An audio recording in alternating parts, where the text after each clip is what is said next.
Good morning, all. I'm going to call the September 3rd, 2021 meeting of the Kentucky Fish and Wildlife Commission to order.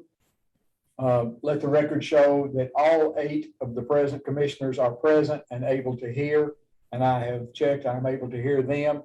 The 6th district is still not filled, so all commissioners that are in service are present today at the meeting. Commissioners, please be sure that your phones are muted and that all extraneous noises are extinguished, and be sure to adjust your microphones and your volume controls to assure that you can hear others as well as be heard. Everybody looks well awake. We're getting ready to start the long Labor Day weekend. I hope that will let everybody have a little relaxation. So welcome to the meeting, and welcome to stakeholders out there who are also watching, as well as staff and TAH personnel. Before Commissioner Floyd delivers our invocation, I want us to all remember our military service members, as well as the family of those recently lost in the Afghanistan airlift. Also, please remember those affected by Hurricane Ida in the Gulf. And following the invocation, I will lead us in the Pledge of Allegiance. Dr. Floyd's going to bring us that invocation. Dr. Floyd, the floor is yours, sir. Please bow your heads.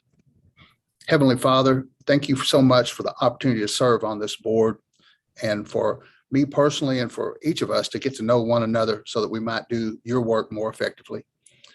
Thank you for the country that we live in and those that are willing to fight and die to keep us free. Thank you for the wonderful weather, the wonderful day, the wonderful time that we're able to live and go about our work and about our play, and for our families. We pray that you'll keep them safe. Also for the entire Kentucky Department of Fish and Wildlife and all the folks that work for the department, that you'll bless them and their families. Please forgive us of the times that we have fallen short of your expectations, and please look over us today as we conduct the business of the Kentucky Department of Fish and Wildlife, and help us to make the right decisions. In Jesus' name we pray, amen. Amen. Amen. Thank you, Dr. Floyd. Gentlemen, please stand with me for the Pledge of Allegiance.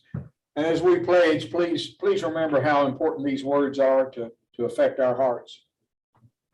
I pledge allegiance to the flag of the United States of America, and to the republic for which it stands, one nation, under God, indivisible, with liberty and justice for all. Thank you, gentlemen.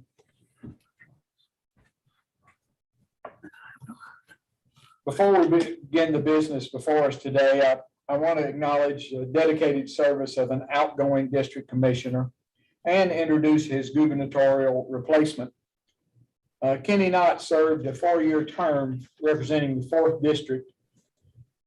We'll miss his quick wit, his analytical thinking, and his contribution to our resource management and sportsman's interest.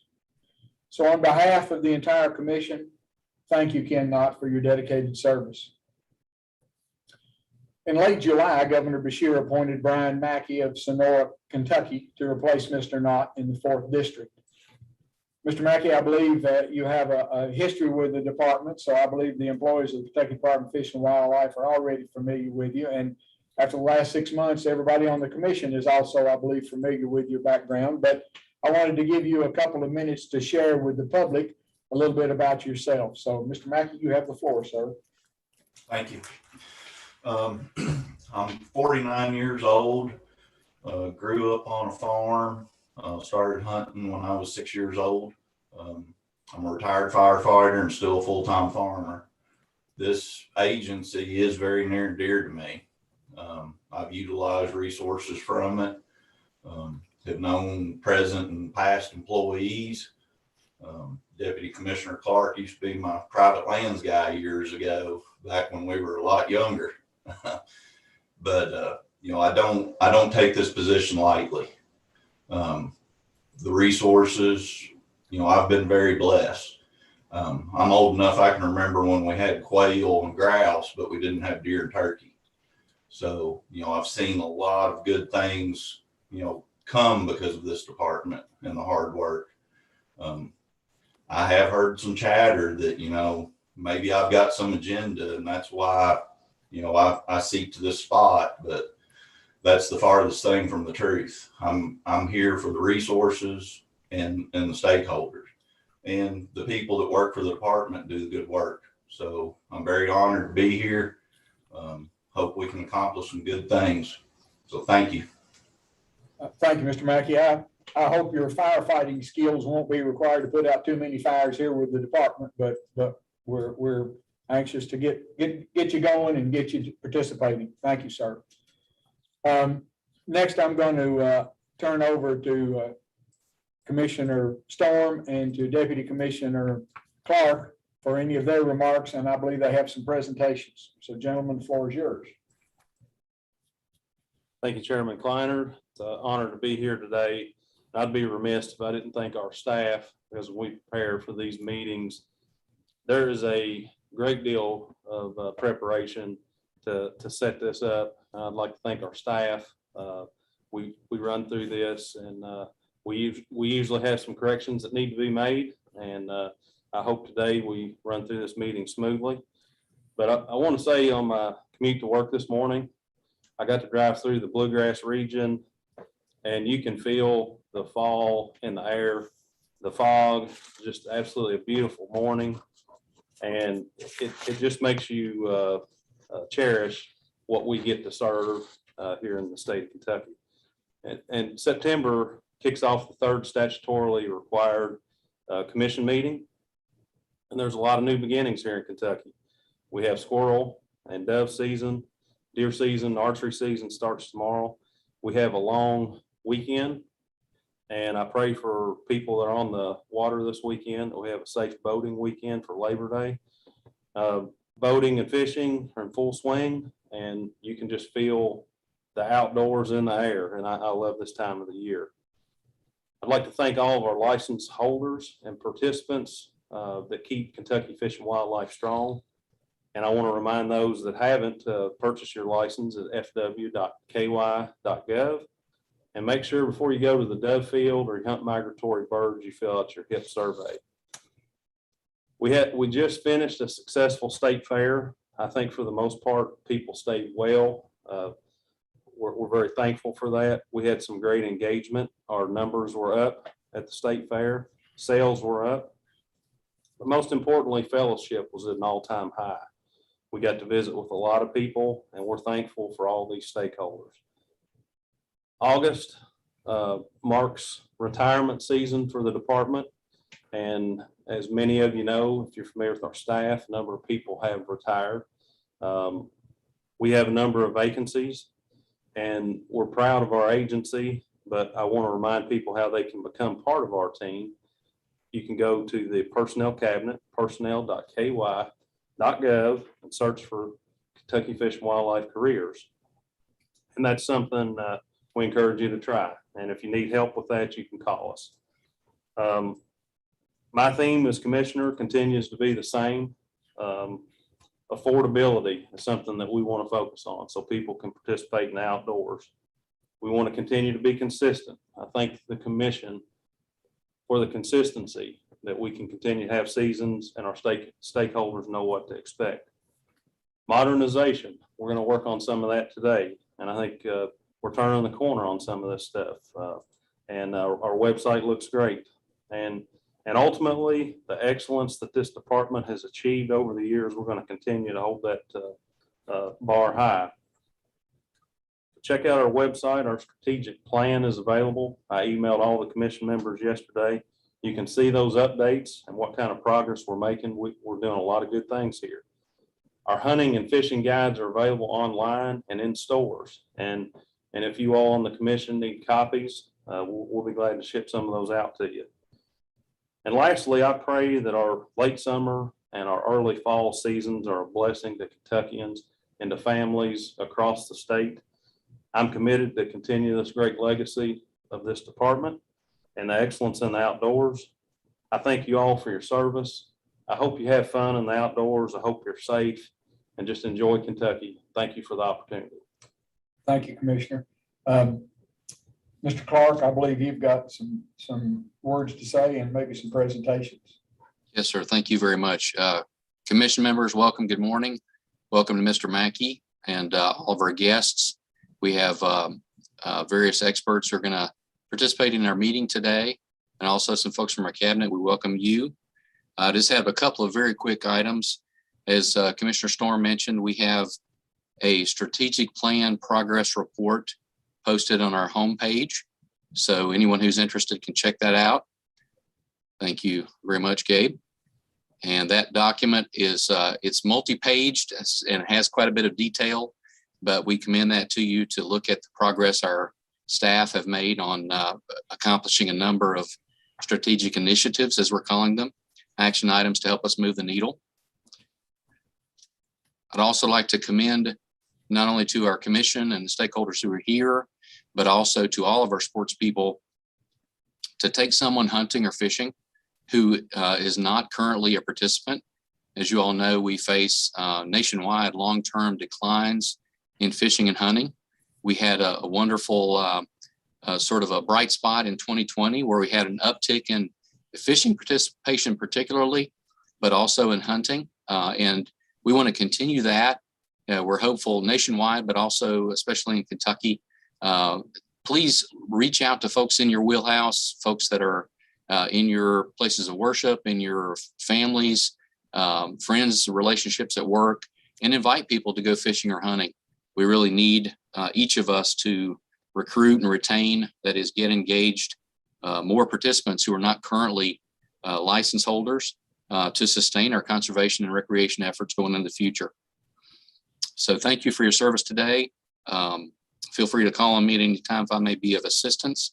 And I believe at this time we will conclude my remarks with segue into a presentation by the United Bow Hunters of Kentucky.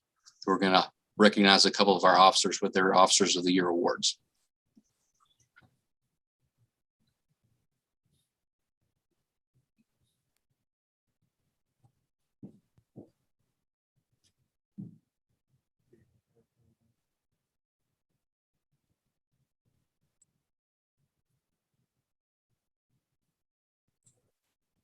You see her on the screen there. Ms. Roberts, are you there? If so, can you turn your video on or speak, please?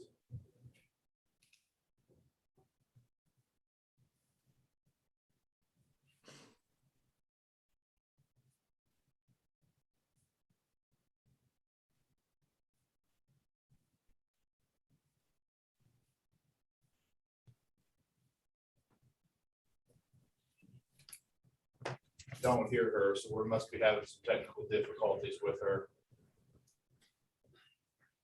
Should we call telephone, or do you want to just go on and come back to her? I'd say move on. And, So let's if she can stay on long enough, if she's not able to get on until then, maybe we could have them, if the officers are available, to join right immediately after our 10 a.m. break. Is that okay with Officer Owens and with Officer Casper? Is that okay with you all? Can you stand by and come back after a break? Yes, sir. Yes, sir, that's fine. Okay, then Thank you. we'll dispense with that until we can find her again. And then we'll come back to it when Gabe gets in touch with her. We have several action items today on our agenda that we need to get to. So we've got some lengthy action items as well as discussion items. So we can start doing that while we're waiting to find her. Election of officers, as you know, our bylaws call for an annual election of a chair, vice chair, and secretary each year to serve a term of 1 year. We do that usually at the September meeting, so that's where we stand at this point. So we'll start with chair. So we'll open the floor to nominations for chairman. I would move that Chairman Clenard be reappointed as chair. So we have a nomination for Carl Kleinert as chair. Second now nominations. Do we have any second nominations? Yes, sir, Mr. Mackey. I move to nominate Commissioner Fisher for chair. Have Mr. Fisher nominated? And do we have other nominations from the floor? This will be the third call for nominations from the floor. I'll say again, do we have other nominations from the floor for chairperson? Then the nominations cease. How would you all like to conduct this? Do you want to do this by roll call vote? Do you want to do this by show of hands or voice responses? We can do that either way. I'll ask Paul Horn, since nobody has made a comment. Paul, since I'm involved in this and since our secretary, Mr. Fisher, is involved in this, would you care to call the roll for votes on this matter and however you feel compelled to do? Can you Yes, do sir. that, Paul? Roll call, all right, gentlemen? Yes, sir. Sounds good. First district, Dr. Floyd. Carl, Dr. Clinner,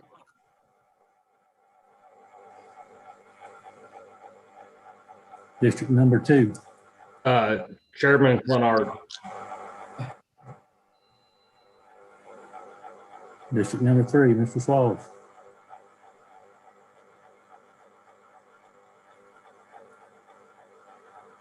Chairman Kleiner. District number 4, Commissioner Fisher. District number 5, Josh. Chairman Kleiner. District number 6, vacant. District number 7, myself, Dr. Kleiner. District number 8, Dr. Kleiner. and district number 9, Dr. Kleiner. Of course, I'll abstain as chairman. So if I understand that right, that's 1 and 5 or 1 and 6, is that correct? Yes, sir. So I thank you, gentlemen. I will maintain the chairmanship for another year. Second on the list is for vice chairman. The floor is now open for nominations for vice chair. I would like to nominate Paul Horn. Paul Horn has been nominated by Mr. Morgan. The floor is open for second nomination. Second. Oh, I'm Oh, sorry. Not for a second nomination. I'm sorry, Josh, I didn't mean to. You don't have to second the nomination. So we have Paul Horn. Are there other nominations for vice chair? Paul, you're willing to take it again, aren't you? Yes, sir. Okay, thank you. I'll call for the third time. Are there any nominations for vice chair? We have one nomination at this time. Ms. Cronin is sitting down there. I'm watching for Ms. Cronin to make a nomination. Oh, she's waving. Hi, Ms. Cronin. How are you this morning? So we have no other nominations. Then by acclamation, Mr. Horn is appointed the vice chair by sole nomination. The third is for secretary. So the floor is now open for nominations for secretary of the commission.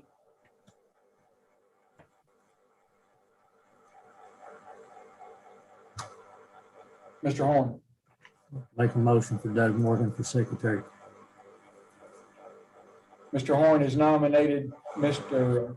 Morgan for the job of secretary. Are there second nominations?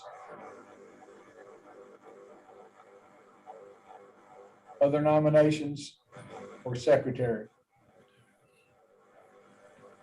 I will call for the third time for nominations for secretary, third and final call.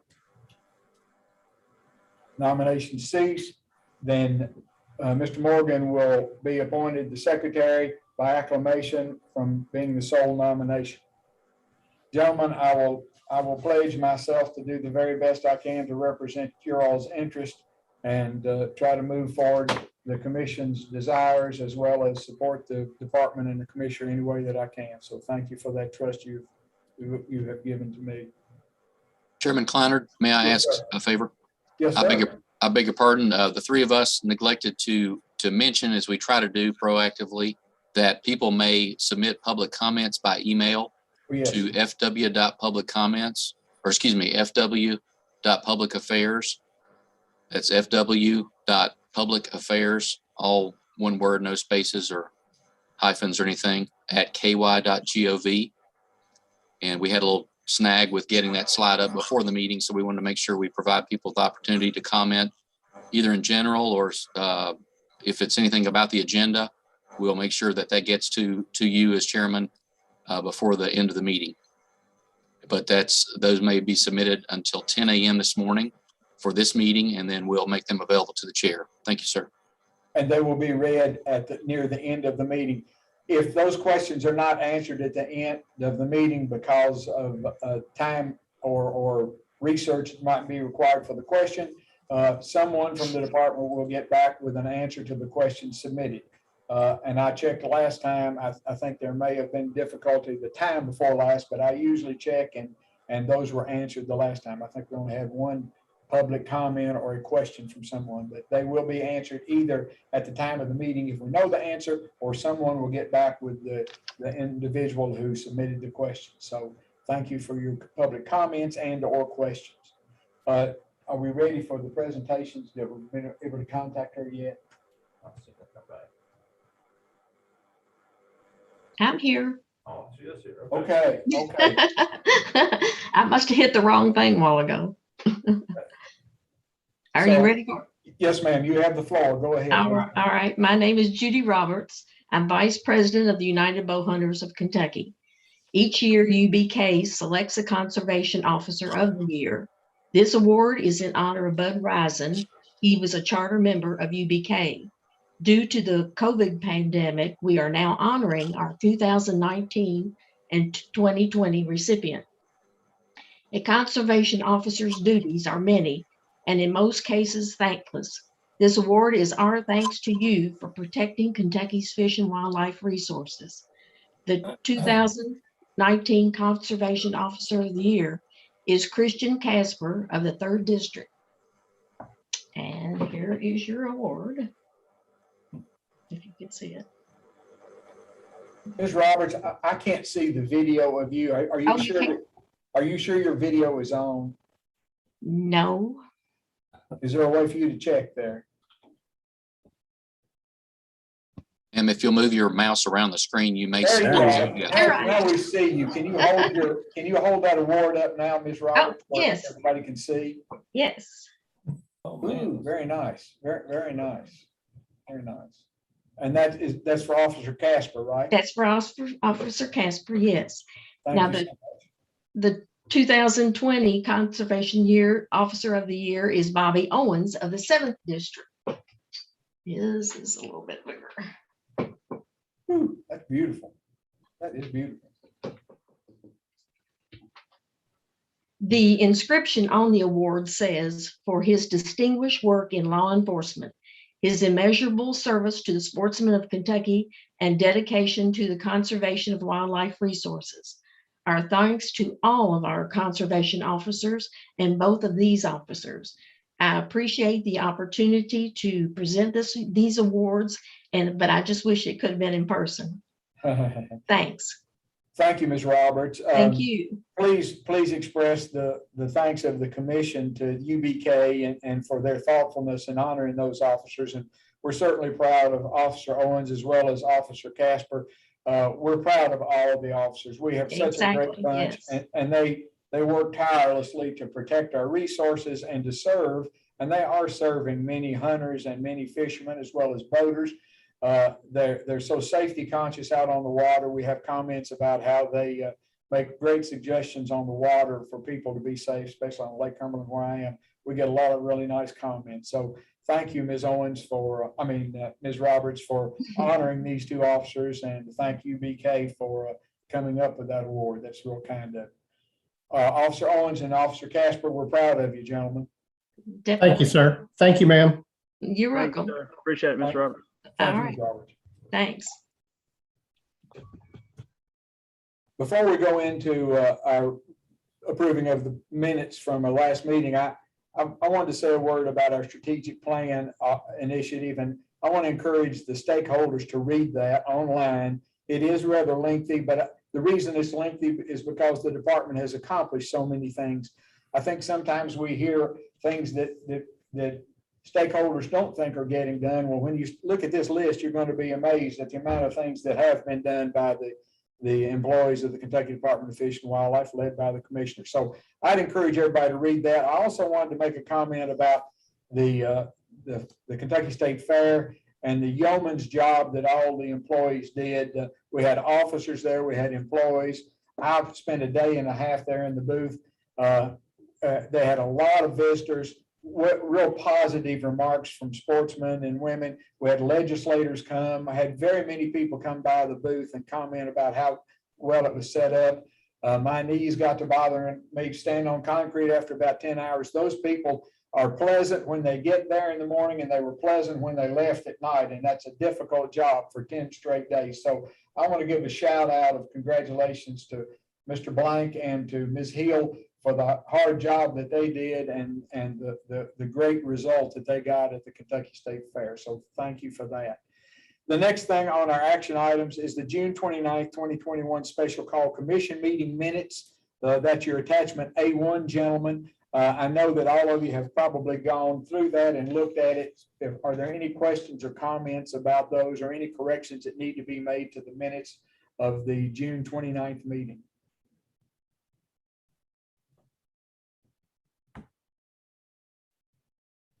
I hear crickets.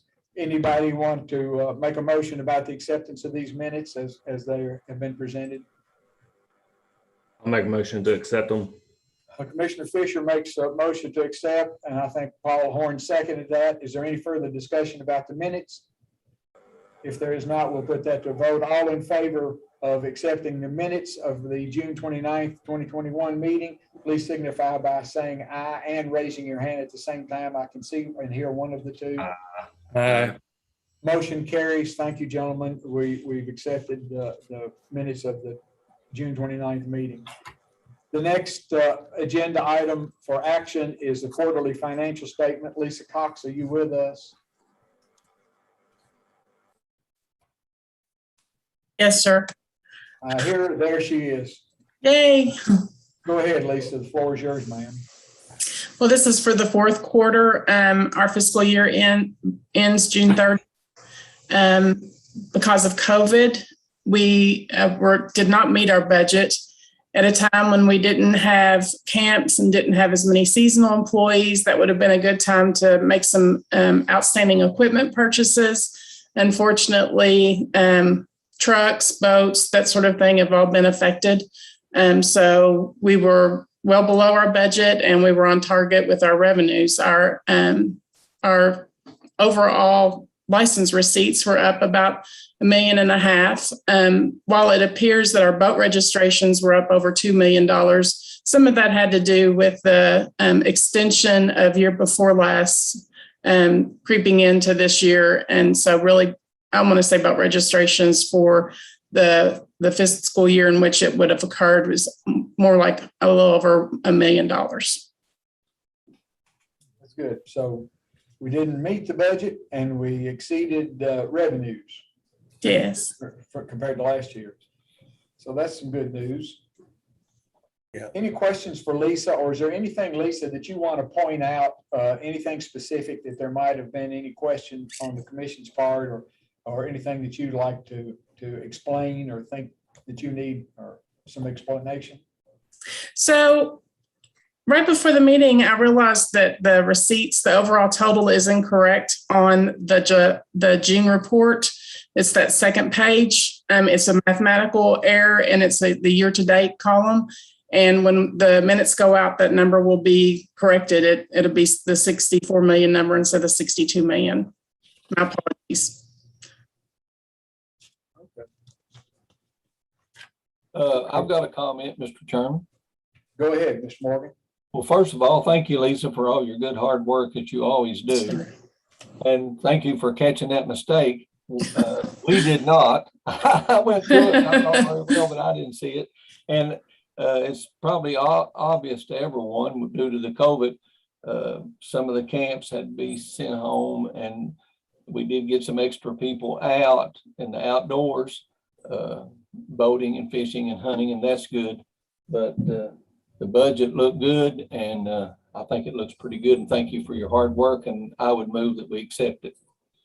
Thank you, Mr. Morgan. I have a motion that we accept the quarterly financial statements. Is there a second to that motion? Second. Seconded by Ralph Swallows. Is there any further discussion about Lisa's presentation? And I echo Mr. Morgan's thanks to Lisa Cox for Mr. Mackey, Mr. Lillard, and Dr. Floyd, who have come on since Lisa has been doing this. She has made this much more understandable for those of us who are not CPAs. She has certainly made this much more understandable for the commission. So I think that's why, for your all's understanding, why Mr. Morgan was bragging on her, because she's done a great job.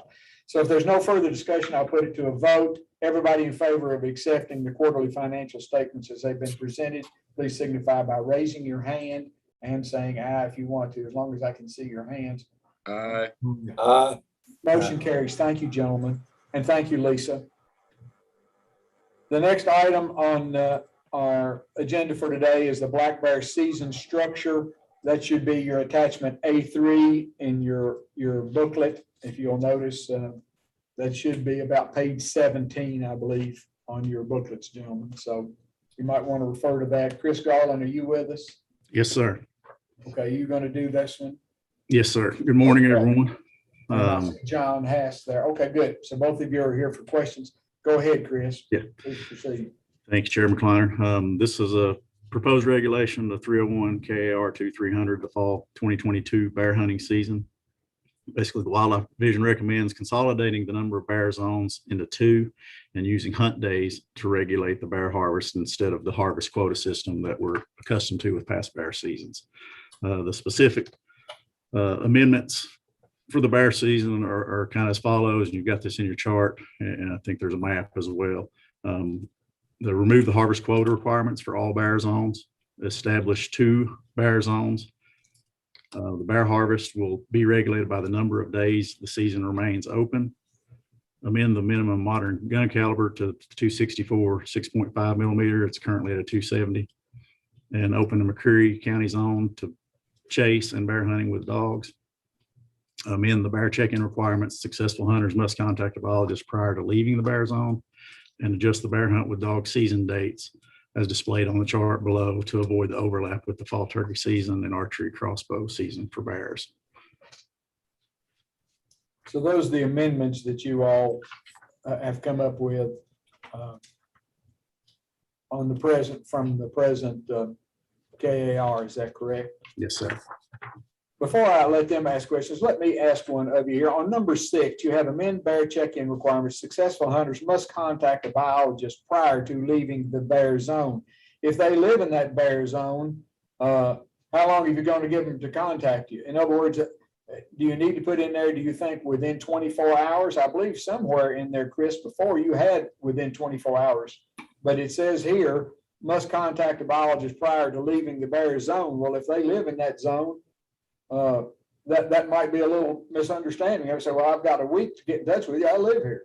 Yeah, I got that, and I'll defer to John. I think that was in reg somewhere. John, is that in reg? Yeah, I'll jump in. The 24-hour thing is in reg and will remain in reg. So basically, they've got an option. If they live in the bear zone, they've got 24 hours. The point with this is to catch those folks. It makes it easier on the hunter, and also easier on my staff that are conducting the checks. That we had a fellow that lives over towards McLean County that called us when he got home, and that was a little bit of an issue getting somebody over there to check on his bear. So we just asked that they call. We've got roughly a dozen people working the bear zones, and they're close to all the major roads. It's easy for them to pull off the parkway and get a bear checked on their way home. Okay. My other question was on page 18. Down at the bottom there, it says other amendments. Number 2 has that 50-pound requirement. And I believe the last meeting we decided we wanted to stay with the 70 or 75 pounds. But it says there other amendments, and you've got it to 50 pounds on page 18. Correct. That was an oversight on my part. We got it removed from page 17, but not on the map. We've got a current map that okay. Gabe can show if we need to, but we're going to leave that at the 75 pounds. Thank you. That answered my two questions. Gentlemen, you all have questions for either Chris or John Hass concerning this. Paul Horn, sir, you have the floor. I had one comment from an email.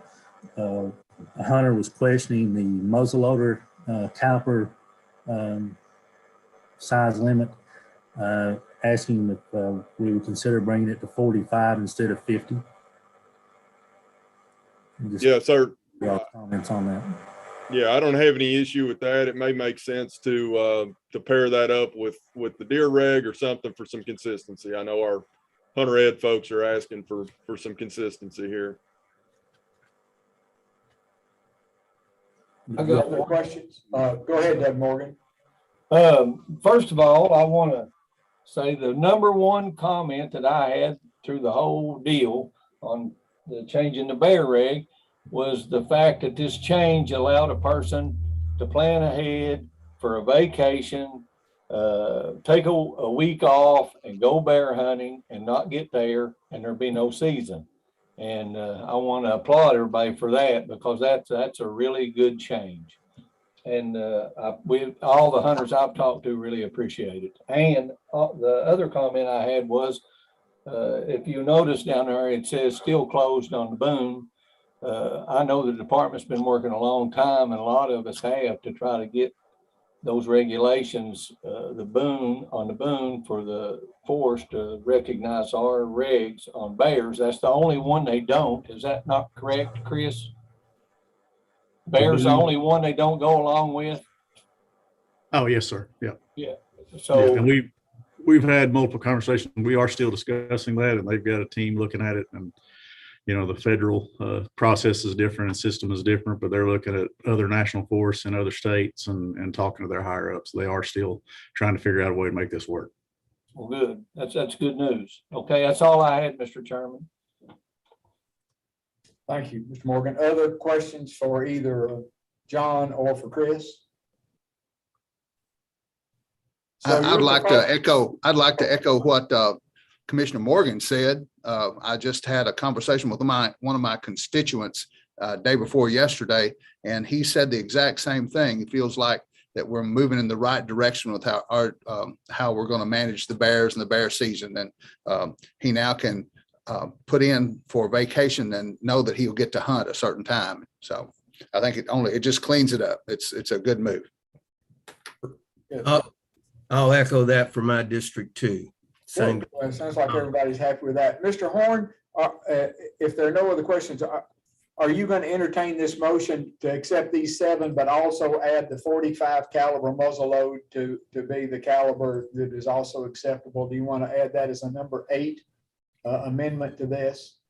If John and Chris do not see an issue of doing it at this time, just to clean it up.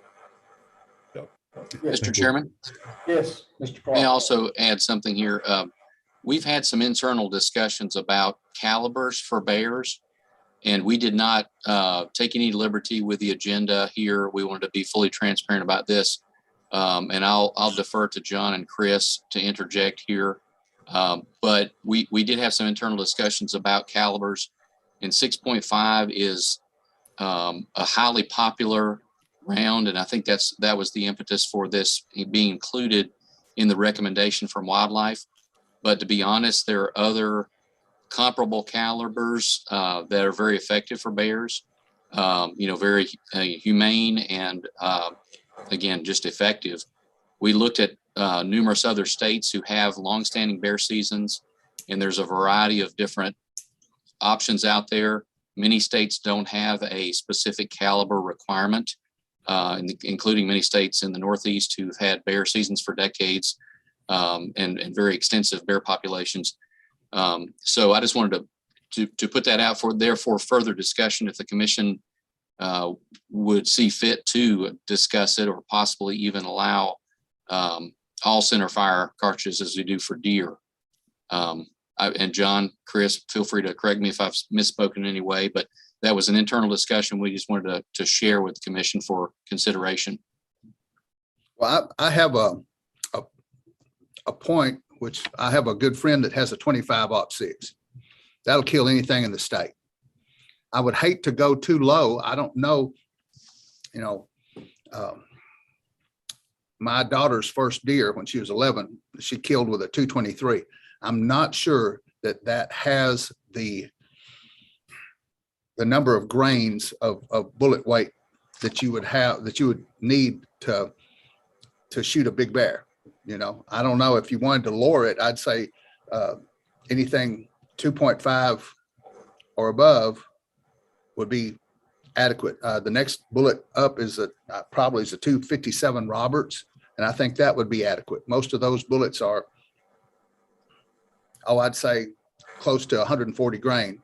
On the other hand, the 223, which is an extremely popular caliber, as you all know, from the AR-15 platform, it may just be too light because those are maybe only 60 grain. They're little. Some of those are little. Even the ones designed for, quote, big game are pretty small. And so Well, Brian, thank you, Dr. Floyd. Brian, that would include a 218B. That's a center fire cartridge. You know, the cartridge. 218B would be qualified under that. I believe I agree with Dr. Floyd, although I'm not putting too much of my 2 cents worth in here as chairman, but that would include, there are some real small, isn't there a 17 caliber center fire too? Yes, sir. They shoot groundhogs with them where I'm from. Yeah. I'm not talking about 17 rimfire. I'm talking about a 17 center fire. That's a tiny little round. That's a center fire round. So clearly too small for bear. Yeah, I'd just say for part of the thinking or discussion was for consistency with deer, trying to simplify for the hunters, allow parity or comparability with other states, and not necessarily require someone who, as we expand our bear opportunities, not necessarily require hunters to invest in additional firearms if they have a center fire they use for deer hunting. And again, many other states, and I'm not trying to be argumentative, but just point out that many other states who have bears around the country currently allow center fires. Thank you. Thank you, Mr. Clark. Would be the pleasure of the commission. Paul, are we back to you again about those 7 plus the 45 caliber? Do you want to reconsider or have the commission, or you want to entertain a motion concerning other calibers center fires, or do you want to stay as is with number 4 there? Or what do you think? The other calibers, if you dropped it to 250, the other calibers that are common that I see people hunting with and know people that do hunt with that are going to be included are the 260 Remington, the 257 Roberts, and the 25-06. Okay, those are the 3, and those are not real common. None of those calibers are real common. You could add all 3 together and it wouldn't be anywhere near close to what the new 6.5 bullets that are real common now. But if you wanted to add those in, I have no problem with that. But I would be so hesitant to go below 2.5. And I think one of the worst things that could happen for us is for people to start wounding bears and not killing them. And I think we're kind of new at this, relatively new at bear hunting. And I would kind of err on the side of being conservative and only approve calibers that we know that would put a bear down humanely. Other comments from commissioners? I got one, Mr. Chairman. Go ahead, Mr. Morgan. On the black powder gun, the reg is currently 50 caliber. Is that not correct? That's correct. And the the request was to drop it down to a 45. Yes.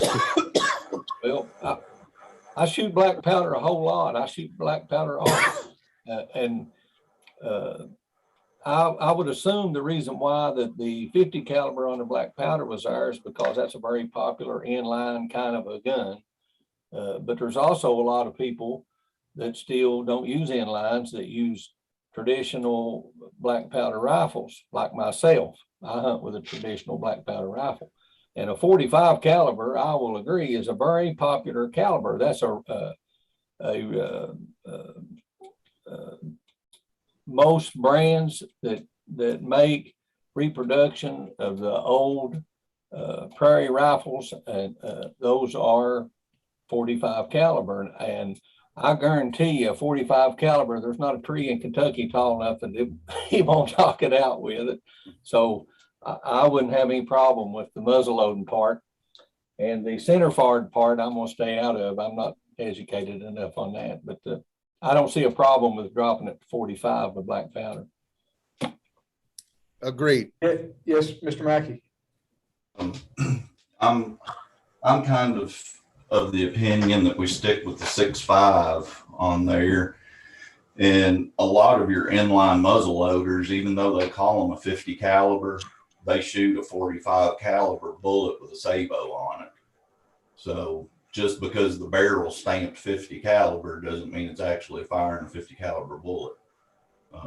So, you know, I think it should be dropped down to include that as a 45, because, you know, something comes up, somebody could make an argument that, you know, you're not using a 50 caliber because the bullet's actually a 45. So I think that's, you know, something that needs to really be looked at to clean that up. You know, most of your old cap locks and flint locks do shoot a true 50 caliber bullet, but most of our inlines don't if you're shooting a sabot. Other comments, gentlemen? Thank you, Mr. Mackey. Any other comments? Entertain a motion concerning this action item. Go ahead, Mr. Horn. I'd make a motion that we accept attachment A3 with the addition of number 8, 45 caliber muzzle loader for bears. Good. And Robin Floyd, is that a second? Yes, sir. I think that's the right thing to do. Okay, so to kind of repeat the motion, Commissioner Horn on page 17 says those amendments number 1 through 7 should be accepted as written with the addition of reducing the muzzle load caliber down to a 45. Is there any further discussion concerning that motion? All in favor, please signify by raising your hand. Opposed, no. No opposition. Motion carries. Thank you, gentlemen. The next item number or attachment A4 is the WMA waterfowl hunting selection. That should be page 19 of your handouts, gentlemen. Page 19, item A4. Chris, have you got that? Yes, sir. I've got John Brunges online here to help me out as needed. But this item does not require a regulation change. However, given the nature of this one from last year, we wanted the commission to kind of review and approve the protocols for assigning the waterfowl hunt slots for Boatwright WMA. If you all recall, last year with the COVID restrictions on public gatherings, we were not allowed to do the in-person draw. Traditionally Boatwright held a daily in-person drawing the morning of each hunt, where the hunting parties applied and were selected on site for available sites. For 2020-21 season, the COVID restriction required the use of an online process to conduct those draws. The hunters applied from a Wednesday through Sunday for hunts the following week. And on Monday, the computer would select the participants for each day of hunting Wednesday through Sunday and posted those participants online. We did develop a kind of a blind surrender option for hunters to give up a line if they knew they couldn't make it, and it gave others the opportunity to utilize that blind site. It wasn't the best, wasn't the best case scenario. It wasn't the best situation, and the locals were not a fan of it at all. But what it did tell us was there was a whole lot more interest in hunting Boatwright than we had realized. We had, weekend hunt dates averaged 712 applicants across the season, and the 3 weeks averaged more than 800 applicants for weekend hunt days. So basically, we did lose out on standby hunting for that year. So for this year, what we would like to propose is kind of a hybrid system where we do an advanced online drawing and an in-person drawing the day of the hunt. And then any blind or unit that's not assigned on the online drawing, as well as the hunt spots opened up to the no-shows, would be available on the morning of the given hunt date. So basically what we're proposing is to take a kind of a hybrid system. 70% of the hunting slots will be awarded through an online application and that random weekly draw, 30% awarded at an in-person draw the morning of each hunt.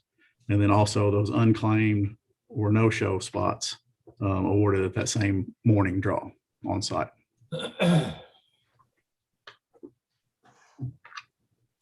Gentlemen, questions for Chris or for Mr. Mr. Chairman. Brundage? Mr. Chairman, I have Yes, some I'm, questions. I'm sorry, Mr. Fisher, I think I saw you first. Okay.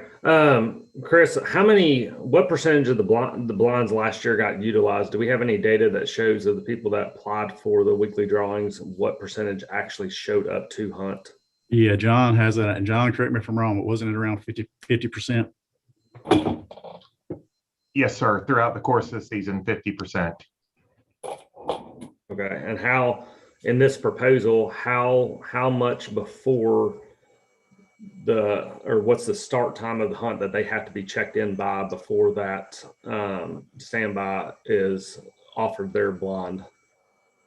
At Boat Right, the way it works is that folks would check in at between 4:15 and 4:45 a.m.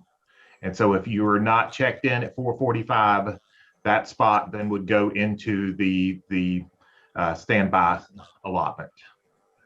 Okay.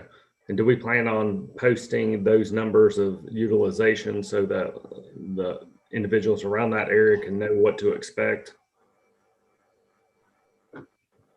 I'm sorry, I'm not.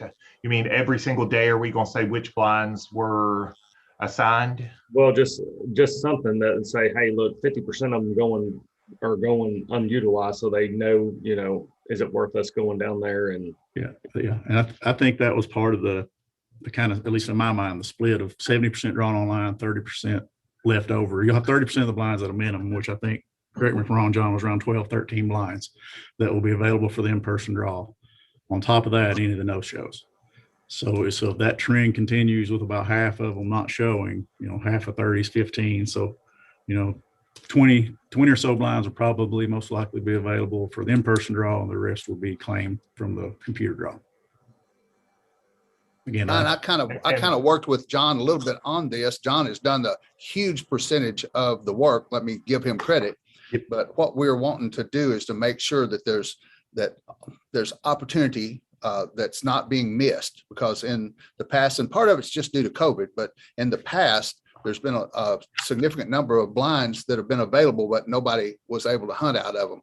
This is to make sure that there's none of that doesn't exist in the future, because what people don't show and what are the no-shows, basically speaking, and the ones that are left open for local, the 30% that are left open for local all get utilized. And that's what this is all directed towards. yeah, I'm just making sure if they don't get utilized, that somebody that comes down there still has enough time to get out, set their decoys, do whatever, and get there for that first flight of the morning. Mr.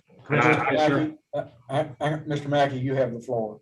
Let's try to keep organized, that we're jumping around here. So I apologize. That's okay, Dr. Floyd. Go ahead, Mr. Mackey.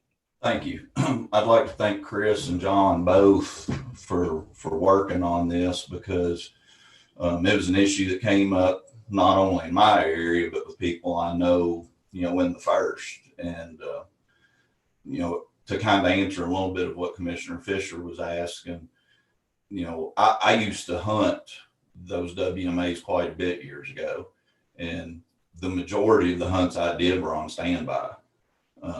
When the locals show up by the truckloads.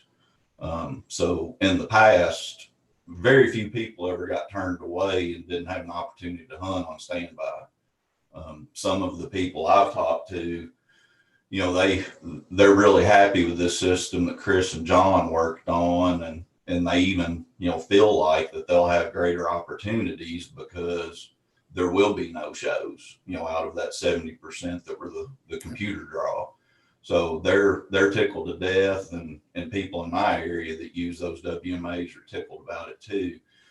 One question that I have heard is, if people don't surrender their spots, are we going to look at possibly, flagging that in some way to where, it motivates those people more to maybe utilize those spots? Because, pre-COVID, I've known people that put in, and, they may have put in for my district or the 6th district or wherever, but if the weather wasn't right, or they called a buddy down there and, there's no birds, they just wouldn't go.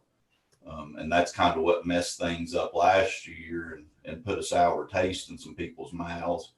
So, several people have asked me if there'll be some way to motivate those people to surrender those spots. Would that take a regulatory change? It would to actually implement any penalty. I think the beauty of it, and John, correct me if I'm wrong, but the way I'm reading this, the percentage of blinds are going to be available that we predetermined to stand by. And then anyone who doesn't show by 4:45 for a drawn blind will still be available. So that blind can still be utilized whether they surrender or not. Is that accurate, John? Chris or John? That's correct. And Commissioner Mackey, Dr. Floyd asked the same question, and we went round and round thinking about it. And this is going to be a new process. My personal take would be, before we start imposing penalties, let's give it a year or two to see how it works. And then if we see that it's a problem, or they see that something is not working, then we'll deal with it then. But for now, let's give people because there are things that happen. You wake up, you're sick, your car doesn't start, you're whatever, and now you're getting penalized. So I'd like to give them a little bit of chance to see how things work out before we start worrying about a penalty. And yes, it'd take a regs change. So that gives us a little bit of time to think about it also. Let me ask you a question, Chris and John. On page 20, do you all have this attachment A4? You all have it. You have it before you. On page 20, you've got there how to apply. Is that just an overview? Now, that's not going to change your application process there. Is that correct? That's just an overview, because I notice here it says, hang on, I'm looking for it now. All three. Hang on. No, on the application rules, cannot, right above that, cannot apply if cited for waterfowl hunting violations on a waterfowl quota hunt during the previous season. Well, I went ahead and looked up 322 to see how it was presently written, and section 5, number 4 says a person shall be declared ineligible to hunt in Department of Waterfowl quota hunts during the remaining portion of the waterfowl season, and declared ineligible to apply for any department quota hunt for the following year if you violate those. So here you're not wanting to change that to just waterfowl. You just gave an overview. Is that right? So you maybe not have included the others that you're exempt. That you'll be penalized for with a violation. Is that right? Yeah, I think this was just specific to the boat ride hunt. Oh, okay. Brian, go ahead. Yeah, I'll make one more comment. So I think, the way I'm reading it, as long as, regardless if they surrender or not, they will go to standby by 4:45 to anybody in the line. And I think that resolves the issue that I was hearing about predominantly last year, where those blinds were being awarded to locals in the area with potential leases, that regardless what the data shows, is that the fear was people in clubs were getting blinds, not hunting them, and keeping them open to be rest areas. So I think this solves that problem, and it offers the same opportunity that was available prior to the pandemic, where each blind is going to have the ability to be utilized. So I make a motion to accept this proposal. I have a motion, if I'm reading you right there, Commissioner Fisher, you want to make a motion to accept these proposed amendments, the 70-30 on page 19. Is that correct? Yes, sir. I'll second that.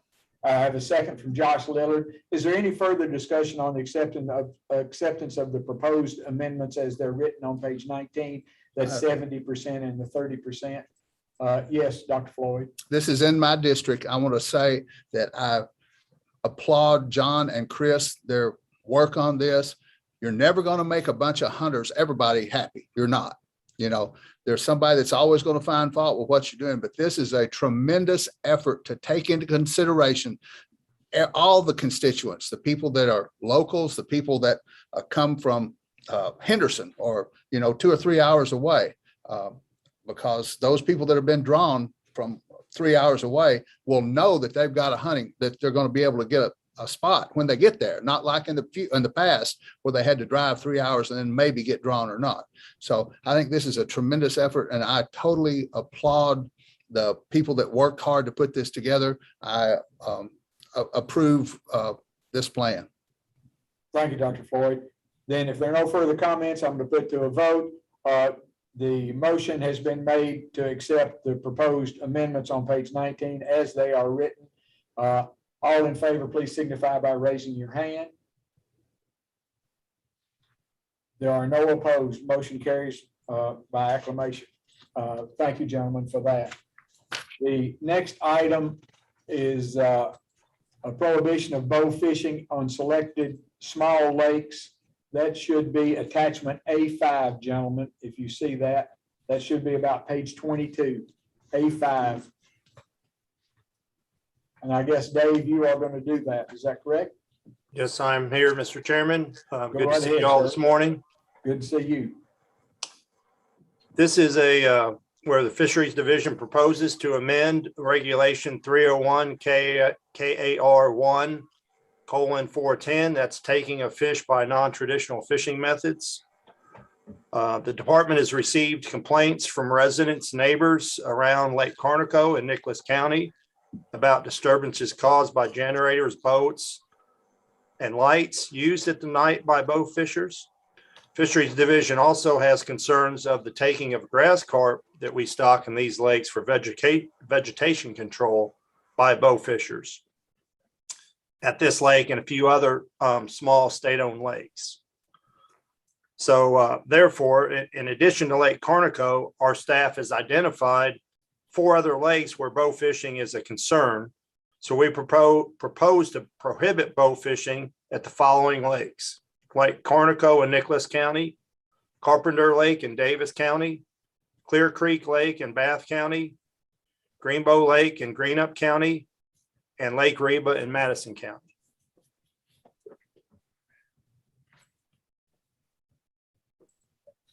Out of curiosity, have any of you all, any commissioners heard any complaints on those, or have they just called the department? Have you all heard anything on any of those lakes? Mr. Commissioner, Go ahead, Doug. I personally have received many complaints On which lake? on this particular issue as well. On the issue. And the biggest, like I say, some of these lakes are in my district, and this does not affect a person or a sportsman or a fisherman from utilizing those lakes at night. You can still fish, you can still do whatever. You just can't bow fish on them at night. And like Lake Conoco, those folks are good enough to let the department take care of that lake and have a ramp and have it open to public use when it's a private lake. And the way the housing development has developed around it, it's just really a problem with those big generators and lights around those people's homes. And I'd hate to see them withdraw that from public use. We wouldn't want that to happen. And there's ample places for these bow fishermen. You're just not very far at all from the Ohio River and other big lakes. These are very small lakes, and I don't think it would be a hindrance to bow fishermen not to use these, and it would protect opportunities for the rest of the sportsmen to continue with what they have. And like I say, that some of these are in my district, and I've talked to a lot of folks around, and I would move that we accept this proposal and pass it. So are you making the motion, or are you just waiting I am. for your comments? So you're making a motion. Based, and feel free to comment. And Brian, are you seconding that motion? That's second from Brian Fisher. So I have a motion and seconded by a motion by Doug Morgan and seconded by Mr. Fisher to accept this recommended action. Any further discussion or questions that you might have for Dave Dries before we put this to a vote? Apparently not. So I'm going to put the question to you. The recommendation from the Fisheries Division is prohibit bow fishing at the following lakes: Lake Carnico, Carpenter Lake, Clear Creek Lake, Greenbow Lake, and Lake Reba. All in favor of that recommendation, please signify by raising your hand. Motion carries unanimously. Thank you, gentlemen. And thank you, Mr. Dreves. Mr. Dreves, I guess we'll be coming back to you later, won't we? Yes, sir. Okay, thank you, because we do want to discuss a couple of things with you. So that concludes our action items for today, gentlemen. I applaud the commission. You all moved right through that with record speed. The next items are the discussion items on page 2. They have requested, the commissioner requested, since University of Kentucky, some of their researchers have to get back. They requested to do the elk management working group, all the subjects dealing with elk to be done first so they could get back. I asked them to ask the chairman of the elk management working group, Paul Horn, for permission to do that, and he graciously granted permission to do that. So I'm going to ask you to skip down to elk management working group recommendation. That's going to be attachment D4, and I'm going to turn it over to Vice Chairman Horn, who is the chair of the elk management working group. Commissioner, fire away, sir. Thank you, Chairman. The elk working group, I guess we've been working on some recommendations for maybe about a year and a half. Some of the biggest issues that we were hearing from the people in the field. We polled everyone in the elk working group, and this is just a list of ideals and comments that we would like to move forward to the full commission. So Chris, if it's okay, I just start and go through them one at a time. And then after that, we'll let UK talk about the research model, you and John, if that's how you'd like to proceed. Sure, sounds great. So the elk working group recommendations from our July of 2021, we would like to see an expansion of the elk herd westward. We would support the elk range expansion within the elk zone beginning in January of 2022 through translocation of elk into McCreary County, with the priority on giving more public land access for elk hunting into the Daniel Boone National Forest, Stearns Ranger District, and other suitable habitats. The elk population estimates, we support a 2-phase project performed by the University of Kentucky Wildlife Research Team, including an evaluation of the existing data that we've been collecting consistently for the last 3 years, and identification of needs with recommendations regarding changes in the hunt structure and permit allocations that will be compatible with the updated SPR model. Update the existing SPR model with new research data collection with the calf collaring efforts that are currently underway. And that's what UK hopefully will be talking about here just in a few minutes. The loyalty redraw program, which we have talked about for quite some time, we would support implementation of a loyalty redraw program with the caveat, if feasible, that the loyalty applicants are only offered through the loyalty redraw leftover permits for the same hunt types that they applied for that year. So if someone applied for a bull firearm tag, they would not be offered a cow firearm tag. It would be only the tag type that they applied for. The elk hunt application period, we would support opening the application period for the given year's hunt on August the 1st rather than January the 1st. This will require quite a bit of communication, and it would be after the tags are allocated for the current year. Usually season starts on the second Saturday in September. So we believe after the zones are picked and the tags are allocated, we could start on August the 1st with proper communication to allow more revenue to come into the department for tag sales. Public access. Support the Kentucky Department of Fish and Wildlife and partners pursuing public land access and acquisitions in the elk zone. Habitat improvement. Support the Kentucky Department of Fish and Wildlife GIS mapping, prospective large-scale habitat improvements in the elk zone, and pursue habitat improvements wherever feasible, with large scale or small scale, trying to get habitat improvements on the ground. As most of you know, we had a request from West Virginia for elk. without prejudice to any states, commission or the state's request for assistance, we would continue to support the current moratorium on elk relocation to other states for 3 more years until a minimum of 5 years of the calf collar data that's being collected and the elk population model that's underway be updated to compare with previous iterations and the department's life table estimates. So those are the items that have came out of the elk working group, gentlemen. Oh, we know you've worked awfully hard as well as the other members of that committee. Sometimes our working group, some of these people, I believe, don't realize how difficult it is to get everybody together and get all your ideas consolidated into recommendations from groups like this. But I applaud the working group. You all have worked hard to get those together. So, any comments about what Chairman Horn has presented to us about the recommendations of the Elk Management Working Group? Anybody want to add to those recommendations or make any comments about them or ask Paul about them? Tremendous. I'd like to comment. Tremendous work.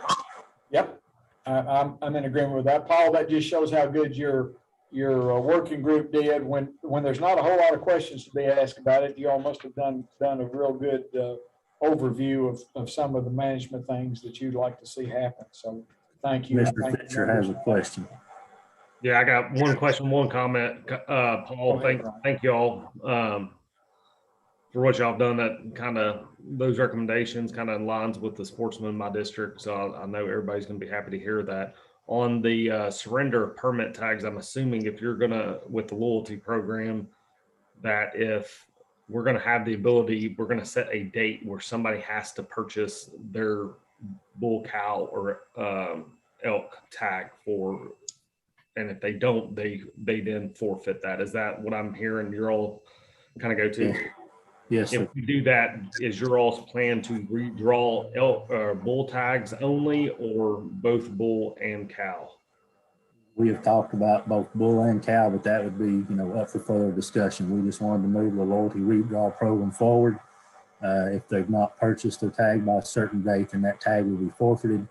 And the people that have, consistently put in for 20 years, 20 plus years, then they would have a way to have a drawing just for them on the tags that were forfeited. Mr. Chairman, may I ask or answer or add to what Paul said, just to help further clarify? Yes, Mr. Clark. We did, as Vice Chairman Horn pointed out, we had considerable discussion about that. One of the strong sentiments that was communicated by several members of the working group was to offer only those permit types that people had applied for. We originally had an option of looking at, offering each loyalty applicant whatever they were, selected for in a general sort of a drawing, sort of a second, a mirror drawing of the original elk hunt drawing in this loyalty redraw. But we realized and heard loud and clear from those members that that may not be acceptable to some of the applicants. So we, as Mr. Horn pointed out, modified that recommendation from the working group to make it most relevant and received by these longtime applicants. Because one consideration for you all to think about moving forward for a potential vote on this, and we might recommend even in December, we could very soon circulate to you all proposed timeline for what those deadlines might be, to Mr. Fisher's point. But we would, staff at least would strongly recommend consider all of those leftover permits be available for the redraw, just to increase the not only the popularity, the benefit of the redraw, but also the timeline for which loyalty applicants would be offered a permit. Because if we restricted it only to bulls, we're talking maybe 2 to 5 in some years permits total that are not purchased. And so the preponderance of those unpurchased permits are cow permits, or in some cases archery, either sex. So the benefit of the redraw could be hampered if we restricted it only to bulls, again, just for your consideration. And I might also just conclude by saying, with the commission's blessing and Mr. Horn's agreement, we can bring forward to you all and begin circulating some proposed timelines. We did discuss some of that in the working group. And then you could have that to you all as early if you all wanted to discuss and vote on it in December so we could move forward. That's up to you all. But we are looking at, down the road, 2023 for the redraw, but then opening the application period in August, potentially next year. Okay. Yes, Mr. I have a Stout. question of importance. I think if I am in a loyalty redraw and I have an option to accept a cow tag as opposed to a bull tag that I applied for, am I penalized in any way as a hunter? Am I set out on the next draw or anything of that nature? So you mean if you're offered a permit, a leftover permit or a redraw permit? If you redraw and I don't accept it, are there any consequences to that? That would ultimately be how you all want to vote on adoption or implementation of the program.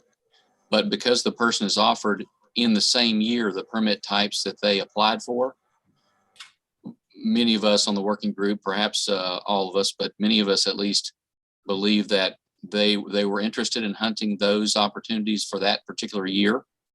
So they should be interested, unless there was some other factor going on, like a immediate death in the immediate family or something that would warrant them deferring. They should be willing, we would hope, to hunt those permit types if they were offered it in the redraw. The same type permit? Yes, or one of the ones they had applied for. Right. All right. Is it my understanding that with all three of these elk presentation issues today on discussion items, that you all will consolidate those three into your proposals at the next vote for an action item? Is that right, Chris? Yeah, we In can other do words, that. you'll consolidate these three things we're discussing today: elk management, then the elk population modeling proposal, and the elk permit quotas. You're going to put all those into Paul and Brian. I think Brian beat you, Paul. Hang on. You all are going to put that into an action item next time. That's my understanding. You're going to consolidate those three. Oh, okay. Yeah, we can do that. Brian, you're first, and then Paul, you're next. Brian. Yeah, I just want to make one statement on this and a recommendation. I think everything you all did, Paul, was great. My only hesitancy is if we go down the path of with the loyalty program of offering these cows, given our concern of the herd and us wanting a moratorium on relocating any elk, period, would imply that we have concern about the size of the herd, the health of the herd. That's why we're doing a study. I don't think I can vote to re-raffle a cow elk tag at all. So that's just kind of where I'm at. So if it's brought up in that manner, I'm probably voting no. Thank you, Paul. You're next, and then Josh, you're after him, sir. I would just like to say where these are discussion items coming from the elk working group, and we don't have all of the substance, all the details for the commission. I would like to see it come forth as discussion item with just the merits of each item first before we take it straight to an action item. That way we can communicate it to all of our constituents and be more transparent and have more detail, other than just bullet points. I think we would kind of be rushing everything if we took it straight to an action item without the backbone material detail added to it, if that's fine with the commission. That's okay. Does everybody understand that? My question about, are they taking all three of these to action items? And Paul says he would like to let this still remain a discussion item for next time and then vote on it the following time. Now, Chris, you may want to do something different about these elk modeling and the quotas for 2022, but everybody understands that Paul wants this to be carried over next time as another discussion item. Let's see, Josh, were you on? No, I'm good, actually. Paul answered what I was going to say. Okay, and then Commissioner Clark, I think you're next. Yes, sir. I think that is prudent. I think Paul's wisely spoken there. Would only ask for consideration on 2 points. One would be the westward expansion of the elk. If you all would entertain that item being brought forward in December as an action.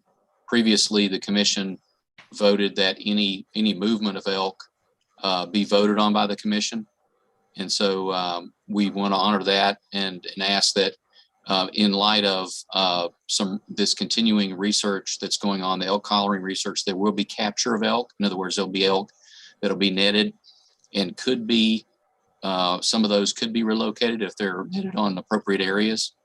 And so that movement of elk westward into unoccupied areas in McCreary County could be facilitated this coming winter. So that would be probably January, February, and Chris and John, correct me if I'm wrong there. Right. And the only other piece I might recommend would be if, given the time frame that we're looking at for August, next August, if we could expand that application period, if you all would be so kind as to let us put that as an action item on December. And if that's approved, then staff could begin working on that. We can work on all the traps that need to be run to facilitate that. Paul, go ahead, Paul.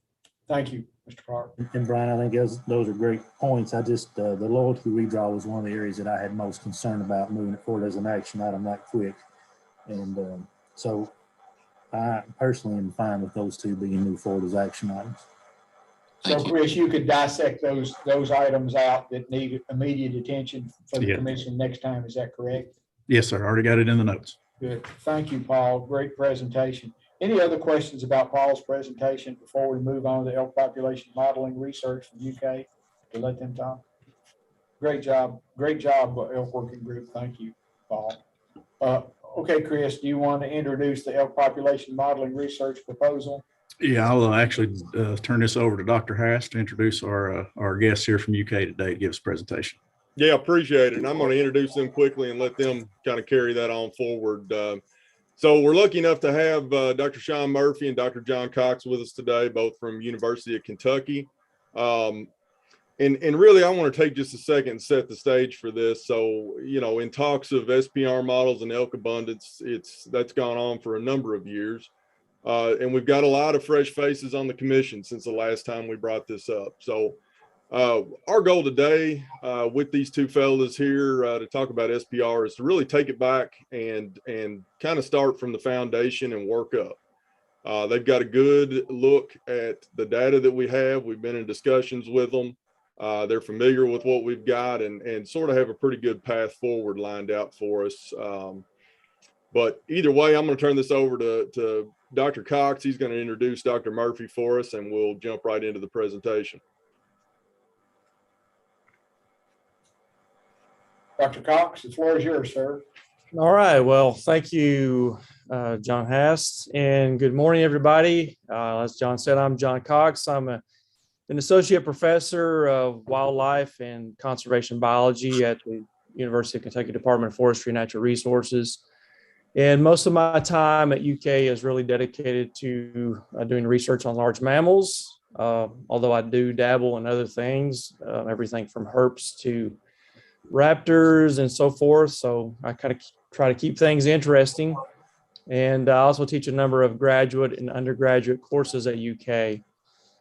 And I'm also a native Kentuckian. I grew up in Carter County, and I've been lucky enough really to grow up watching really young populations, as some others have alluded to, white-tailed deer and turkey populations, and now really elk and black bear get to numbers that have allowed people to enjoy them and have all kinds of recreational opportunities that were unimaginable, 20 or 30 years ago. And so I think it's those experience and having growing up and I guess having sort of a geographical vested interest, those things have really influenced me and helped me in terms of how I approach wildlife science and what we do in our research lab. How can we provide sort of the best outcomes and analyses to inform wildlife managers in Kentucky? And how can we work to try to keep species around, for as long as possible with the numbers that are necessary to have the kind of recreational opportunities that we all enjoy. And so I think our lab, not just my lab, but other labs at UK have done a pretty good job of that, providing, foundational outcomes for research that have helped inform everything from elk and bear to river otters and so forth. And that's really helped a lot with management decisions over the years. I like to think that anyway. It seems to be the case so far. And so really, we've been doing elk research for about 25 years. It's hard to believe, but I think all but 1 year we have done continuous elk research in one form or fashion. And really, I think we've learned a lot about those species, and we've come to understand that the work is not easy. It's expensive.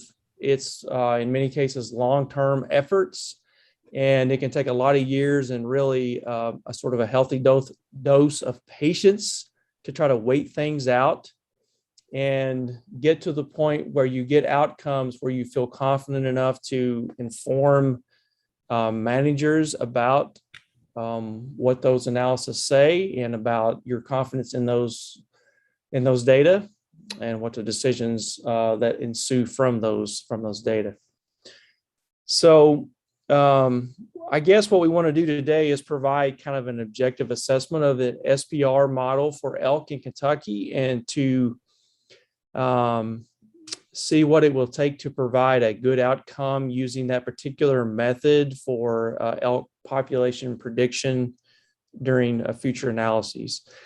I would say based on our initial assessment of those data and the current trajectory of field work, we think that the department efforts over the last couple of years are on a really good trajectory and are providing field opportunities and data in a way that is creating a solid foundation for an SPR model. And so with that said, I've been fortunate to have a number of very talented graduate students in the lab over the years, and certainly the fellow that I'm going to introduce here by the name of Dr. Sean Murphy, who grew up just over the border in Big Stone Gap, Virginia, and came to UK to play football and get his forestry degree as one of those outstanding graduate students. Sean earned his degree in forestry at UK. He also went on to earn a doctorate there.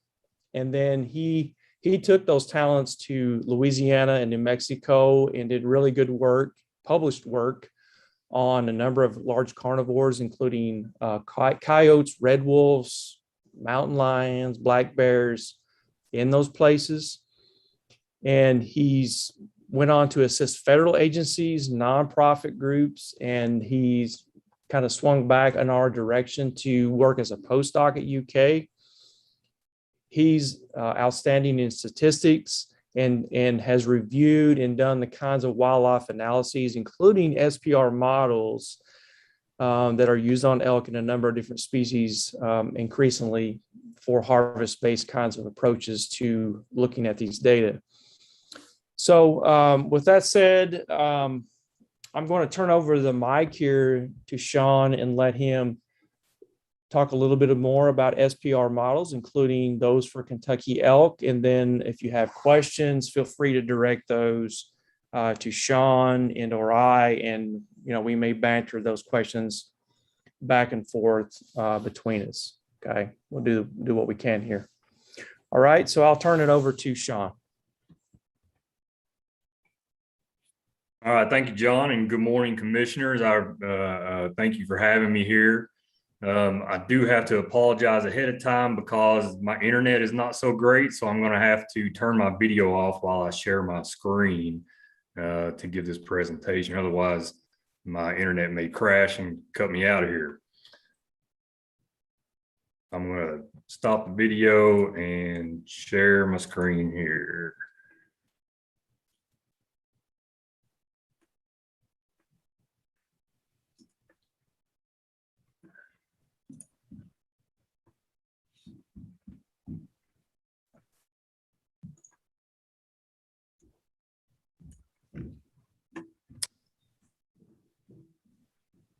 Okay, so yeah, we're going to talk about statistics, population reconstruction models, and elk in Kentucky.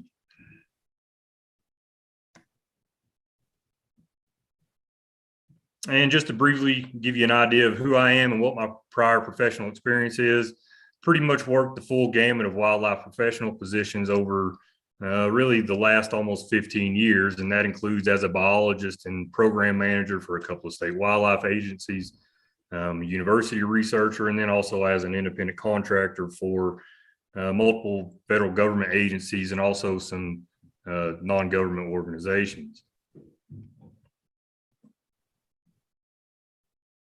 So I want to start off just to give you a basic introduction to what a statistical model is. A general definition is that a model is a mathematical approach to describing relationships or effects. And although the term model may seem kind of abstract, models are used to inform just about everything in our daily lives. And here are just a few simple examples. So we have speed limits because models indicated at some point that doing so could reduce the risk of injury or death from a car accident. We know what the optimal age range is for most women to get pregnant because of models.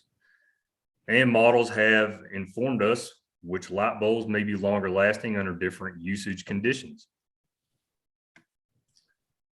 But to be able to run models to answer some of these questions, we must first obtain some reliable data.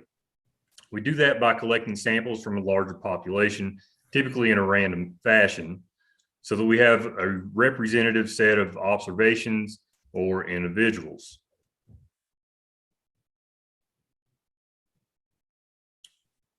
And we do this for a number of reasons, and this is by no means an exhaustive list, but particularly in wildlife conservation and management, we do so because it's either impractical or impossible to capture or detect every single individual that is in a population. And there's this really neat idea called the central limit theorem, which more often than not holds true. And it essentially means that on average, as more samples are collected, they typically follow a normal distribution or the typical bell curve that you're probably familiar with.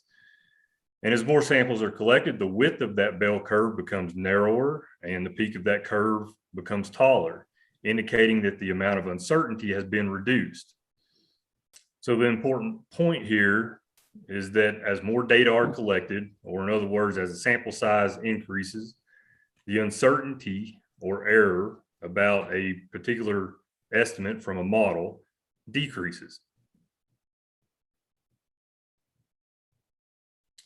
However, when we apply this to different wildlife species, particularly when you start looking at comparisons between small versus large mammals, the effort or time to collect sufficient sample sizes differs. And I'm just going to give you a few examples based on a couple of studies that I've done over the years so we can see this. So this first study, we simply wanted to estimate population density of small mammals in a canyon in New Mexico. This canyon previously contained one of the nuclear reactors that was used for making the atomic bombs that were dropped on Hiroshima and Nagasaki during World War II. So there's a lot of environmental contamination from runoff that was sourced from that reactor. We wanted to know if the remediation work that had been put on the ground was helping to reduce the effects of those chemicals on the small mammal bioindicator species like deer mice. These animals have really small home range sizes and really short lifespans. We put out some traps, and in about 5 days of trapping, we recorded 78 captures or detections. And I use that term sort of interchangeably, detections and captures. They really mean kind of the same thing. So we move up to a larger species. Here we wanted to estimate density and population size of red wolf coyote hybrids that remained in southwestern Louisiana to help inform red wolf recovery efforts. And using scat and hair sampling methods, it took us 56 days to obtain a similar number of detections as we obtained in the deer mouse study.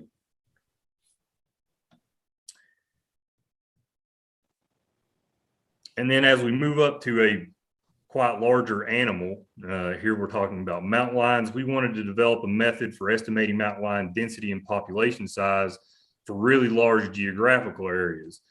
We wanted to do this because those animals have, kind of extraordinarily large home range sizes. So sampling in small study areas really doesn't allow you to get a sample size that's large enough to be able to reliably estimate some of these demographic rates. And it took us 112 days to obtain a similar number of detections as those other two studies. And so the point I'm trying to make here is that really much more time, effort, and certainly financial resources are typically required so that you can obtain a large enough sample size for these larger mammal species to reliably estimate population size, population density, or even population growth rate. And this is primarily due to their biological, behavioral, and ecological characteristics. Now, there are a lot of sampling and analytical methods that have been developed for estimating population sizes of large mammals. And what I'm about to show you here, this is certainly not anything close to an exhaustive list, but these are a few of the more commonly used approaches for large mammals. But it is important to keep in mind that because of the differing biological and behavioral characteristics of species, one method may be better suited for a given species than another method is. So the one that most folks are probably familiar with is seeing biologists flying around in a helicopter or a small plane to try to count individual animals that they see from the air. A similar method is spotlight surveys, which can work pretty well for species like jackrabbits. I personally often refer to these count-based approaches as the quote unquote feel-good methods, because as a biologist, you're out there and you're laying eyes on the animals, which makes sort of makes you feel like you're really doing some good work. But these methods are often expensive and they're particularly plagued by detectability issues. What I mean by that is that you can't necessarily count every individual in the population because there are animals that you just can't see, largely because of habitat conditions. And so you're really only getting minimum counts, which are typically not all that useful for making management decisions. A much more rigorous approach is called capture-recapture or mark-recite. In the old days, this would require that biologists or researchers actually go out and physically capture animals, mark them with an ear tag or a radio collar, release them, and then physically recapture them again at a later date. And this would allow them to get an estimate of what's called capture probability so that they could then put that into a model and estimate population size. But this is a pretty labor intensive and time consuming effort. Now we primarily use non-invasive methods like camera traps or hair snares to detect a lot of these species and estimate their population size. And you're probably somewhat familiar with both of these, and particularly the hair snares, because that's been used to estimate bear population sizes in Kentucky multiple times. Now, I do have to admit that I somewhat love these methods, and that's primarily because I've worked with them a lot over the years, including developing alternative sampling designs and new model extensions to help us try to better estimate different wildlife populations. But these methods do have downsides, and one of those is that they can be expensive to implement. It's not necessarily cheap to buy 200 camera traps or to genotype 1,500 bear hair samples. These methods also typically require quite a bit of manpower to implement, and they're sometimes not applicable to a given species or a particular management problem.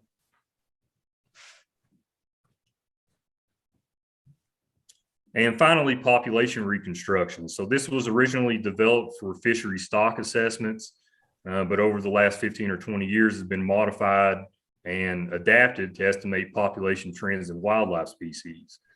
One important distinction between this method and these other methods that are up here is that population reconstruction is the only one that requires a population be subjected to hunting, because most of the data that these population reconstruction models use to estimate population size, most of those data are the number of individuals that are harvested within a given year.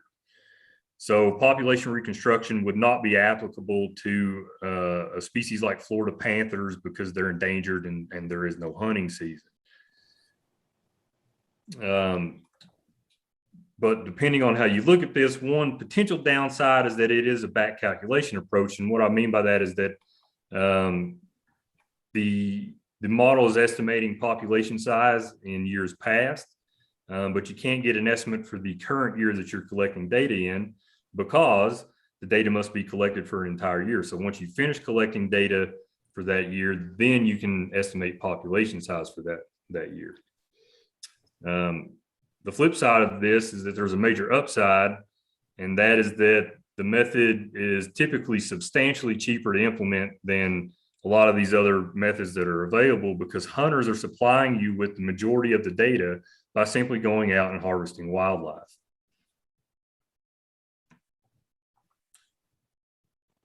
So statistical population reconstruction is the most recently developed type of population reconstruction model.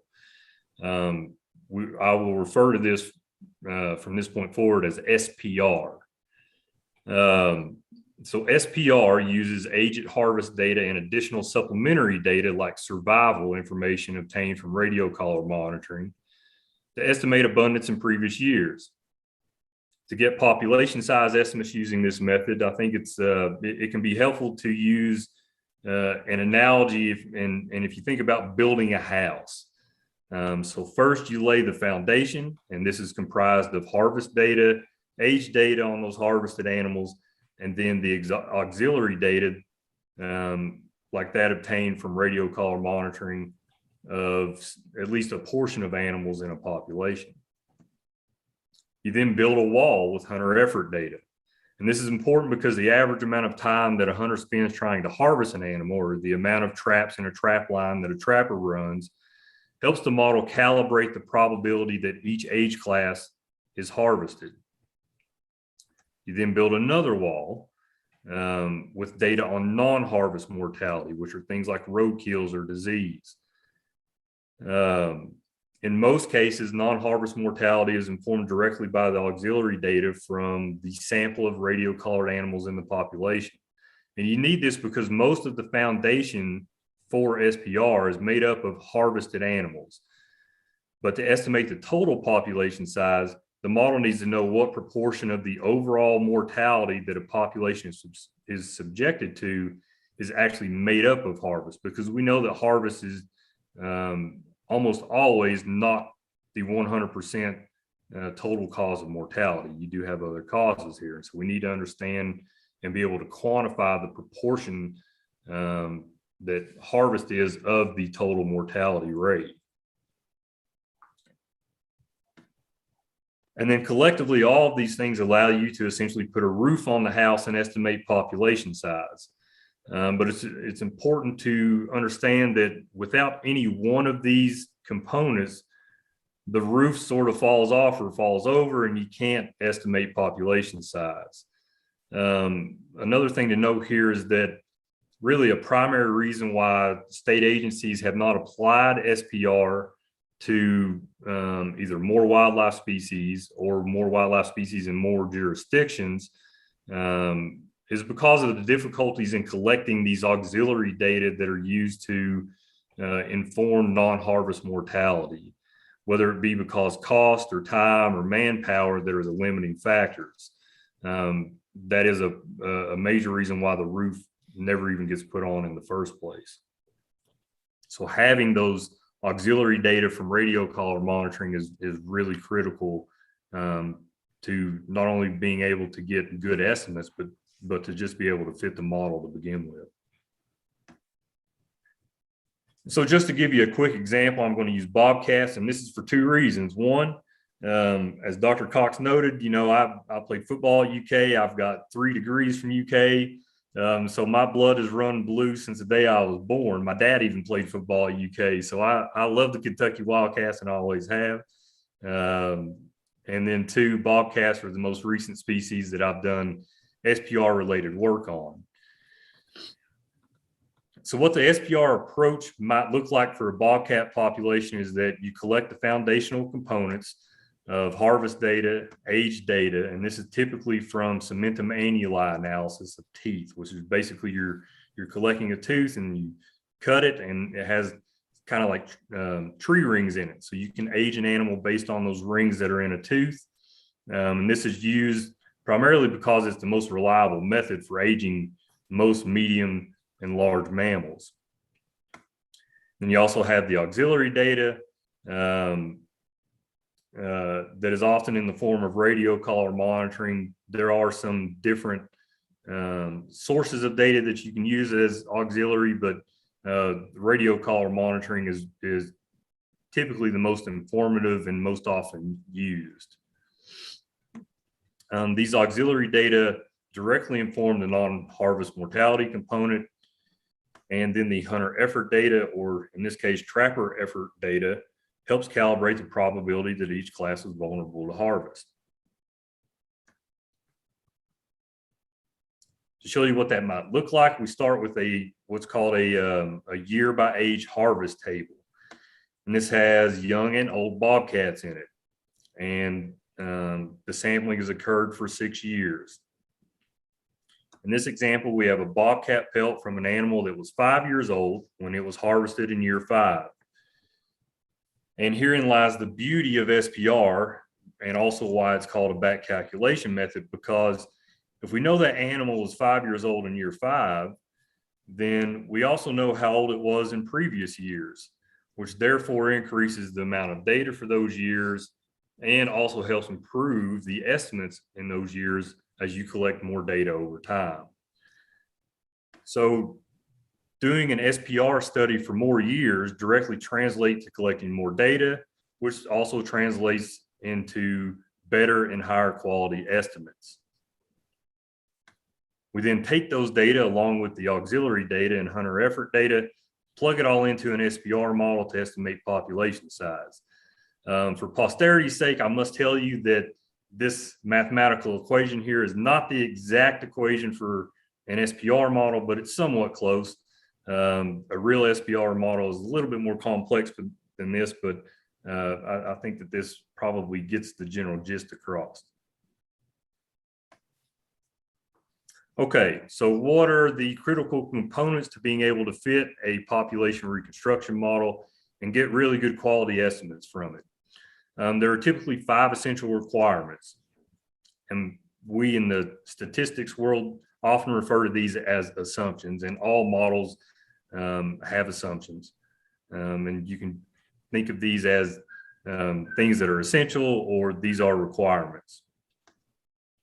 So the first one is that age and sex of every harvested individual are accurately determined. For elk in Kentucky, this is accomplished using the telecheck system along with cementum annuli analysis of teeth that are collected from the harvested elk. The second is population closure, or that there's not too many individuals leaving the population or coming in from another population. For elk in Kentucky, this has been evaluated 2 ways, using radio collars to look at dispersal, then also through population genetics analyses to look at gene flow among populations. Now, this particular requirement of closure, this is really probably the most flexible assumption of the 5, because SPR models can actually function pretty well with even a low level of immigration or immigration. The third assumption is that auxiliary variables are unbiased. This one is easily achieved if the study design for deploying radio collars is optimized ahead of time, specifically for using data in SPR. But you can run into problems if these data are sourced from a study that was designed for a different objective. The fourth is that natural survival is constant within each age class. Again, radio collar monitoring is critical here. And the last is that harvest vulnerability is constant within each age class. This is where hunter effort and the harvest structure come into play. Violation of these last two requirements or assumptions is really where implementation of SPR and getting reliable estimates can become jeopardized. As I said earlier, the difficulty and cost in collecting information on non-harvest mortality often prevents using SPR, but there also can be issues with adjusting the hunt structure that cause problems within a model. And this typically arises if things like quotas are changed too soon because the model complexity would have to be increased to accommodate those changes. So there's not enough years of data have been collected to inform that added complexity, then the model may not converge on a reliable estimate. So here's a real world example of what can happen to SPR population estimates if one of those 5 requirements is violated by something that seems rather inconsequential. So in this instance, Wyoming Game and Fish wanted to estimate population size for bobcats, and they used statistical population reconstruction to do that. The annual population estimates are represented here by the green line on the figure.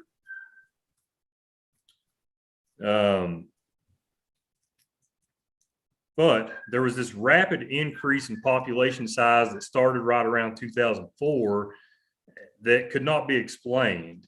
And it was perplexing because it really just did not track the magnitude of changes in the actual bobcat harvest, the hunter or trapper effort, or the prey populations. So I was contacted a year or so ago to try to help figure out why did this occur and what is going on with these estimates and the SPR model. So I ran some models to try to figure this out and found a very large effect of the aging and sexing source on the population estimates, which really overpowered all the data components. It turns out that for like 20 years, biologists with the state agency, they had always verified the sex and age of harvested bobcats. But in 2004, they stopped doing this and transitioned that responsibility to the hunters and trappers. The problem is that we know from previous studies that have been done across the US that hunters and trappers often have a tendency to misclassify sex or age of harvested bobcats, and this is particularly the case for subadult and juvenile bobcats. Consequently, this seemingly minor change of just transitioning who is going to sex and age these harvested bobcats resulted in overestimates of the most recent population sizes. And that is particularly problematic because the most recent years are the most informative for the management that you plan to implement in the future. So this is just to reiterate that, really violating some of these assumptions can kind of throw the whole model out of whack. And the ultimate consequences that management actions put on the ground might be flawed and could potentially lead to somewhat hidden population declines that might be difficult to detect. Okay, so that's enough of the introductory stuff. And so now I'm going to transition to the adaptive management of elk in Kentucky and kind of how SPR fits into this. So adaptive management is what the department uses to manage elk and other species in the state. There are really 4 primary components to implementing adaptive management. The first is to define objectives for the population that are linked to management goals.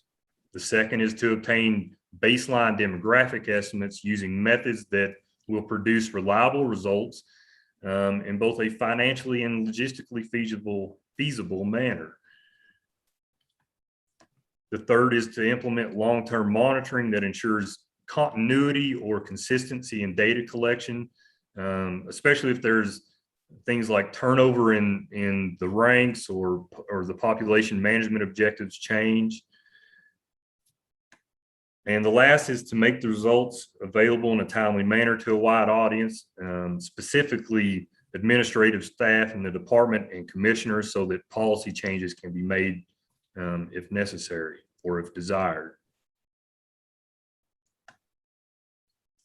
So for the first component, the department developed a management plan that clearly specified their objectives for the population, that modeling was needed to estimate population size, and that hunting would be used as the primary management approach. So I think it's safe to say that the first component has been met. Then we move to the second component. And with the proof of concept SPR project that was completed a couple of years ago to see if SPR could work for elk in the state, the department has made the initial steps towards obtaining baseline population estimates. But there were two issues with trying to use those estimates from that proof of concept study as the population baseline. One is that the harvest structure changed during some of those years, so the number of permits varied among years. But as I noted earlier, not enough years of data had been collected to fit a more complex model that could actually accommodate those changes just yet.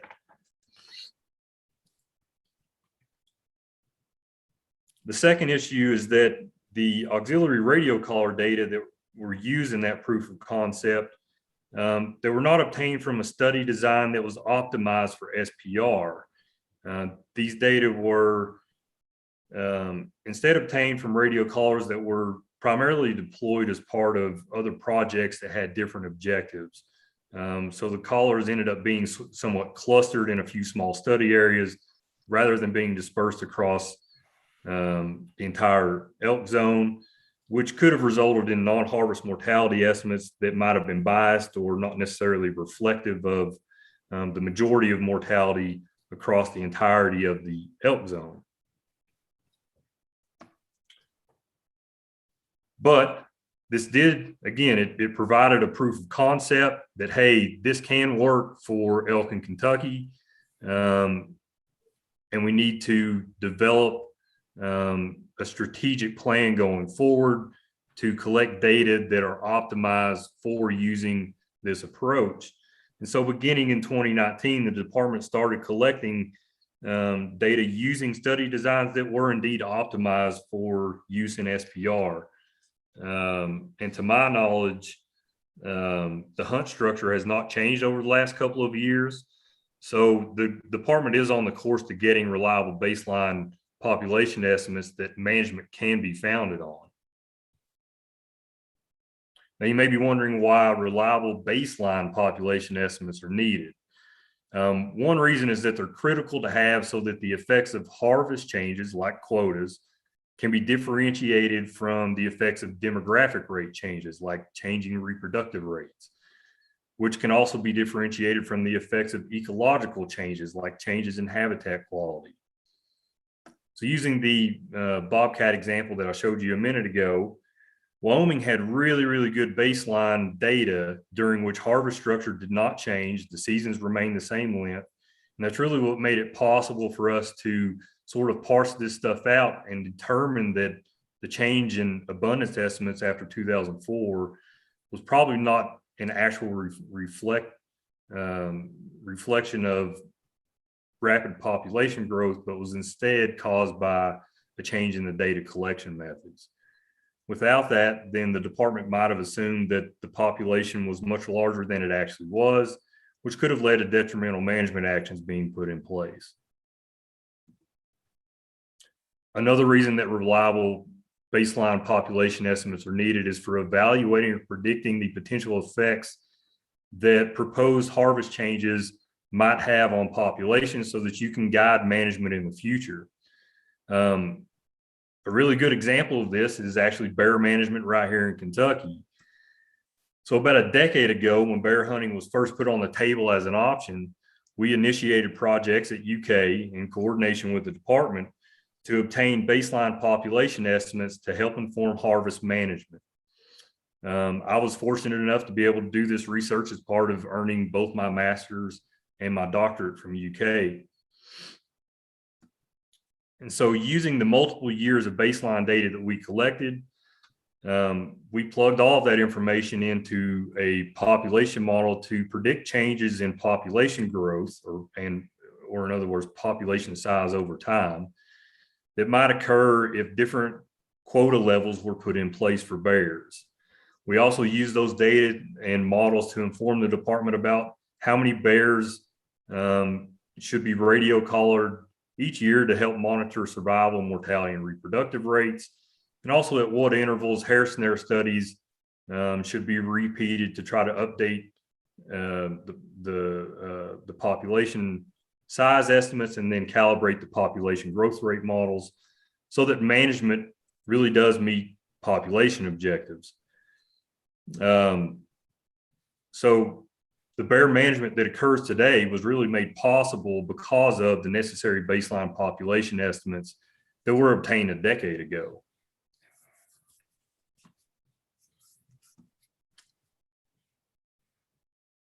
So the next question that you may have is how many years of data are really needed to get reliable baseline estimates using SPR?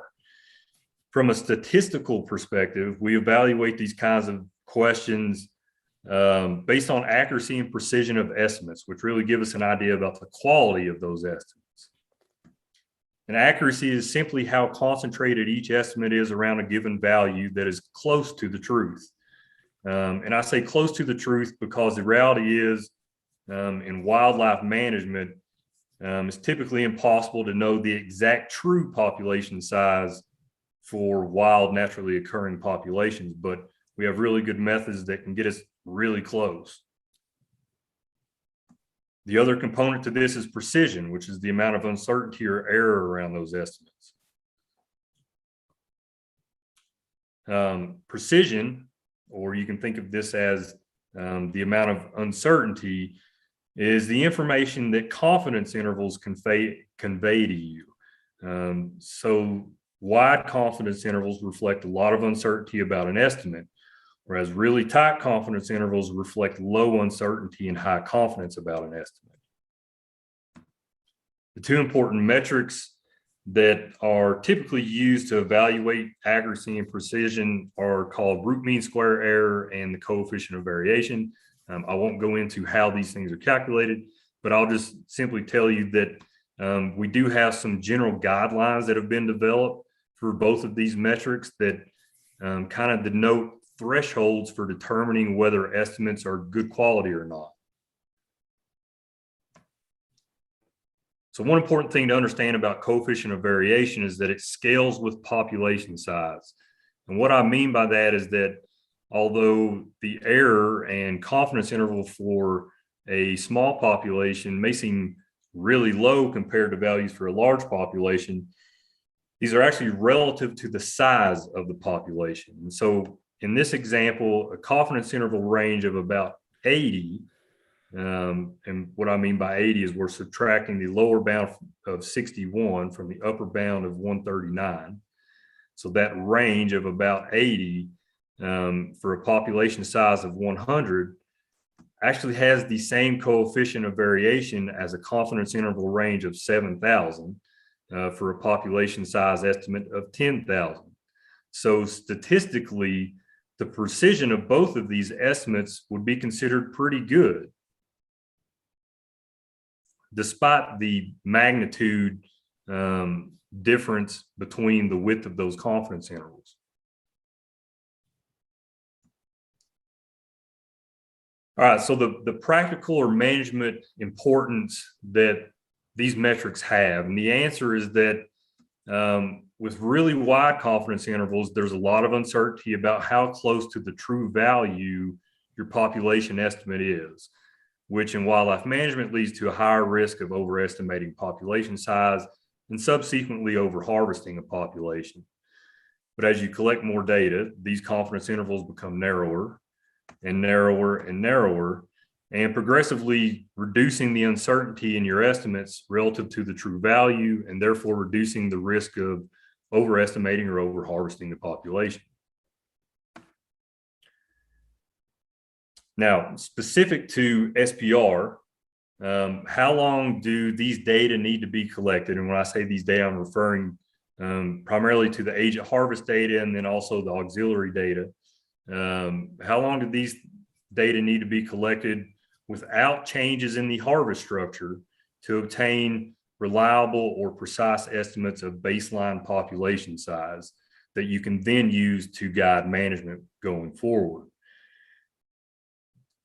There's really no clear-cut exact number guide for this because the quality of those population estimates really depends on multiple factors, such as species biology, the management objectives for a given population, and also the presumed harvest levels for a population. But we do have some previous studies that we can make informed determination from. So first, we know that 3 years is really the minimum number of years worth of data collection that are needed to fit an SPR model and get some sort of estimate out of it. From a logistical or financial perspective, this short time frame probably seems like an ideal scenario. To my knowledge, there have only been about 2 studies, one of which is the proof of concept study that was conducted on elk in Kentucky. Really, these 2 studies are the only ones that I'm aware of that use just 3 years of data. The problem is that, as you can see from these figures of population size estimates over time, is that the confidence intervals around those estimates are pretty wide. So the precision is poor and accuracy is probably low. The converse to this is the statistical ideal of collecting 10 years or more of data without making any harvest changes, because we know that this will probably produce really accurate estimates with really good precision. And for a guy like me who plays around with statistical models most days, this would be great to have. But having been a state agency biologist and program manager in the past, I understand that such a lengthy period without making any harvest changes is just really not pragmatic. And so we need a compromise between the two. So ultimately, based on my reviews of multiple SPR studies that I've done as a peer reviewer for journals, and then my own experience having worked with SPR models, and then throwing in the findings from the Kentucky Elk Proof of Concept SPR project, my recommendation is to collect data for 5 to 6 years without making any changes to the harvest structure. And I think that this time frame is probably a really good compromise between the statistical quality and the logistical and financial costs. We can see some supporting evidence for this if you look at that elk proof of concept results in the bottom left of the slide here, where 3 years of data collection are represented by the red box. And that red box is really wide, or well, I guess I should say really tall. And the height of that indicates the confidence interval width, which reflects quite a bit of uncertainty. But if you move over to the blue box, you see that with 5 years of data collection, the confidence interval is tightened down and reduce uncertainty quite a bit. And you have to keep in mind here that this occurred even though the data collection designs that were used for fitting those SPR models were those designs were optimized for studies other than SPR, but were essentially kind of plucked out and used to see if SPR would work, and so they weren't optimized for statistical population reconstruction. And I think the coefficient of variation for those estimates using the 5 years of data were down around 0.3. So you're getting pretty close to the recommended guideline cutoff of 0.2, which indicates you have a pretty good estimate. Now, the good news here is that the department has already revised their data collection designs and optimize them for using the data in the SPR framework. And they've implemented those efforts in 2019. And so after this year of elk hunting, we'll have 3 years of really good baseline population data that are being collected specifically for use in an SPR model. And then they would only need another 2 years of data collection without making any changes to the hardware structure to complete this 5-year target for getting baseline population estimates that can really inform future management for elk. And then, you can start making changes, and that would even allow you to simulate those changes ahead of time to see what effect, changing the number of permits for a given sex or age class might have on the population. So you can then start to look at this stuff before you even put it on the ground, which is immensely beneficial. So with that, Dr. Cox and I will be happy to answer any questions that you might have, and thank you for inviting me here to present. Thank you, Dr. Murphy. My first question is, have you read the Mill Spa research project? Yes, I have. And you found it, I'm not putting pressure on you here, how did you perceive it? I perceived it as a really good proof of concept study. And my impression is that that's what that was originally designed to be, was a proof of concept to see if the SPR approach could be applied to estimate population size for elk in Kentucky.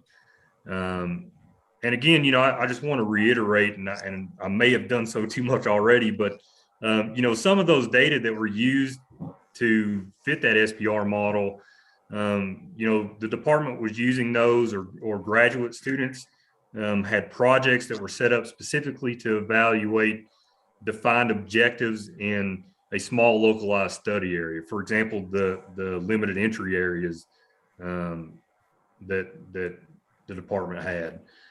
And so that really resulted in data being clustered in small study areas. And so, the data that were used were not exactly optimized for using an SPR, but despite that, I think that the Millspaw and Clausen report really showed that this can work for elk in Kentucky. And my last question is, Dr. Murphy and John Hast, this thing says elk population modeling research proposal. Can you sum up what the proposal is, John or Sean? Yeah, absolutely. So what we've brought Dr. Cox and Dr. Murphy in to evaluate where we're at. That was a big question from the elk working group. We have since the season changes there for the 2019 season been working towards an SPR model under the guidance that we received from the proof of concept model, essentially. So, they've evaluated that. We're on the right course for this. My professional opinion has always been that SPR is the right course to take, given that what we've got in the game already, and just generally what's been used across the United States right now. This is the kind of the wave of the future. But what their contract would entail is, probably, and those guys can jump in, it's not worth starting model building until we've got 3 years of data. That's sort of what we came to. We will next July have 3 full years of data. So the big hold up there, so we're going into our 3rd hunting season, but the age at harvest data, which we know is a major component, that won't be back from the lab. That's usually back to the lab late June, early July. And we'll have all that data in hand for 3 full years. So, my idea was an FY23 contract with them to produce an SPR model with the understanding that additional years of data will make that better. Go ahead, Brian. Thank you, Dr. Hast. Go ahead, Brian. What's the confidence level of a 3-year study versus a 5-year study? I would just say that you don't really know that, but the general assumption is that the precision is going to improve with increased amount of data. And so the critical part of that is being consistent with the types of data that you collect, with who collects it, the methods that are used to collect that. And so that's typically the trend line that you're going to see. And then at some point, there's going to be a point of sort of limited return. In other words, if you do year 6 and 7, is that going to really give you much more of a precise estimate than would you see at 5 or 6 years?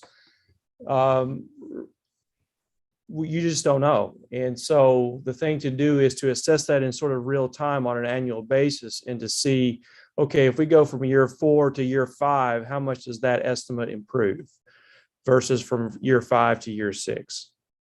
But typically though, if you get below 3 years, then you're starting to introduce a lot of uncertainty and instability in that. And you're going to have such wide confidence intervals that the models are almost going to be useless. And so what you do, because those confidence intervals are essentially giving you they say essentially within 95% probability that your estimate is going to be this high or this low. But here's kind of where it is. Here's what we think is the actual estimate. You could actually have an error on the low side of things. So instead of having 12,000 elk, you may actually have 4,000 elk. And maybe the true value is 4,000. And so in terms of making management decisions, you want to have that confidence interval narrowed so that if you actually are in error and the true value of the population size is much lower than you estimated, that whatever management recommendations you make doesn't drive the population into severe population decline. And the lower that population number is, the more detrimental that decision could be. So, the key there is to do sort of a real-time annual assessment and review what the new data are telling you. So if you go from year 4 to year 5, and let's say you go from an estimate of, 15,000 elk plus or minus 5,000 elk after 3 years of data. During year 4, you go from 15,000 elk to plus or minus 3,000 elk or something to that nature. And you start to see that tighten. Then it goes back to a discussion as to how much more precision do we want in our estimates in order to feel good about making harvest changes. We want to increase the number of tags. Do we feel good about increasing the number of tags to the point where if we do make an error because the population is lower than we actually estimated, that it's not going to drive the population down to the point where it may take a few years to recover? So the lower that precision is, the better shape that you are. It's sort of your starting point by which you want to make your major management moves from that point going forward. And so it really does have to be assessed sort of on a yearly basis. And you check it year 3, year 4, year 5, and you say, okay, well, we feel pretty good. Our precision estimates have not really tightened that much from year 5 to year 6, and we feel good about going ahead and making those management recommendations at this point. Other questions for either Dr. Murphy or Dr. Cox? Yes, sir. Chairman Kleiner. Yes, Paul, I couldn't see, I can't see your hand. I can't see everybody. We've still got stuff. Go ahead, Paul. Just kind of a two-part question. I know we don't have the best data in the 2000 and I guess it was 2017 and 2018 years in which we were at 700 tags. And we had the 2019, 2020 data with 594 tags. Can those two different time periods, two different tag allotments, be used together to supplement so we know something now, and then we supplement that data when we get the results of the 2021 season? Or can the first part of the question, or can the 17 and 18 data not be used at all? Potentially, yes, they can be used. I don't know how the harvest structure compares to today. So this year, how do those permits relate to what's happening this year or what happened last year? And then Also don't know about the auxiliary data and the manner that it was collected and whether it's representative of the larger population or if those particular years were also concentrated in some of those smaller study areas. So that's if the auxiliary data is more representative than what it was in the initial years that SPR was applied, if 17 and 18 is more representative of the greater elk population in the state, and the harvest structure is close to what it is or has been for the last couple of years, then yes, I mean, you can use those data to try to get an approximate baseline population estimate, with the understanding that there's still going to be a caveat here, and that some of the issues that apply to that proof of concept study may also apply to the resulting estimates from that, given the discrepancies in data collection and harvest structure.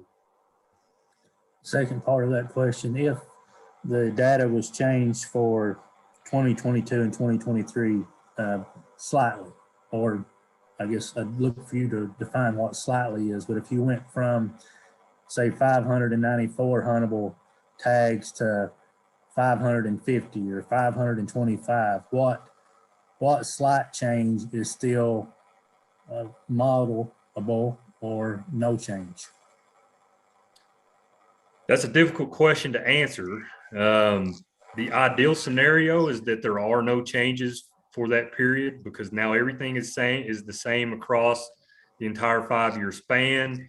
And so you take out, what that does is that takes out a huge source or a potentially huge source of variability, and that is changing harvest structure. Other potential major sources of variability are things like what I presented with that Bobcat study, where the data collection methods changed midway or something like that. The more consistent that you can keep the harvest structure, the data collection methods, the number of radio collars on the landscape, just within that 5-year period, the better off you're going to be, because the estimates are going to be more reliable, in large part because we've taken out sources, potential sources of major variability. And again, it's we sort of did this with the bear studies that we did a decade ago, where not making changes to the harvest, and really letting us finish collecting our data so that we could get those baseline estimates. And then now you have the information to be able to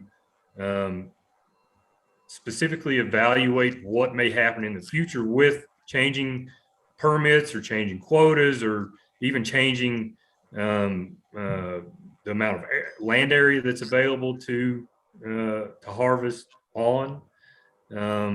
So yeah, I mean, it's a short. Obviously, I'm trying to pitch like it's a short period to just try to keep it consistent. But yeah, I mean, I'm without actually analyzing the data myself, I can't tell you how much a change in 50 tags or something is going to matter. Is this to finish up this question, because I've got Brian next? So go ahead. If you don't care, Brian, just follow up. Final question until you say something else that triggers a thought. If we went ahead and started with the modeling now, with the 2 years of data that we have, started in January, February, something like that, and then we supplemented that data with the age of harvest tooth information when we get it in June or July. How quick could you have the model presented to us next year so we could see where we stood to make decisions for the future? Yeah, so you really can't fit the model to anything less than 3 full years of a complete data set.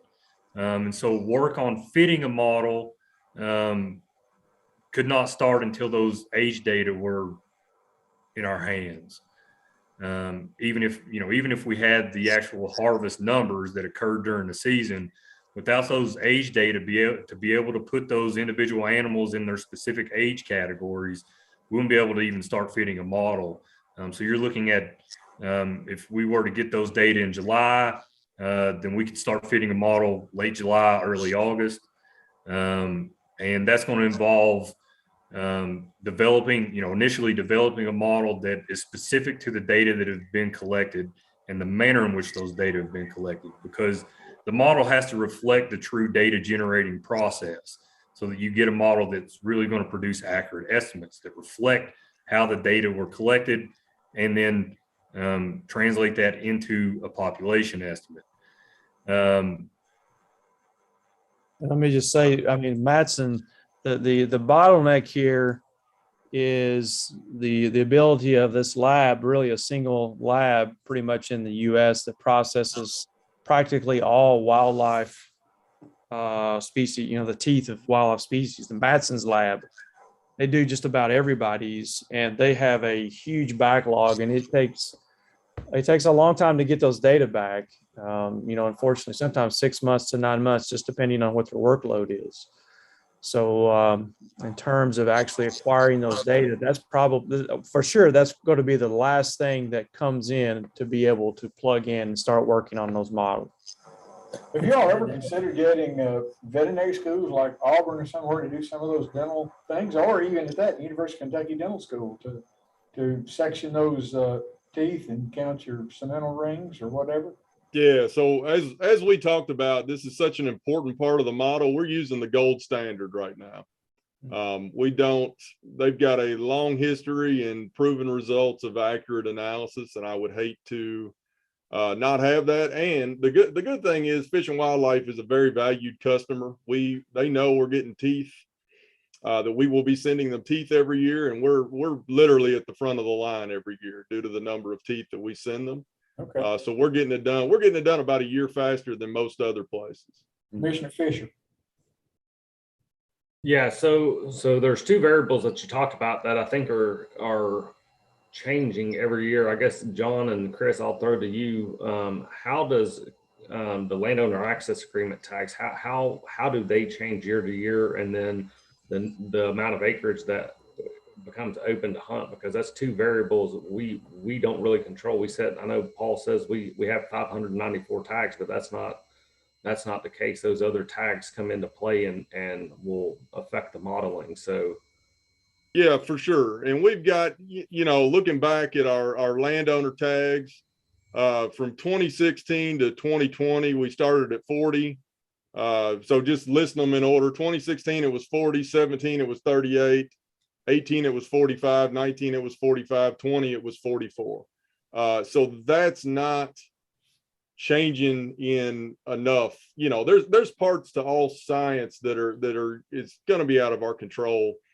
That's not really changing enough to throw a wrench in a model, and it's something we've got to take into account. I mean, the other huge variable that we have no control over is bull hunting weather like we had in 2019. That's just stuff that you put in there, and whatever Mother Nature throws at you've got to deal with. It's always going to be, any science that happens is going to have certain aspects like that. The landowner tags just not changing enough to matter. Our acreage of huntable land has remained pretty consistent, 19, 20, and 21, which is good. We've not had any big shifts of 200,000 acres or something like that would impact this significantly.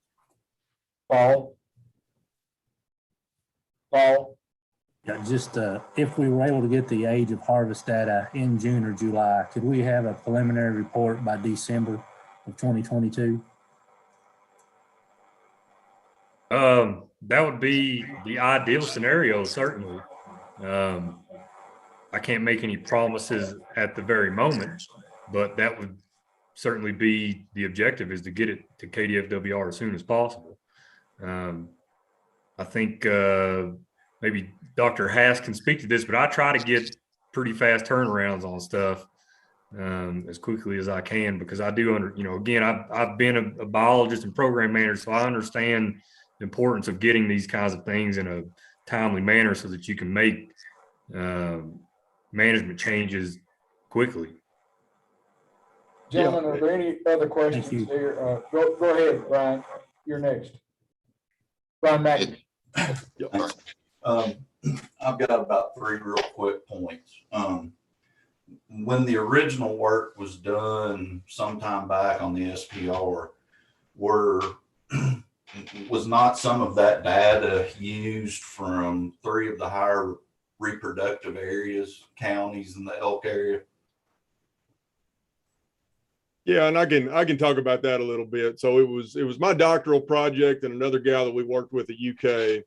You know, to get at different questions about elk, you know, where you put your study area and how you cluster your collars is, you know, something that you think about on the front end and make it as advantageous for that particular project as you can. In our case, we wanted to know exactly what was happening in the hazard limited entry area at the time.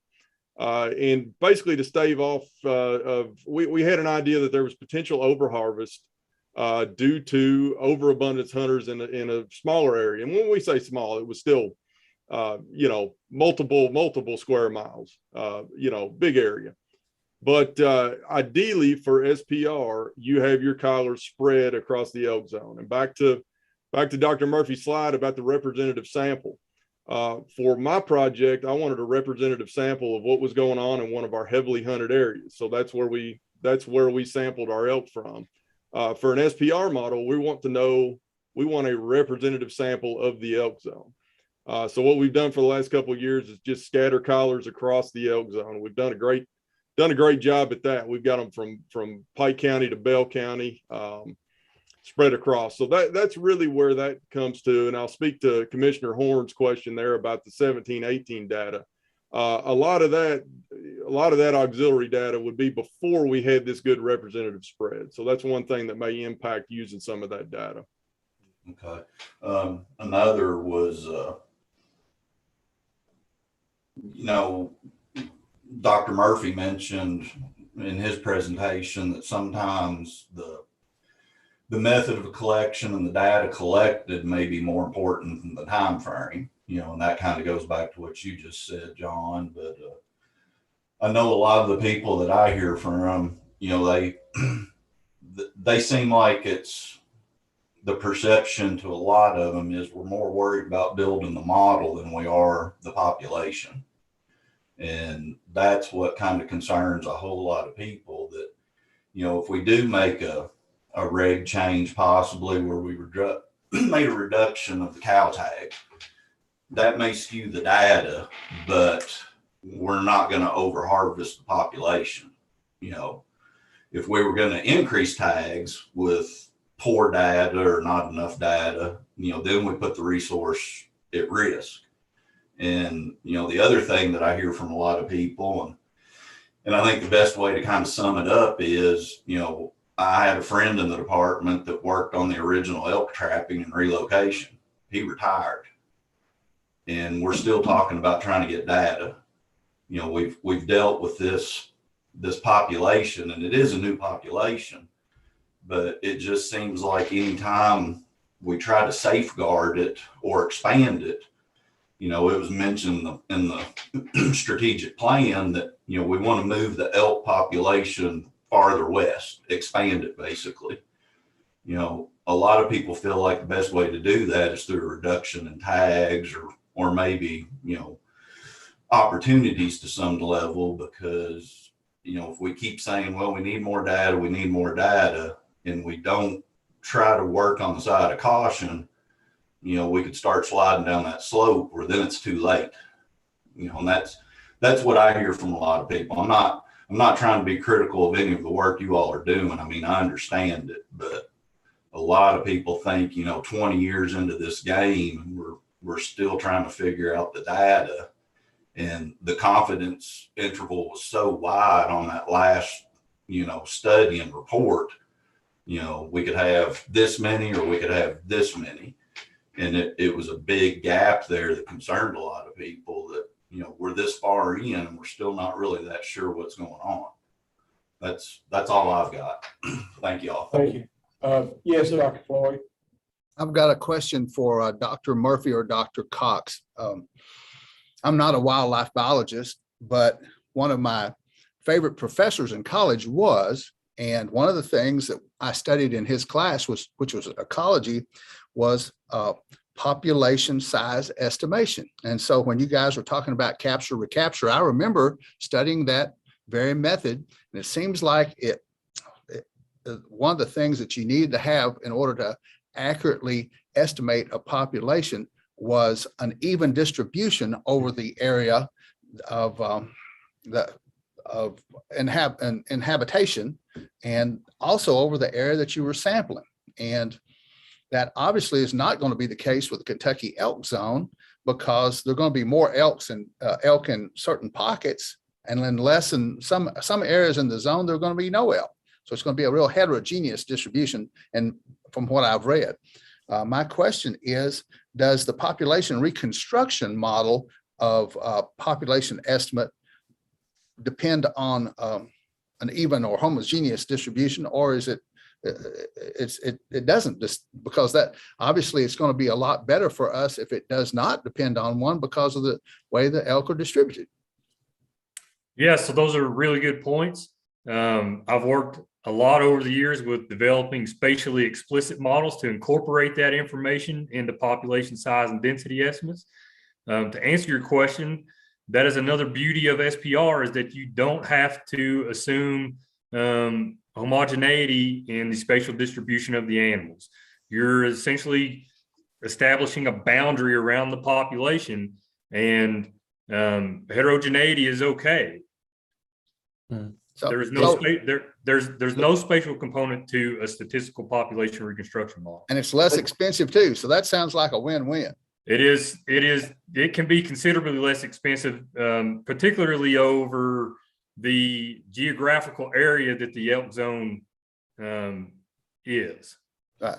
And this is, I mean, and it's when you're dealing with large mammals that are very social like elk are, they're going to be in a clustered distribution. And so in many cases, when you're doing the field work and you're sampling, you're forced to go to those locations where there's high enough density that you can capture enough animals, and you're making the assumption that those animals that you capture and monitor are going to be a good representative of the population at large.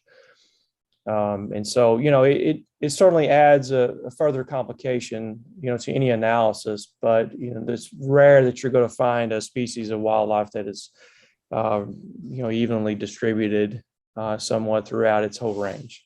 Yeah. Yeah, I just had a couple of quick questions.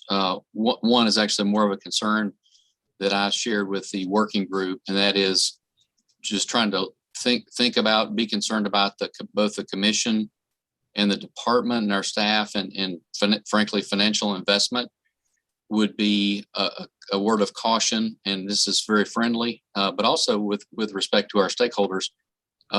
If I'd be concerned, and I'd be interested if Dr. Murphy and Dr. Cox have any feedback on this point, but if you started the model with 3 years of data, and then looked at the estimate and the confidence interval on the estimate with just 3 years of data since the last significant change to the harvest structure regulations, you might have, comparable results what we did with the proof of concept, and it might be setting ourselves up for frustration if there's not a willingness to continue on and collect those additional couple of years of data to support refining the model and narrowing the confidence interval, getting a more precise estimate or range of estimates for your confidence interval. So I'm interested in your feedback there, but also the relocation of elk to McCreary County, which we've talked about and the commission could vote on in December. I guess given that you don't have a spatially explicit component here to the model, that probably wouldn't have an effect. So you kind of answered my question, I think, with your last response. But if there is a potential impact from moving elk, 25 or 50 elk or whatever to McCreary County, further outside the core zone right now, but within that 16 county elk zone, be interested if you foresee an effect on the model there.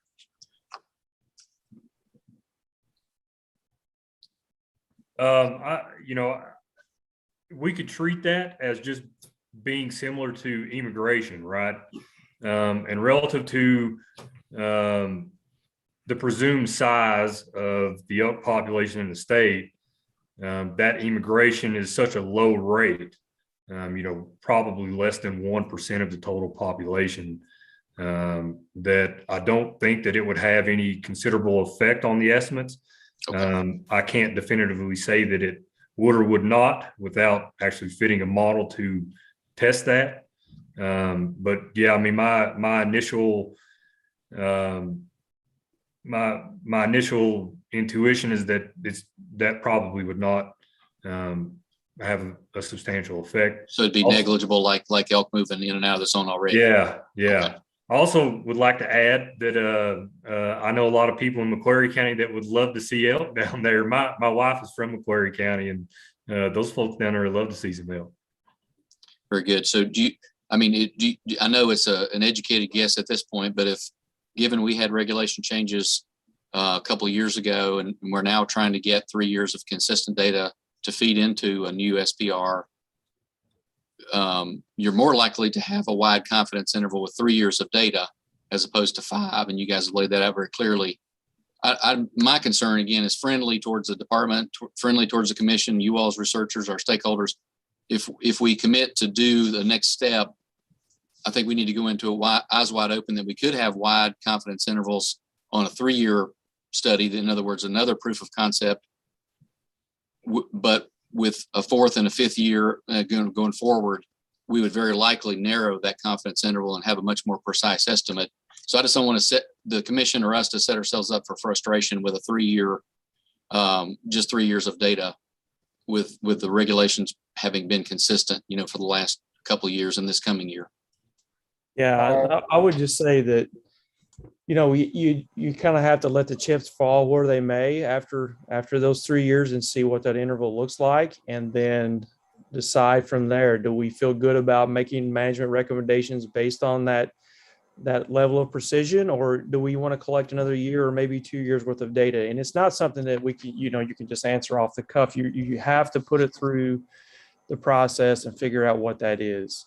And what I would say, and Sean alluded to this, is that the parts of constructing these kinds of models where you're doing the intensive radio telemetry study and when you're collecting a lot of the harvest information, hunter effort, and all those things, the way that those stars all have to align, the way you have to organize all those things to come together to make one of these models be effective and robust and be very good in predicting your population size, that's a hard thing to accomplish. And it's one reason that a lot of states can't do this. They don't have the resources to do it, or maybe the expertise, not so much.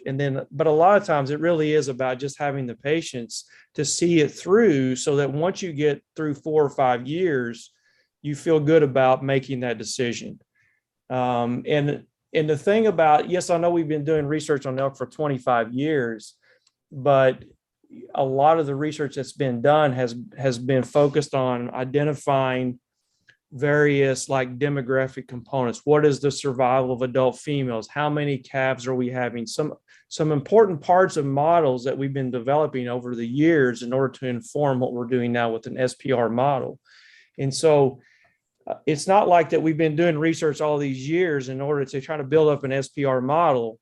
That first SPR model was kind of reaching back and trying to pull information from studies that were never designed to be put into an SPR model explicitly. And so that's why you get a lot of that wild fluctuation in the outcome. That's what we think anyway. And so going forward here, we have 2 years of solid data collection efforts and possibly a third here. And that's a really good foundation. And so if you go forward and you think, okay, well, the data aren't that good, or maybe they are good, and you decide to make a major management recommendation and you change the number of tags that you use for harvest, that can shift the model. And so if your data are bad, your model outcome is not good, what can happen is you go back to square one. And then you're going to have to go back and collect data from 1 year, 2 years, 3 years, 4 years, 5 years, whatever it is. You're kind of have to reboot the whole thing. And so that's why in looking at what has been done in the past and what we have going forward here, it looks like we're in a really good position to get that third year and then possibly build on it for another year or two and really produce a pretty good estimate. Probably, I mean, I would think a really good opportunity to produce the best population estimate that we've had in the 25 years of this program.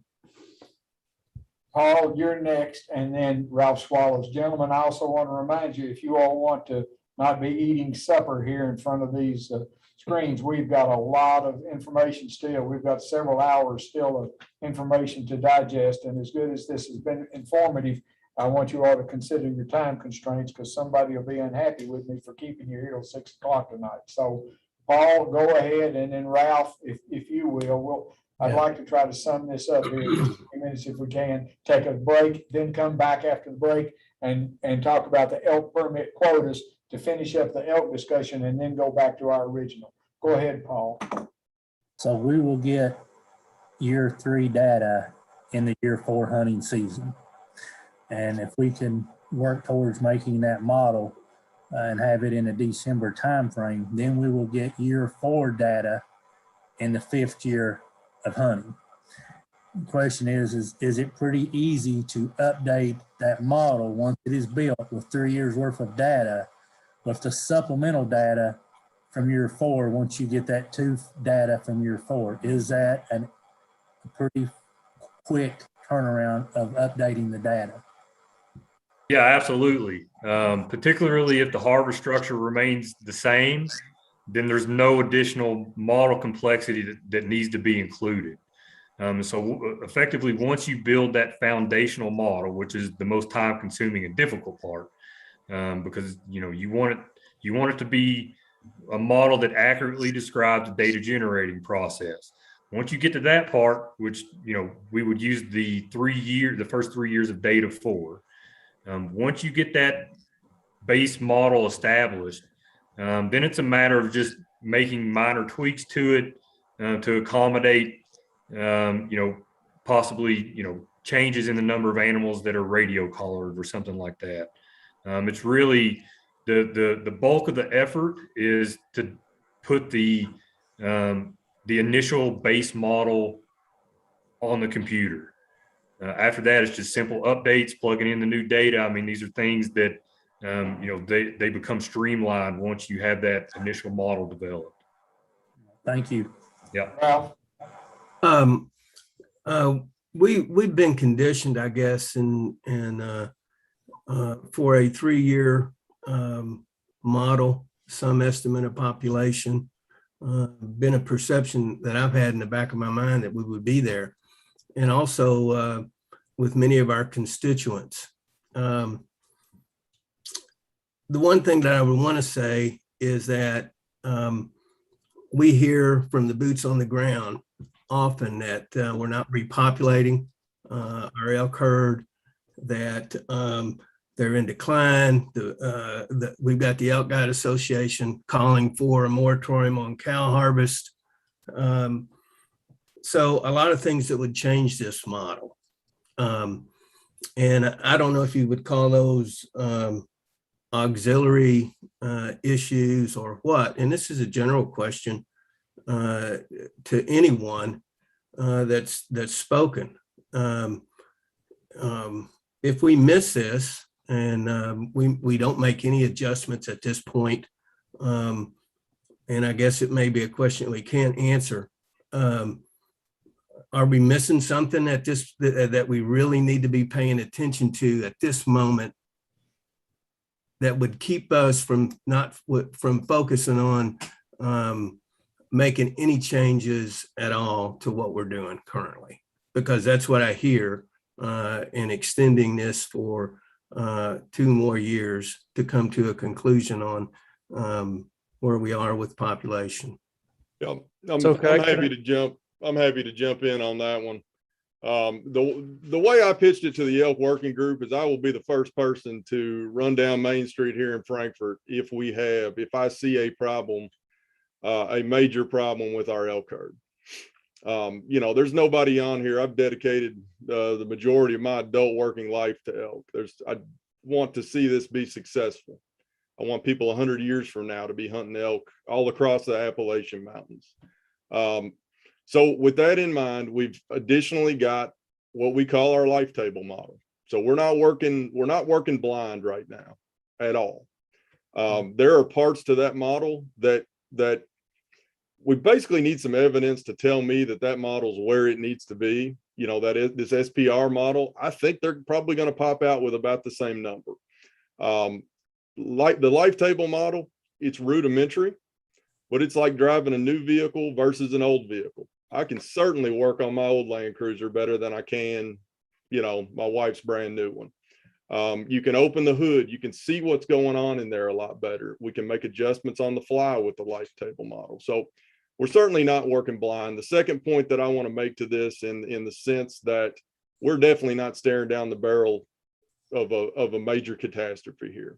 And I will say that because our cow harvest is low as it is right now. The numbers of cows we're taking each year, if we take the worst number from our life table model or from the previous proof of concept SPR model, we're still managing those elk for sustainability into the future. And that's what I have, you know, to throw out an elk term there, I've ruminated on this quite a bit since coming into this role, and really wanted to sit back and take an unbiased look at what's going on. And those are the two things I come back to. We've got a good model in the life table model that just needs to essentially be validated, if we want to use that term. And then secondly, our cow harvest is low enough that we simply can't. We are definitely replacing those elk. If you take the lowest number, if you think there's 1,000 reproductively active cows out there, we are still growing the population as low as 1,000. And I think we all can agree that we've got more than that out there on the landscape. So those are the two things that give me confidence. And really our ask is that we complete this SPR model with 3 years of data and still have the option open to continue it if we need to. If we've got wide confidence intervals, I don't want to, the thing right now, if we make a reg change and we complete, you know, the 3-year SPR model and those confidence intervals are wide, but some simulated data tells us with another year or two, they will narrow down and be a great estimate. I want to leave that opportunity open. That's my biggest ask here is to have that option available once we evaluate a 3-year SPR model. So can I add something here for Commissioner Swallows? So having been around for some time, when the elk were first released and really up until 5 or 6 years after they were released, you know, we had all kinds of bugle tours, and we did some really intensive ground level research. And it was not uncommon for us to get really, really close to elk. It was not uncommon for tourists, even on these bugle tours, to, you know, be within a few yards of elk. And we used to joke a couple things. We used to say, one, you could put a fence around Robinson Forest and it wouldn't affect elk habitat use, because at that time elk they had the good life, and they were all over the service mine, and there was nobody hunting them. There was no major predators, and they were everywhere, and you could see them. You could see 100, 150 is no problem every morning, and you could do that. And the other kind of running joke was that, well, you could almost kill an elk with a loose leaf notebook, right? I mean, they were just so easy to approach. And here we are 20, 25 years later, and I can go up on parts of Robinson Forest or Starfire, and it's really hard to find elk. It's hard for me to take students to find elk. And now we have a situation where these elk have adjusted behaviorally to hunting pressure. We got tons of elk inside of a very dense contiguous forest that UK owns, Robinson Forest. Just exponentially higher numbers than we had even 10 years ago. And so I understand where the frustration and sort of an observer bias comes in, because we all want to be out there on the ground, either just looking and trying to find elk or trying to guide hunters to find elk. I mean, these things, there's a strong pressure here to filter out those elk that didn't wise up and adjust to hunting. And those elk that didn't adjust, a lot of those elk were eliminated years ago. And now we've got a much smarter, from a hunting perspective, elk population. There's no question about it. And we see that in the research. We see that in just kind of tooling around with students or whatever that may be.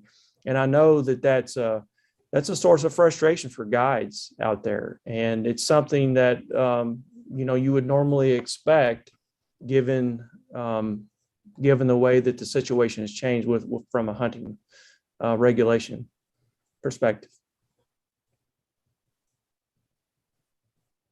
Other questions, gentlemen? Well, Dr. Murphy, Dr. Cox, thank you all for your time that you've devoted to us today to explain some of the SPR program. And I'm sure you'll get back with Dr. Hast and Chris Garland and work out a detail about the proposal and come back and talk to us again probably when we get closer to making those decisions. But thank you for your presence here today and your input. Appreciate you being here. I'm going to ask the commission, do you all want to go ahead and talk about elk permit quotas real quickly and finish up the elk stuff, or do you want to go ahead and take a break now and then come back? Whatever be your pleasure, because we've got lots of business still to conduct. It's 11:26. So what be the pleasure of the commission? Okay, if nobody's going to say anything, say again. I said, let's go ahead and take this topic and finish the elk stuff. Oh, okay, Chris, do you want to, or John, do y'all want to do this elk permit quota discussion for 2022? Yeah. Okay, let's go ahead and do that. And then I think we'll go ahead and just break for lunch then, because we're going to be close to noon by then. And we've still got a lot of business to do today. So go ahead with elk permit quotas. That's D5, gentlemen, D5. Yes, sir. Basically, what the Wildlife Division recommends here is retaining the same number of total elk quota hunt permits by allocation and tag type for through the 2023 season. Obviously, you've heard a lot of information on that, but obviously the reasoning behind this is twofold. First, to complete the most accurate statistical population model possible. The regulations need to remain consistent through the entire time span of that model. And then second, to change the cow hunt parameters as suggested by some stakeholders, overall number within the elk restoration zone, but would be reducing hunter opportunity by over 20% with removing those 122 elk permits and nominally changing the actual growth rate of the herd. Removing those 122 permits would only increase the growth rate of the herd by 1%. So we're in year 3 now. We'll have from talking here and Dr. Cox and Dr. Murphy, we have a 3-year SPR model by next year at this time or the fall anyway. And that'll give us a starting point to say, okay, where to go again. Like Cass said, if we have the opportunity to keep this as is to get those final 2 years would be our recommendation. I think they answered a lot of your, and commission members had great questions, I thought, about the SPR model and about the leaving the number. So at least we've got this attachment D5 that we can go back and refer to with the notes they've probably taken concerning Dr. Cox and Dr. Murphy. Any questions that you all have concerning that number? I think you've already asked several of those about maintaining that number and how that may affect the study. But anybody else on that discussion item, because it's not a voting item, not an action item, but any other comments or questions for the two that we've still got Dr. Murphy at least here with us? Go ahead, Josh. You have the floor. If no changes are made to the number, but yet let's say a group of hunters decide not to, kill cows, would that make any type of a change that's going to affect the statistics? No, that's accommodated in that hunter effort component. Those data are collected from all the hunters, to my knowledge, through the telecheck system. And so, if somebody gets a tag but decides not to hunt, or somebody gets a tag and doesn't fill the tag because they just can't find an elk, all of that information is accommodated through that hunter effort component that's acquired via the telecheck. So yeah, that's that. I guess to directly answer your question, that is explicitly included in the model. That information. Yeah, and I'll remind everybody about our mandatory postseason survey was one of the important parts of this SPR model that was put into regulation several years ago. So we're getting that. You know, it comes to mind the either sex archery tag. We identify there are some of those hunters that are just simply after bulls, and that's a metric that we pick up from that survey. Other questions concerning the quotas? Then I guess we're going to hear, is that correct, Chris and John? We'll be hearing all these three combined, or at least two, and the part that Paul wants to continue as discussion next time, but some of this is going to come back in action items the next time. Right? Yes, sir. So if any of the commission members have any further questions that they can think of after studying what Dr. Murphy has talked about and the information here in the packet, they can get in touch with either one of you all. I'm going to dump that on both of the two of you all. Is that okay if the members have an additional question? Because we've digested so much information from this presentation that there may be more questions they might have the two of you prior to the December meeting, especially if it's going to be an action item. So yes, absolutely. Dr. Clark? It's Mr., but thank you. I appreciate the vote of confidence. I gave you your doctorate. We got a lot of doctors here, but I'm not Mr. one. Murphy had one. If Dr. Murphy had one, we were just going to award you one. Well, thank you. I just wanted to make a point of clarification. If there was going to be a change, in other words, a vote on permit numbers, you may want to go ahead and decide that. In other words, if the commission feels comfortable with deferring that for a year until after the model's developed, that's fine. But if you wanted to make a decision, you might want to do that before December, because if there was going to be a change, it might be pushing us in terms of time frame if we did it in December. In other words, it'd have to be probably done before December going forward for 2022, just because it takes us, 6 to 8 months at least to get those changes through all the reg process. So anyway, I just wanted to make that point by way of clarification. Well, what would be the pleasure of the commission concerning that? I'll just turn it over to them to make a decision about whether they want to do something now with that or go ahead, Paul. I just want to give you my thoughts and hearing this discussed for numerous months. And speak up just a little bit, if you would. So I just want to give you my thoughts and hearing this discussed for numerous months and hearing some of the same concerns as Brian Mackey. I think that we are so far along in the 3 years of data that, and if we can have something in hand next year, I'm willing to continue on and let the numbers stay the same for the fourth year with the understanding that we will have a population model in hand sometime next year. I agree. I think we put a considerable amount of resources and funding into it, and we're close to having data that we need. While there are lots of concerns, I think this is the most prudent step. John, permit numbers are not in reg, is that right? So it's not imperative that we have to vote on that then, right? Yeah, they are not in reg, but we typically have that number lined out before the application period opens in January. Okay. So did you understand that, gentlemen? That number is not in reg, so it's still changeable. I know we'd like to maybe get that voted upon as ASAP, but it's not imperative because it is not in reg. The number is not in reg. It's a good clarification, and I sort of just wanted to misspoke. make sure they understood that, so they don't feel the pressure to make a vote on that if they don't want to. But if they want to do that, make a motion to go ahead and approve the numbers to remain, that's one thing. But it's not imperative as far as the reg number. Thank you. Yes, sir. And it would just be a structure change to the season. So, for example, if a week of season was changed or something like that, that would have to be changed in reg. Thank you.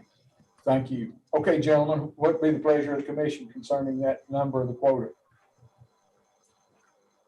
Ralph, did you say something while I was looking into that? Did I miss something that you said? Or did you want to say? I was just confirming with what Commissioner Fisher mentioned based on, and Paul Horn, based on this presentation and what we've heard from John and Chris today, we maintain our current structure. For another year. So does somebody want to make that motion that we maintain the number at 560? What's the number? 594. Can I get a motion that you want to keep that at 594, or how do you want to handle it, gentlemen? Does it have to be brought up as an action item at the December meeting? Hang on one second. Mr. Mackey had his hand up, Paul, and I'll go ahead, Mr. Mackey. Are we talking about possibly voting on this right now? Yes, they're discussing whether they wanted to go ahead and do that now instead of waiting till December.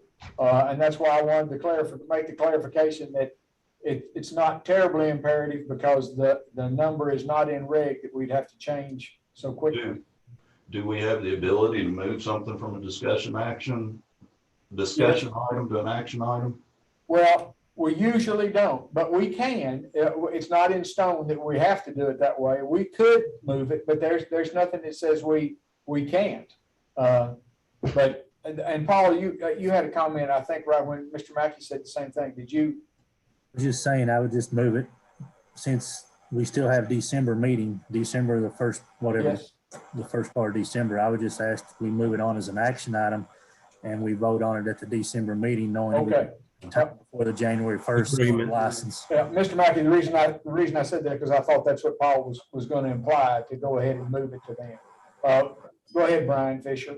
I think at the same time too, it would, and I know we said we were going to put a moratorium just on relocating elk to other states, is to simultaneously reaffirm that decision, that until we conduct and get results from a complete research survey, that we just politely decline any other agencies asking for us. Yeah, I think that's part of what what Chris will be bringing back to us is I think pretty much agreed in your all's discussion that you want to limit that.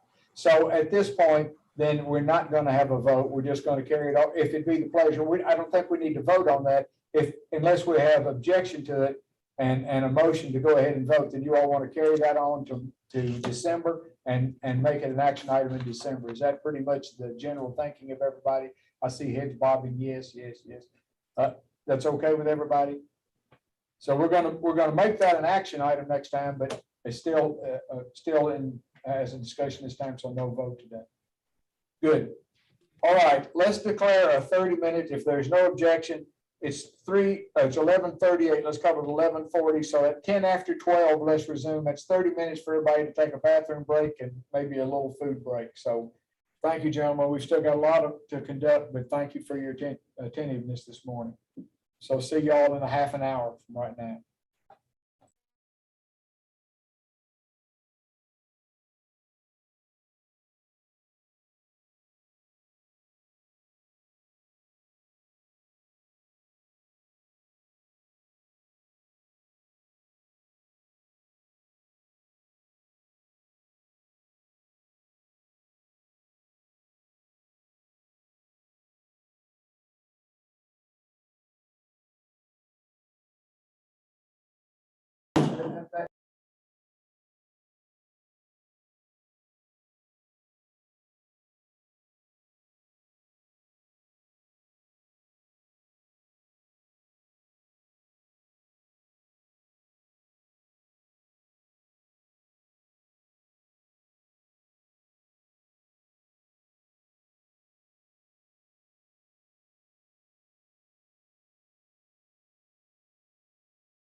Conserving fish and wildlife. At the Kentucky Department of Fish and Wildlife Resources, we take those words to heart. We are conservation officers, wildlife and fisheries biologists, conservation educators, engineering, IT, communication specialists, marketers, administrators, and customer service representatives.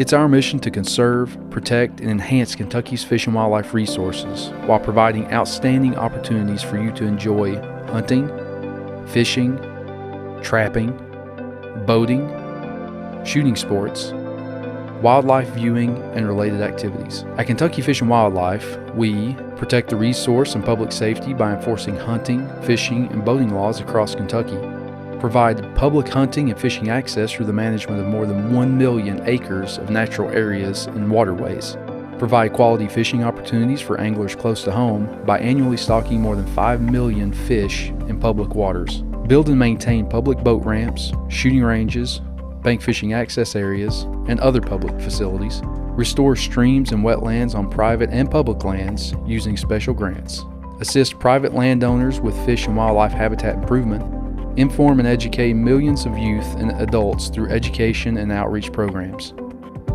Not only are we responsible for the conservation of the few dozen species in Kentucky that are hunted, fished, or trapped, we are responsible for all of our state's incredibly diverse animal species, nearly 1,000 of them. All of this is accomplished with funding through user fees and grants instead of state taxes. The majority of the department's revenue comes from the sale of licenses and permits, federal funds, excise taxes on outdoor-related equipment, and boat registrations. Hunting, fishing, and other wildlife-related recreation generate nearly $6 billion in total economic impact to the Commonwealth, supporting about 70,000 jobs.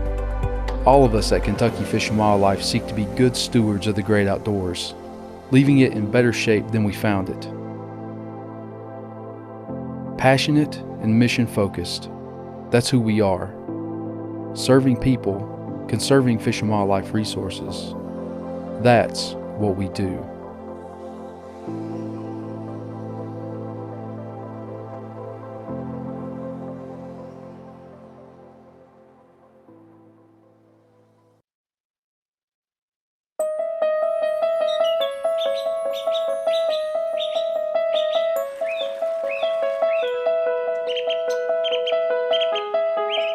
How many different types of wildlife can you name? Did you know that Kentucky is home to nearly 1,000 species of wildlife?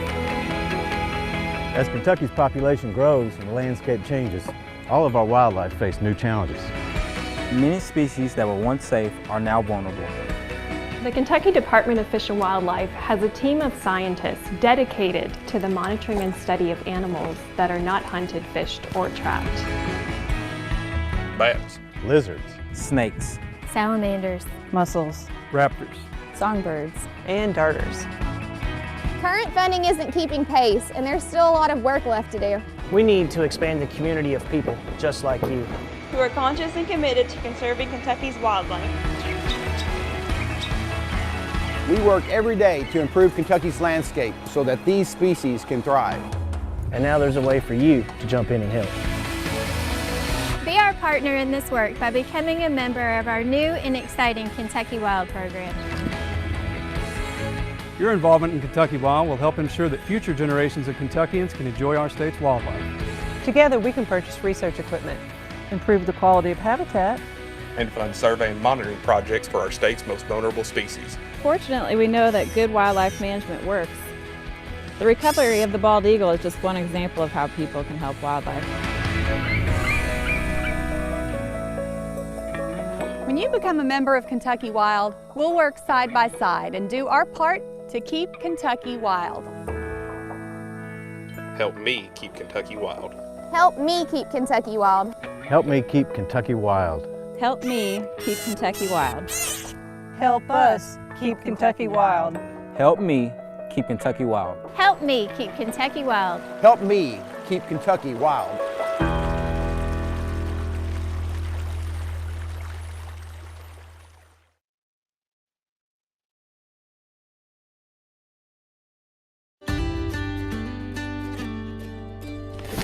Got one. Get him in there, Annie. Get her, Sadie. Get in there, Sadie. Jeez. There's turkeys all around him. Double point, they're in there. There they go.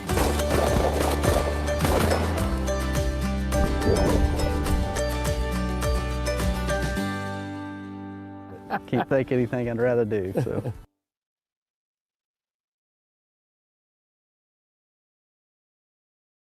Do you know there's a group of people representing you, the sportsmen and sportswomen of the Commonwealth, when it comes to decision making at the Kentucky Department of Fish and Wildlife? I'm Dr. Carl Kleinert, Chairman of the Kentucky Fish and Wildlife Commission. I'm one of 9 district commissioners whose job it is to oversee the Department of Fish and Wildlife and advise the commissioner on actions to take that are beneficial to the department and in the best interest of wildlife and conservation of natural resources. Kentucky is home to me, and I grew up hunting and fishing in the Commonwealth. It's my duty, along with 8 other commission members, to be your voice in conservation when it comes to enjoying the outdoors in this state. Every decision made on your behalf is well researched, thought out, and discussed before ever coming to a vote. That's our job, and we don't take it lightly. All we ask is that you, the sportsmen and sportswomen of Kentucky, participate in the process. When a district commissioner vacancy arises, we need you to nominate someone for the position. You can come to our meetings, you can reach out to us via email or telephone. Just go online at fw.ky.gov and search Commission to find your representative. As I see it, the job of Kentucky Fish and Wildlife Commission is to leave our natural resources in better shape than when we first got here, so that every generation after us can enjoy it the same way we have.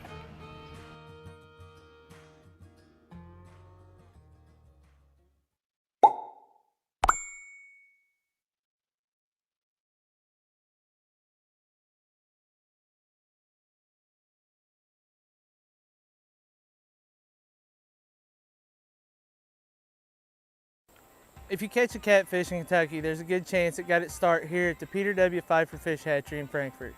Each year, the Kentucky Department of Fish and Wildlife Resources stocks thousands of catfish in waterways across the state.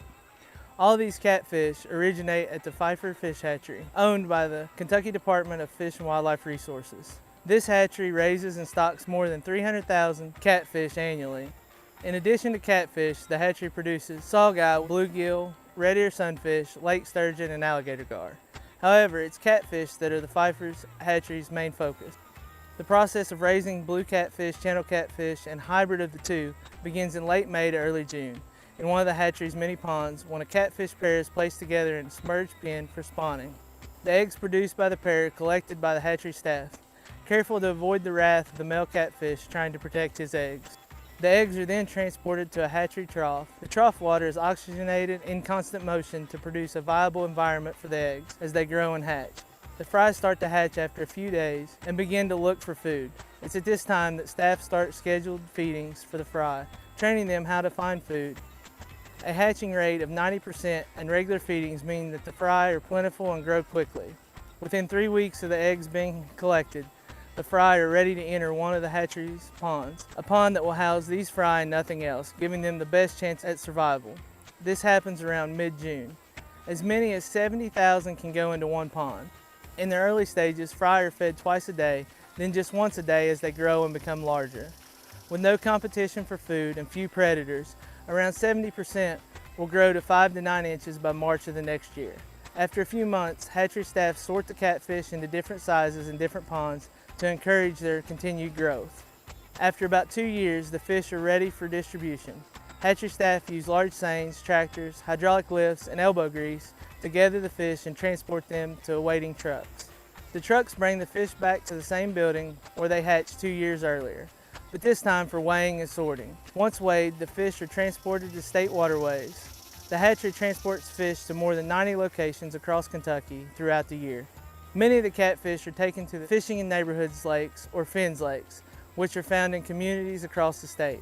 The department created the FINS program in 2006 to provide anglers with quality fishing opportunities close to home. These lakes are regularly stocked with catfish in the warmer months and rainbow trout in the cooler months. Sunfish and bass are also stocked as needed to maintain healthy populations. For more information on the FINS lakes or to find the stocking schedule, visit fw.ky.gov and search for FINS. The Pfeiffer Fish Hatchery plays an important role in providing great fishing opportunities across the state. So grab your rod and reel and take advantage of them.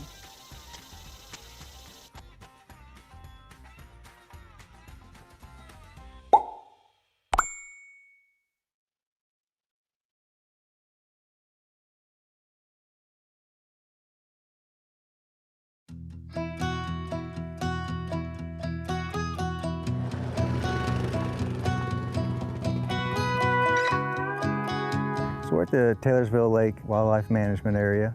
This is called the Briar Ridge unit of Taylorsville Lake. It's a 1,800 acre section of the management area. Today we are going to be putting fire to 580 acres of that area. Okay, we use drip torches that have a mixture of diesel and gasoline. On the end has a wick, so they light the wick with the match and it drips lit fuel onto the ground. It has a little loop nozzle on the end. However you set your drip setting, there's an air vent on the drip torch. Fire it serves multiple purposes. It encourages growth of the warm season grasses in our fields.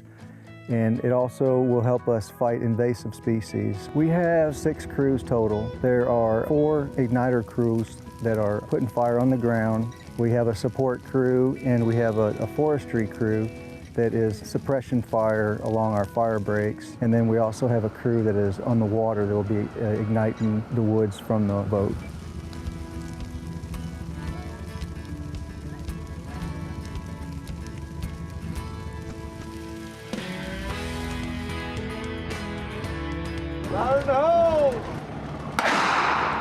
We're here today at Taylorsville Lake shooting flares off the boat to try to help the progression of a prescribed fire we have going on here. The number of flares we're going to shoot off today will probably range somewhere between 50 to 100 depending on the spread of the fire as we go and how much of the fire backs down. A lot of these animals will run for cover and they'll hide. Deer and rabbits and turkey and quail and squirrels will all be able to run away and they'll get out ahead of the fire. And it's real common whenever we're burning on even private lands or public lands, you'll start seeing those animals start moving out in advance of the fire before the fire even gets to them. It's pretty hilly terrain and it could be potentially dangerous to send a crew up and down a hill. Once a crew gets an area burnt, they will backfire down towards the lake, and the crew from the water, they will set the flares. They will reach from the shoreline. They'll put fire up to the flares to match them together. We have some students from EKU. The students, they all have their training in fighting fire and prescribed burns, and most of them it's their first time out, so they're more going to be shadowed and mentored on the burn. My name is Renee Steinberger. Yeah, my major is wildlife management with a minor in biology. I'm out here today because I'm Red Card certified and I love putting fire on the ground. The purpose of this fire is to increase oak hickory regeneration and open up some of the woodlands for more small game habitat. You will be increasing forest floor cover for smaller creatures like squirrels. In the woodlands and in the open areas within the woodlands, you'll be increasing early successional habitat for things like rabbits and turkey poults. Really, all the animals will benefit from this. You'll be increasing woody browse for things like deer. A lot of the animals here in the eastern U.S. have evolved on a fire landscape, and they've come to exist in some cases rely on management activities. And prescribed fire is one of the methods that allows us to manage the largest chunks of property at one time. Well, this is beneficial. It restores the environment back to an oak hickory setting that we're looking for. We're looking for a productive forest, nice healthy grass fields, and it helps game and non-game wildlife both.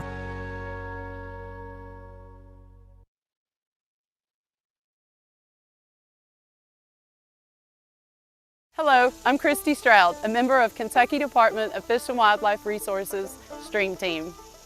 If your property has wetlands or streams in need of repair, the Stream Team may be able to help. Stream improvement is expensive, but the Stream team can fix streams and restore wetlands at no cost to landowners. Costs are paid by the Mitigation Fund, a state trust with the sole purpose of helping restore these important streams and wetlands. These funds are dedicated to fixing problems like unstable creek banks, such as this one, where soil is eroding into the stream. Erosion of soils leads to fish and wildlife habitat loss, smothers aquatic life, and is harmful to downstream fisheries. So what makes a healthy stream? Healthy streams do not look like straight ditches. They have pools, clean riffles, and a healthy combination of rock and woody debris. Trees reinforce stream banks the same way rebar reinforces concrete. Trees on stream banks reduce erosion, filter toxins, and improve aquatic habitat by providing shade, important structures such as root wads that give fish and insect shelter. Do you have a stream on your property in need of improvement, or a formerly wet area that's been drained or altered significantly? We use state-of-the-art engineering and construction techniques to restore streams and wetlands. Like utilities, these projects require right-of-way. Approved projects can pay landowners for easements or even fair market value for the property. So reimbursement may be an attractive benefit whether you own farmland, hunting property, or recreational lands. You can learn more about the Stream team on the department's website at fw.ky.gov.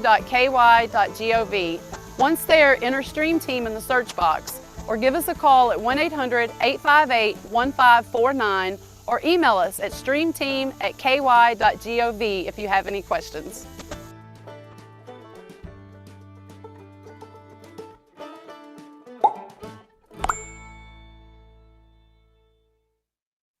Serving people, conserving fish and wildlife. At the Kentucky Department of Fish and Wildlife Resources, we take those words to heart. We are conservation officers, wildlife and fisheries biologists, conservation educators, engineering, IT, communication specialists, marketers, administrators, and customer service representatives. It's our mission to conserve, protect, and enhance Kentucky's fish and wildlife resources while providing outstanding opportunities for you to enjoy hunting, fishing, trapping, boating, shooting sports, wildlife viewing, and related activities. At Kentucky Fish and Wildlife, we protect the resource and public safety by enforcing hunting, fishing, and boating laws across Kentucky, provide public hunting and fishing access through the management of more than 1 million acres of natural areas and waterways, provide quality fishing opportunities for anglers close to home by annually stocking more than 5 million fish in public waters, build and maintain public boat ramps, shooting ranges, bank fishing access areas, and other public facilities, restore streams and wetlands on private and public lands using special grants, assist private landowners with fish and wildlife habitat improvement, inform and educate millions of youth and adults through education and outreach programs. Not only are we responsible for the conservation of the few dozen species in Kentucky that are hunted, fished, or trapped, we are responsible for all of our state's incredibly diverse animal species, nearly 1,000 of them. All of this is accomplished with funding through user fees and grants instead of state taxes. The majority of the department's revenue comes from the sale of licenses and permits, federal funds, excise taxes on outdoor-related equipment, and boat registrations. Hunting, fishing, and other wildlife-related recreation generate nearly $6 billion in total economic impact to the Commonwealth, supporting about 70,000 jobs. All of us at Kentucky Fish and Wildlife seek to be good stewards of the great outdoors, leaving it in better shape than we found it. Passionate and mission-focused, that's who we are. Serving people, conserving fish and wildlife resources, that's what we do.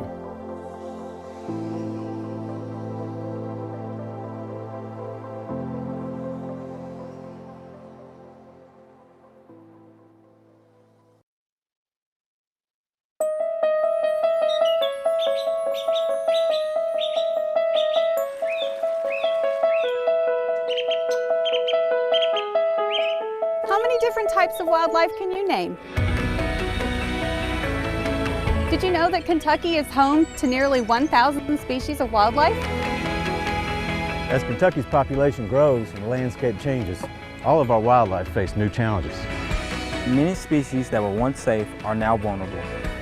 The Kentucky Department of Fish and Wildlife has a team of scientists dedicated to the monitoring and study of animals that are not hunted, fished, or trapped.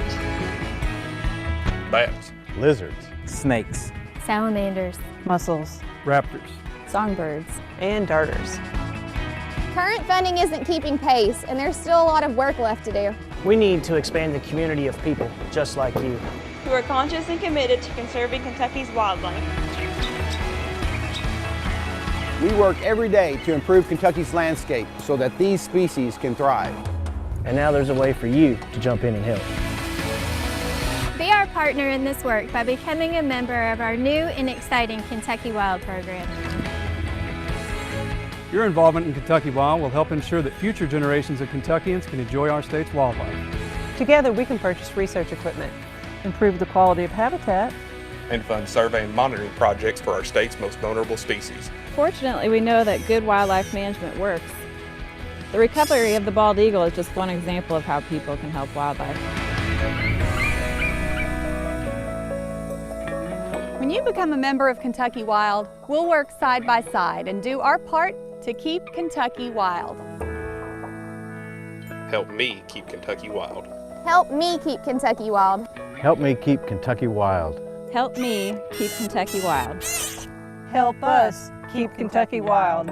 Help me keep Kentucky wild. Help me keep Kentucky wild. Help me keep Kentucky wild.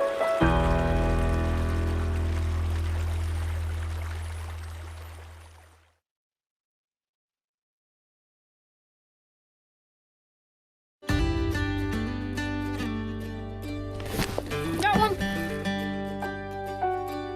Get him in there, Annie. Get her, Sadie. Get in there, Sadie. Jeez. There's turkeys all around him. Double point, they're in there. There they go.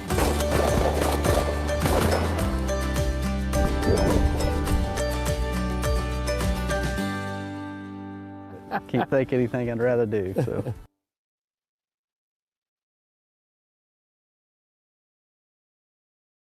Do you know there's a group of people representing you, the sportsmen and sportswomen of the Commonwealth, when it comes to decision making at the Kentucky Department of Fish and Wildlife? I'm Dr. Carl Kleinard, Chairman of the Kentucky Fish and Wildlife Commission. I'm one of 9 district commissioners whose job it is to oversee the Department of Fish and Wildlife and advise the commissioner on actions to take that are beneficial to the department and in the best interest of wildlife and conservation of natural resources. Kentucky is home to me, and I grew up hunting and fishing in the Commonwealth. It's my duty, along with 8 other commission members, to be your voice in conservation when it comes to enjoying the outdoors in this state. Every decision made on your behalf is well researched, thought out, and discussed before ever coming to a vote. That's our job, and we don't take it lightly. All we ask is that you, the sportsmen and sportswomen of Kentucky, participate in the process. When a district commissioner vacancy arises, we need you to nominate someone for the position. You can come to our meetings, you can reach out to us via email or telephone. Just go online at fw.ky.gov and search Commission to find your representative. As I see it, the job of Kentucky Fish and Wildlife Commission is to leave our natural resources in better shape than when we first got here, so that every generation after us can enjoy it the same way we have.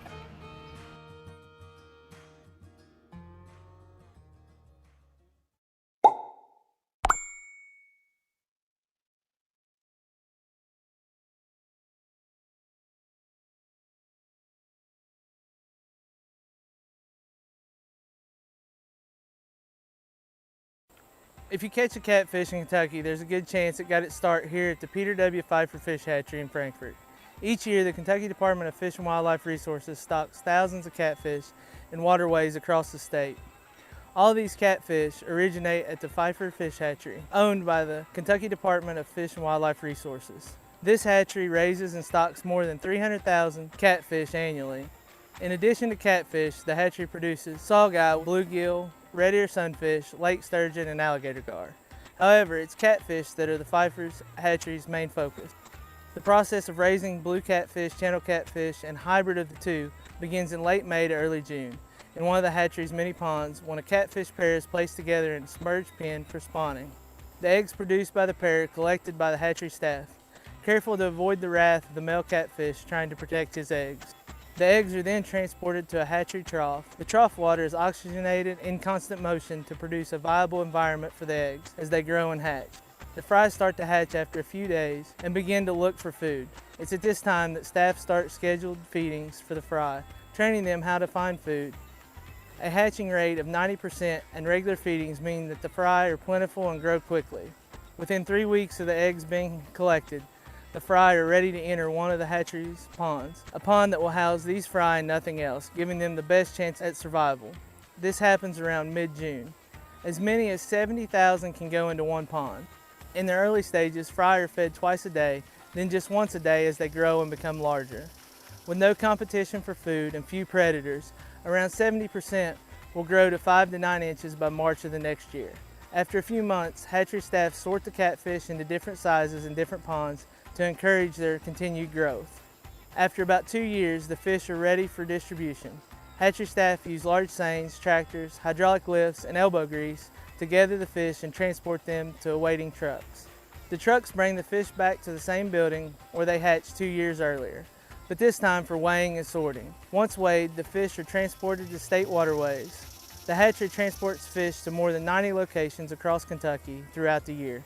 Many of the catfish are taken to the fishing in neighborhoods lakes or FINS lakes, which are found in communities across the state. The department created the FINS program in 2006 to provide anglers with quality fishing opportunities close to home. These lakes are regularly stocked with catfish in the warmer months and rainbow trout in the cooler months. Sunfish and bass are also stocked as needed to maintain healthy populations. For more information on the FINS lakes or to find the stocking schedule, visit fw.ky.gov and search for FINS. The Pfeiffer Fish Hatchery plays an important role in providing great fishing opportunities across the state. So grab your rod and reel and take advantage of them.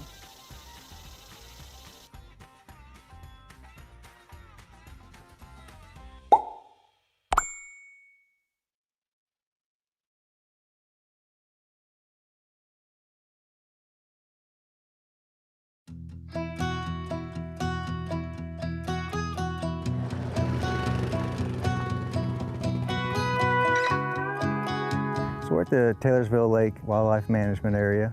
This is called the Briar Ridge unit of Taylorsville Lake. It's a 1,800-acre section of the management area. Today we are going to be putting fire to 580 acres of that area. We use drip torches that have a mixture of diesel and gasoline. On the end has a wick, so they light the wick with the match, and it drips lit fuel onto the ground. It has a little loop nozzle on the end. However you set your drip setting, there's an air vent on the drip torch. Fire it serves multiple purposes. It encourages growth of the warm season grasses in our fields, and it also will help us fight invasive species. We have 6 crews total. There are 4 igniter crews that are putting fire on the ground. We have a support crew, and we have a forestry crew that is suppression fire along our fire breaks. And then we also have a crew that is on the water that will be igniting the woods from the boat.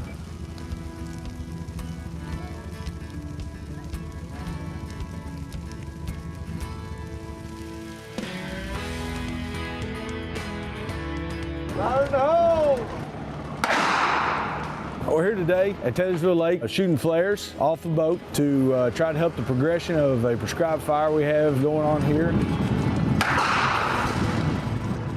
The number of flares we're going to shoot off today will probably range somewhere between 50 to 100 depending on the spread of the fire as we go and how much of the fire backs down. A lot of these animals will run for cover and they'll hide. Deer and rabbits and turkey and quail and squirrels will all be able to run away and they'll get out ahead of the fire. And it's real common whenever we're burning on even private lands or public lands, you'll start seeing those animals start moving out in advance of the fire before the fire even gets to them. It's pretty hilly terrain, and it could be potentially dangerous to send a crew up and down a hill. Once a crew gets an area burnt, they will backfire down towards the lake, and the crew from the water, they will set the flares. They will reach from the shoreline. They will put fire up to the flares to match them together. We have some students from EKU. The students, they all have their training in fighting fire and prescribed burns, and most of them it's their first time out, so they're more going to be shadowed and mentored on the burn. My name is Renee Steinberger. Yeah, my major is wildlife management with a minor in biology. I'm out here today because I'm Red Card certified and I love putting fire on the ground. The purpose of this fire is to increase oak hickory regeneration and open up some of the woodlands for more small game habitat. You will be increasing forest floor cover for smaller creatures like squirrels. In the woodlands and in the open areas within the woodlands, you'll be increasing early successional habitat for things like rabbits and turkey poults. Really, all the animals will benefit from this. You'll be increasing woody browse for things like deer. A lot of the animals here in the eastern U.S. have evolved on a fire landscape, and they've come to exist in some cases rely on management activities. Prescribed fire is one of the methods that allows us to manage the largest chunks of property at one time. Well, this is beneficial. It restores the environment back to an oak hickory setting that we're looking for. We're looking for a productive forest, nice healthy grass fields, and it helps game and non-game wildlife both.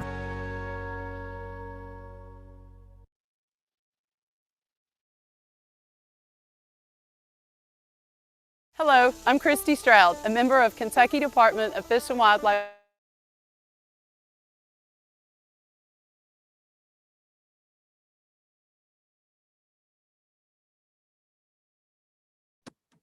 Welcome back, gentlemen. I'll wait another minute or two. I hope everybody got a few minutes break. I was in bad need of a break. So I hope you all got straightened out, and maybe a little something in your stomach. So let's see. 1, 2, 3, 4, 5. Ms. Cronin, did you have a chance to eat?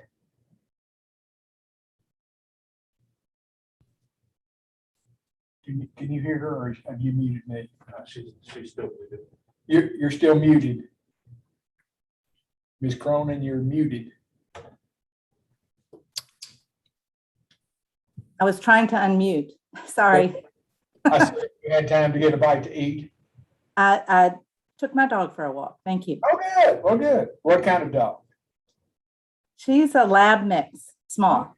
Good. Well, good. I've got 2 and nothing like it. I don't trust anybody who doesn't like dogs. So are we live yet? You are live. We are live. Welcome back, shareholders and commission members. We took a break there for lunch because we've got still quite a bit of things to discuss. The next discussion item on the agenda is sport fishing regulation. So I believe we've got Dave Dreves is going to do that. Dave, are you with us? There he is. So yes, Dave, sir. Mr. Chairman, I'm ready to go. Okay, if you want to pick up with sport fishing regulations, gentlemen, that's attachment D1, D as in David 1, for those of you who need to catch up on the page. So this regulation proposal or discussion actually is we propose to simplify, update, and add or remove special fishing regulations for black bass, trout, catfish, and muskellunge. So there's a whole suite of proposed regulation changes in here, all of which are in 301 KAR 1:201, which is taking a fish by traditional fishing methods, basically your rod and reel size and creel limits. So our goal is to simplify regulations where possible and update others as needed to enhance the fisheries for the following species and water bodies. And we'll start with a host of black bass regulation changes that we have to propose. And I'd just like to point out that we have within the fisheries division, we have a team of biologists from various programs and regions that make up our black bass management team. And we tasked the team with reviewing our black bass regulations for simplification and standardization. And these proposals are a result of that effort.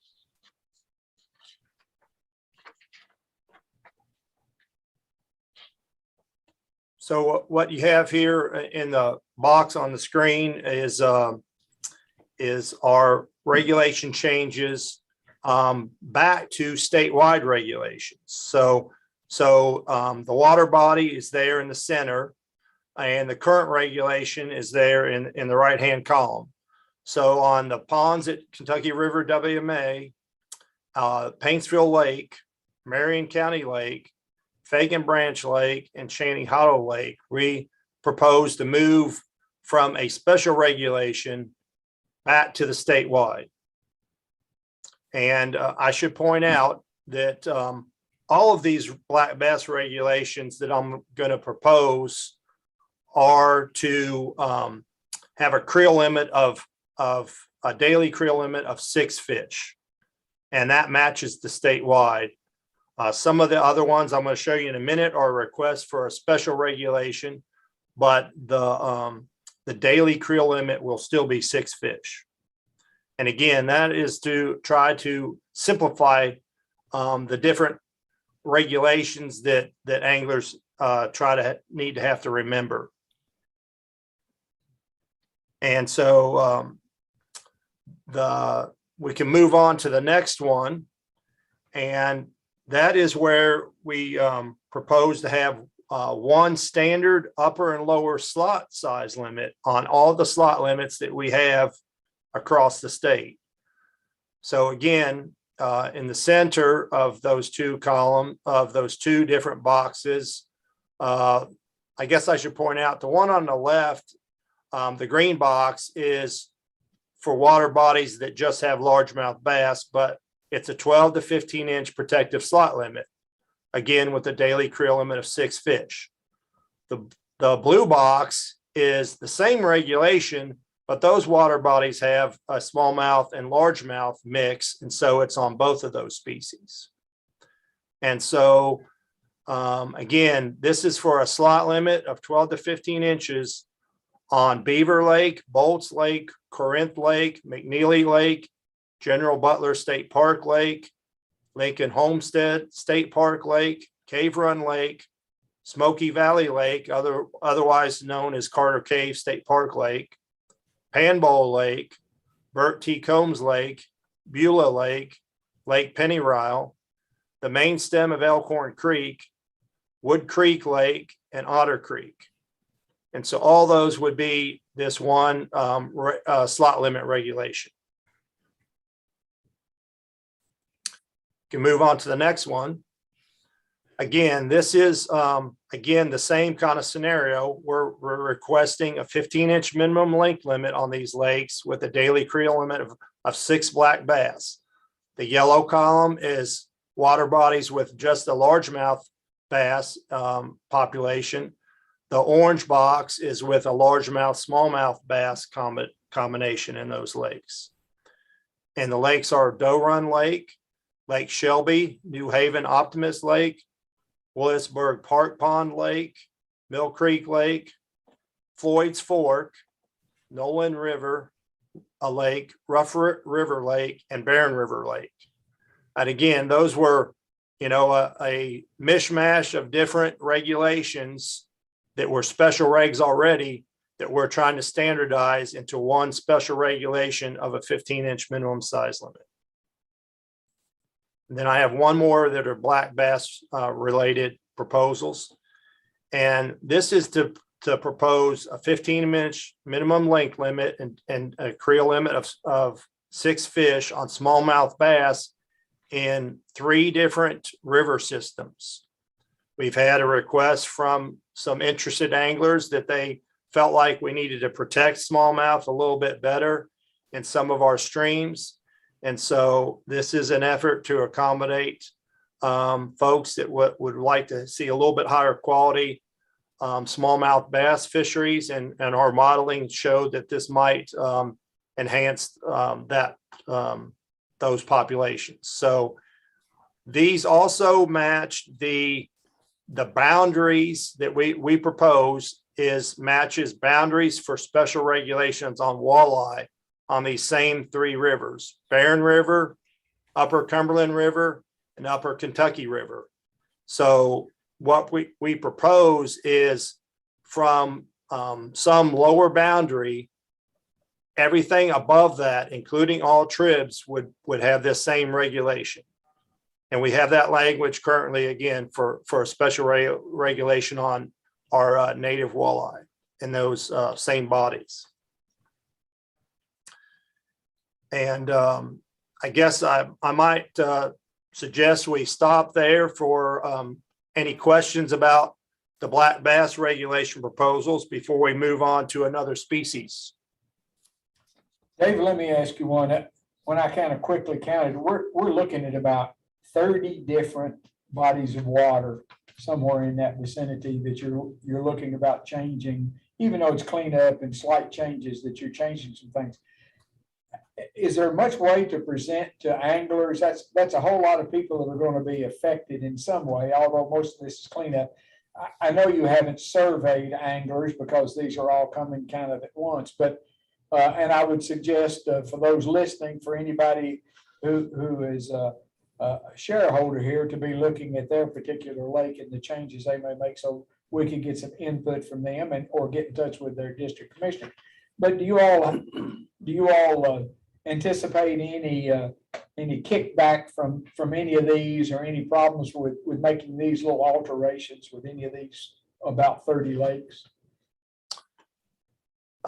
Obviously, it's hard to know for sure, where we're going to get any pushback. And obviously, I would hazard a guess that some people aren't going to be happy, but we would hope that many people would be happy. And the idea about making sure people know, one of the things we do is when we make regulation changes like this, that will post signage, and we'll also in the Fish and Boating Guide, where a lot of people look up what the regulations are. Everything that's new each year is in a different color. It's generally highlighted in blue.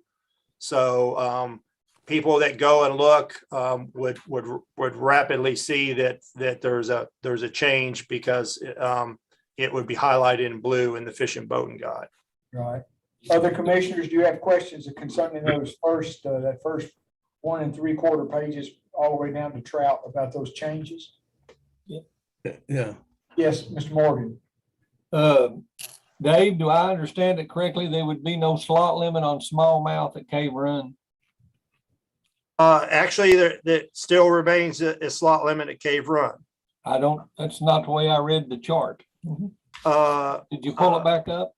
We can go back to the green box, which was probably the second one that was shown of the three. Right down there, down towards the middle of the page. Yeah. Cave Run Lake. Yes, Cave Run Lake right there. And so it's a 12 to 15 inch slot, 12 to 15 inch protective slot limit.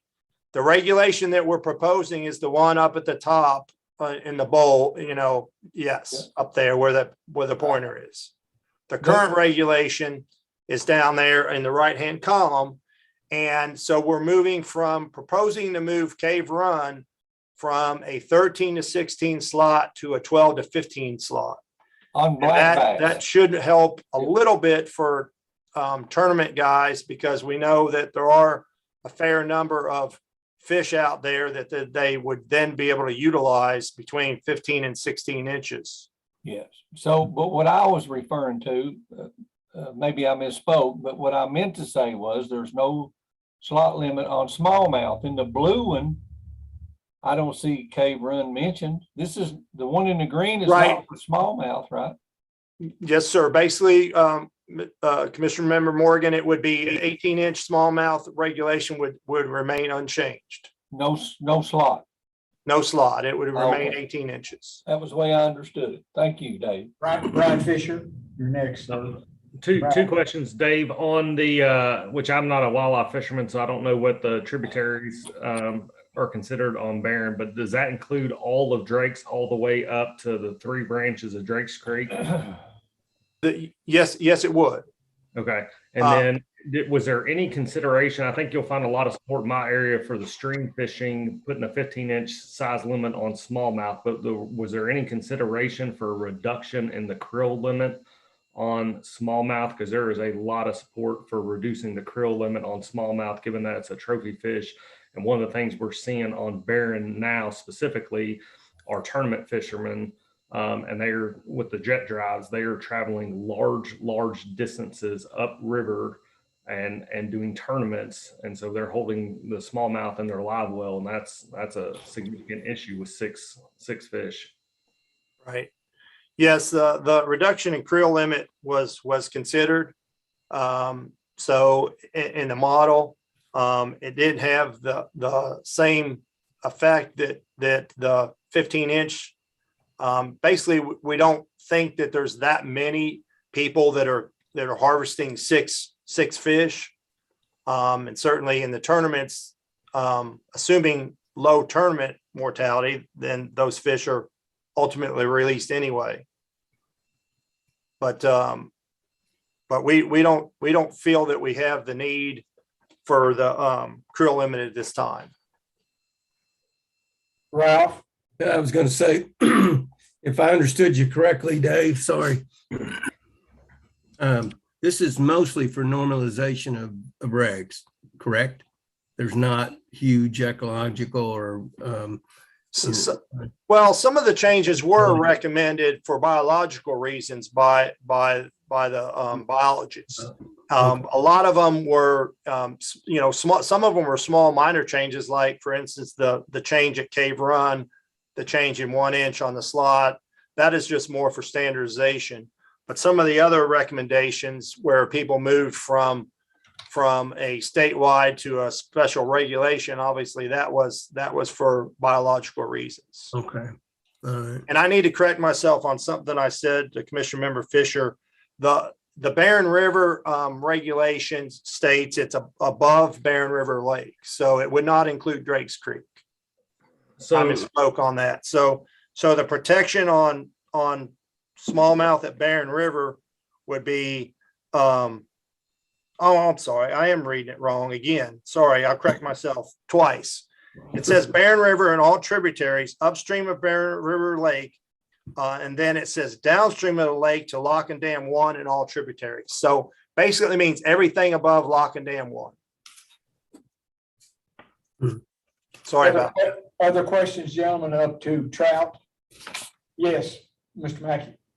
Mr. Greaves, I'm kind of like Mr. Fisher. I've heard from several people that, they're concerned about the number of kayakers and people that are utilizing a lot of the streams now, and they're really looking for not just a krill limit, but they're saying they would like to see a 2-fish smallmouth 15-inch limit on pretty much all the streams, just to kind of protect that resource a little bit more and possibly build it, up even more. Some of them have talked about, like Commissioner Fisher said, with the tournament fishermen that are running the jet drive boats, but a lot of people that I've talked to, they're just concerned, especially with the pandemic. It seems like a lot more people are on the streams now, and you can go to Tractor Supply or anywhere and buy $150 kayak, where before, a lot of people didn't have that opportunity to fish those streams. And that's something that they're really wanting to see done, possibly, is that 2-fish limit and 15-inch just on smallmouth. People could still have their largemouth in that bag limit, but, they would like to see the two smallmouth. I can speak to that a little bit about what our data is showing. We did and you're totally right about, a lot of people are concerned about the increased access, because we know there are a lot of people that are into the kayak fishing, which, we wholeheartedly support. There's a lot more people out there. And so there is that concern that there might be more harvest. And so one of the things that we did not so many years ago, about, I guess it's probably about 4 years ago, maybe, somewhere in that range, we did an exploitation study on Green River. And actually the exploitation was, which an exploitation study is basically a tagging study to determine the harvest of smallmouth. and it was actually a little bit lower than what we expected. It was only like 6.9% of tagged fish were harvested. And so that leads us to believe that it's still not as great as what many people might think. And we feel pretty confident about the way that tagging study was designed, because we had some high reward tags there that made it really desirable to return those tags if you had them. And so that's one point. The other point I would just say is that we know that even though there are new users that maybe utilizing black bass more, but overall, as a general rule, people just don't seem to harvest black bass at that higher rate. And so that idea, coupled with our exploitation study, we felt like it was better to start out at a more conservative approach and just make that size limit recommendation, as opposed to and also reducing the creel. And I would also point out that and I'll be honest, it gives me a little bit of concern that we're proposing on these changes on smallmouth on a rather large area. Everything above Lock and Dam 1 on the Barren River, everything above Lock and Dam 14 on the Kentucky River. So that is the middle fork, the south fork, and a north fork of the Kentucky River, which is covering a large area of southeastern Kentucky. And then the other one is on, sorry, drawing a blank on where my other one was. It was on Upper Cumberland. So Upper Cumberland and Upper Kentucky combined really is all of southeastern Kentucky. And that is not just the main stems, that is all the tributaries. So it's pretty much all the streams in southeastern Kentucky.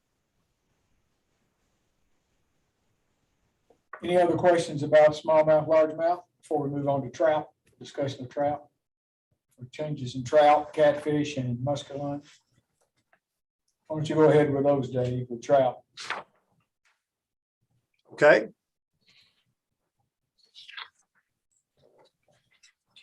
I think we have a graphic for that as well that we put up there. This is again more of a cleanup.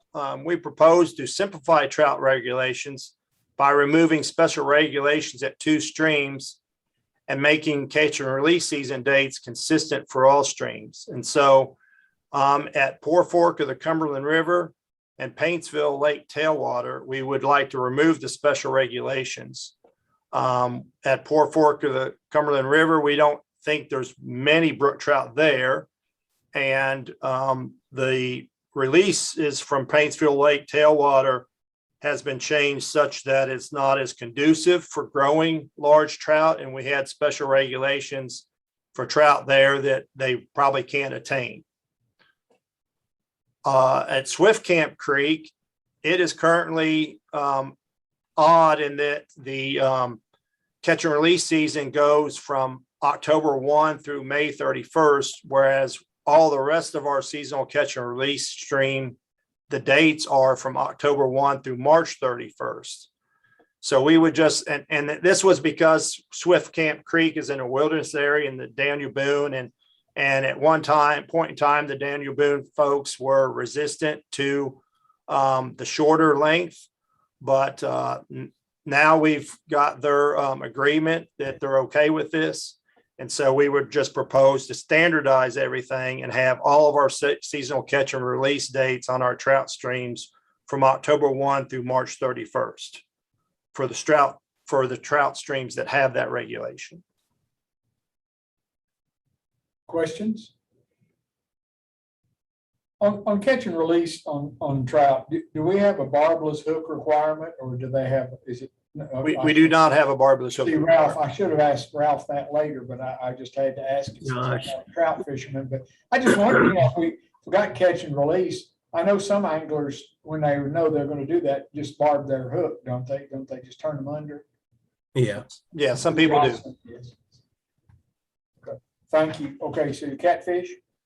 Catfish is one where we want to add, I guess what I should say is we began stocking blue catfish at Carr Creek Lake to help control zebra mussels. And so we added special regulations already to protect those trophy fish at that lake and standardize that regulation with the other lakes that we have stocked with blue catfish. And so we already have blue catfish at Barren River Lake, Dewey Lake, Fish Trap Lake, and Taylorsville.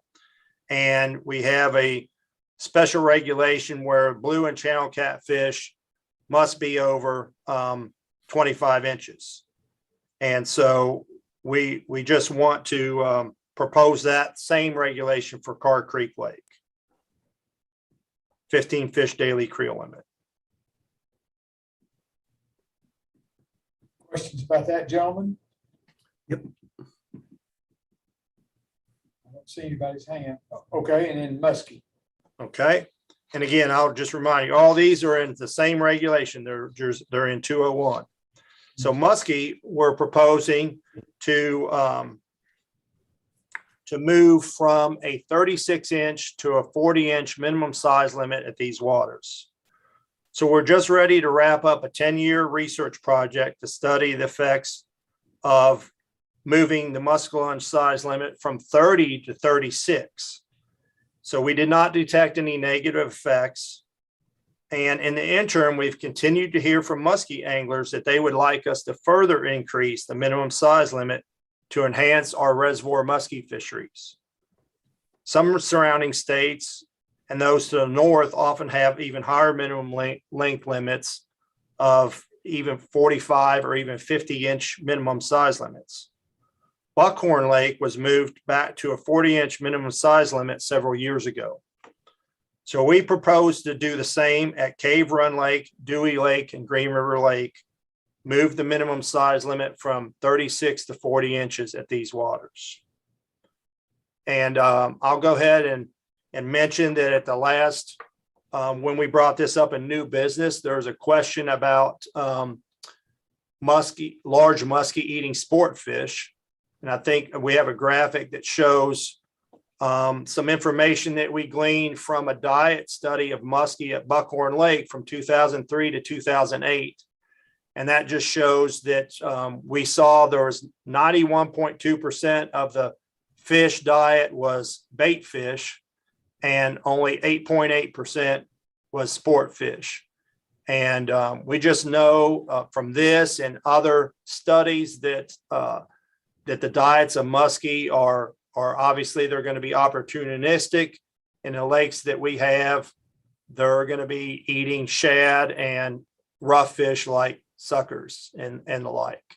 And they're not more muskie is not going to affect the sport fish population whatsoever. Good, Dave. Any questions for Dave? Now, I assume, Dave, you're going to want to bring these back in the form of an action item to the commission the next time. Yes, sir. That's what we'd be proposing them to have these in an action item at the next meeting.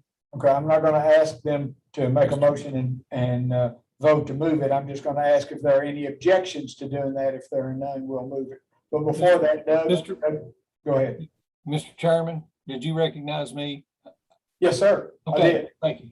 Well, first I want to say I appreciate Dave and Commissioner Storm for coming to Moorhead to our meeting. All of this was discussed and it was a very informative meeting. We had a good turnout. A lot of fishermen come out. And I have a long history with fishing here in my district. Me and my wife's been married 43 years this summer. God bless her. And the first year we was married, we caught a muskie at Huffman Ford at Tiger Creek. And I fished every pond, Cave Lake, and everywhere else to catch bass. So I've been a part of this too. And when these fishermen say, well, we used to catch these big bass, there's just lots of them at Cave Run and we can't catch them now, I relate to them. And I also relate to the muskie fishermen, but I'm not a big fan of slot limits. I'll just say I'm not, but I'm not going to object to any of this. But I think the muskie limit being raised is a pretty positive thing. I think the people that have contacted me overwhelmingly support it. There's a little fuss over the slot limit, even though it's an inch.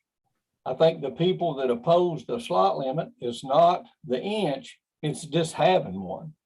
I think that's the big problem they have with it. But I look forward to moving it on and hearing from all my good fishermen here in the 8th District. And thank you guys for coming down. I appreciate it. Mr. Lillard.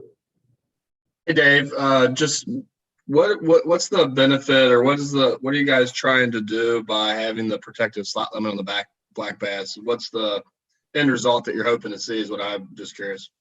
What we have, the issue we have where we want to apply a slot limit is that we have too many small fish and the growth slows down because we have too many fish in those that 12 to 15 inch slot range.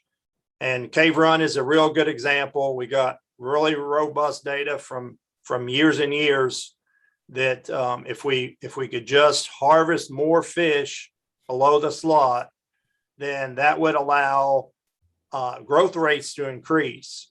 And so that's really what we're looking for, is we're looking for people to harvest those fish less than 12 inches, and that will increase growth rates. And then we'll have a better population as a whole because fish will move into the slot faster and they'll continue out of the slot. So really, you want people to take fish that are 12 inches and less. We do want people to take fish that are less than 12 inches. That is the key to a slot limit. Okay, thank you. Good question, Josh. Mr. Clark. Just a quick clarification. Dave, I know there can be different objectives, but usually is that also those slot limit protective function to enhance reproduction? Like in this case, is it? It certainly can help reproduction because that they can move into the slot faster. Yeah, sometimes recruitment might be limiting, but recruitment is not limiting at Cave Run Lake, where we have abundance of recruitment. Thank you. Other questions? So if there are no objections, we'll move those on in some consolidated form for Mr. Dreves to come up with an action item at the December meeting. Is that okay with everyone? Good. Okay, then our next item of discussion is the Otter Creek Outdoor Recreation Area. That should be attachment D, David 2 in your handouts. D2, Otter Creek Outdoor Recreation Area.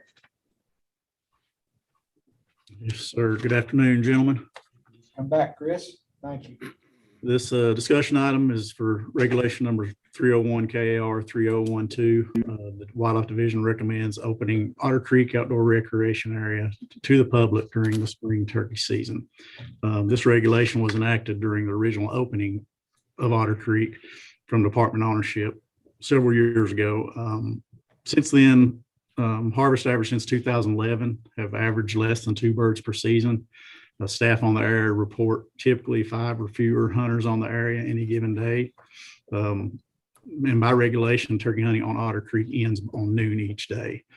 So we don't feel like there's caused any conflict. Most of the other recreation that happens on the area, people are showing up later in the morning, midday. We would use signage at the front gate and references on the agency website, as well as in the spring hunting guide, to alert other area users that turkey hunting is in progress during the spring season. And the change would not have any effect on any other compatible uses of the area, such as fishing, hiking, or wildlife watching.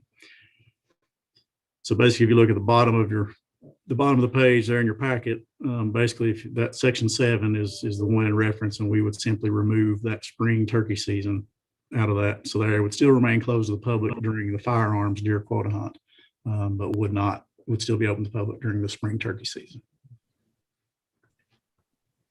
Any questions about that one? About that discussion item? I believe you did that one. That one will also be passed on if there are no objections to an action item at the December meeting. Is that it for Chris? That's it for that Okay. one. Our next discussion item is potential measures to enhance wild turkey recruitment. So you're going to take that one also, Chris?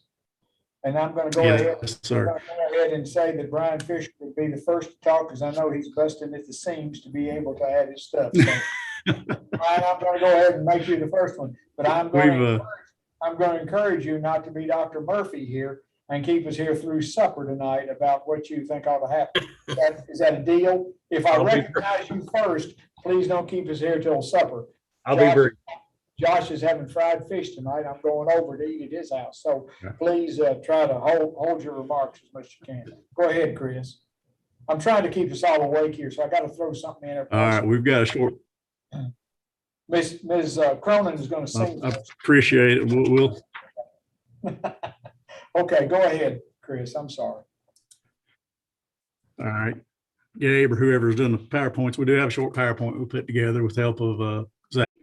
Help with this. Again, this has been discussed several times, Zach and myself, and I know several of us have been around the state to at least 3 different public meetings, and this has been a topic that we've discussed, had a lot of great input from the public, from commission members, and a lot of good discussion. Next slide, please. So basically, we're here to discuss what you've all heard about the perceived decline in turkey numbers and reproduction in the state, and not just the state, but this is in the country and mostly in the Southeast. However, I think I want to reiterate something that was said during the last meeting. If you go to the next slide, Gabe.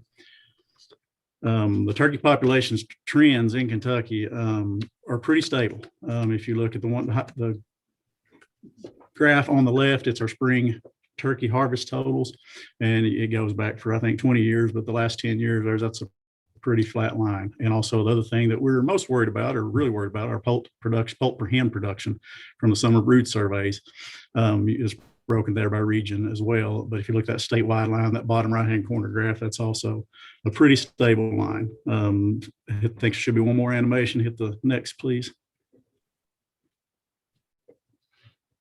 Oh, we missed one. Oh, there it is.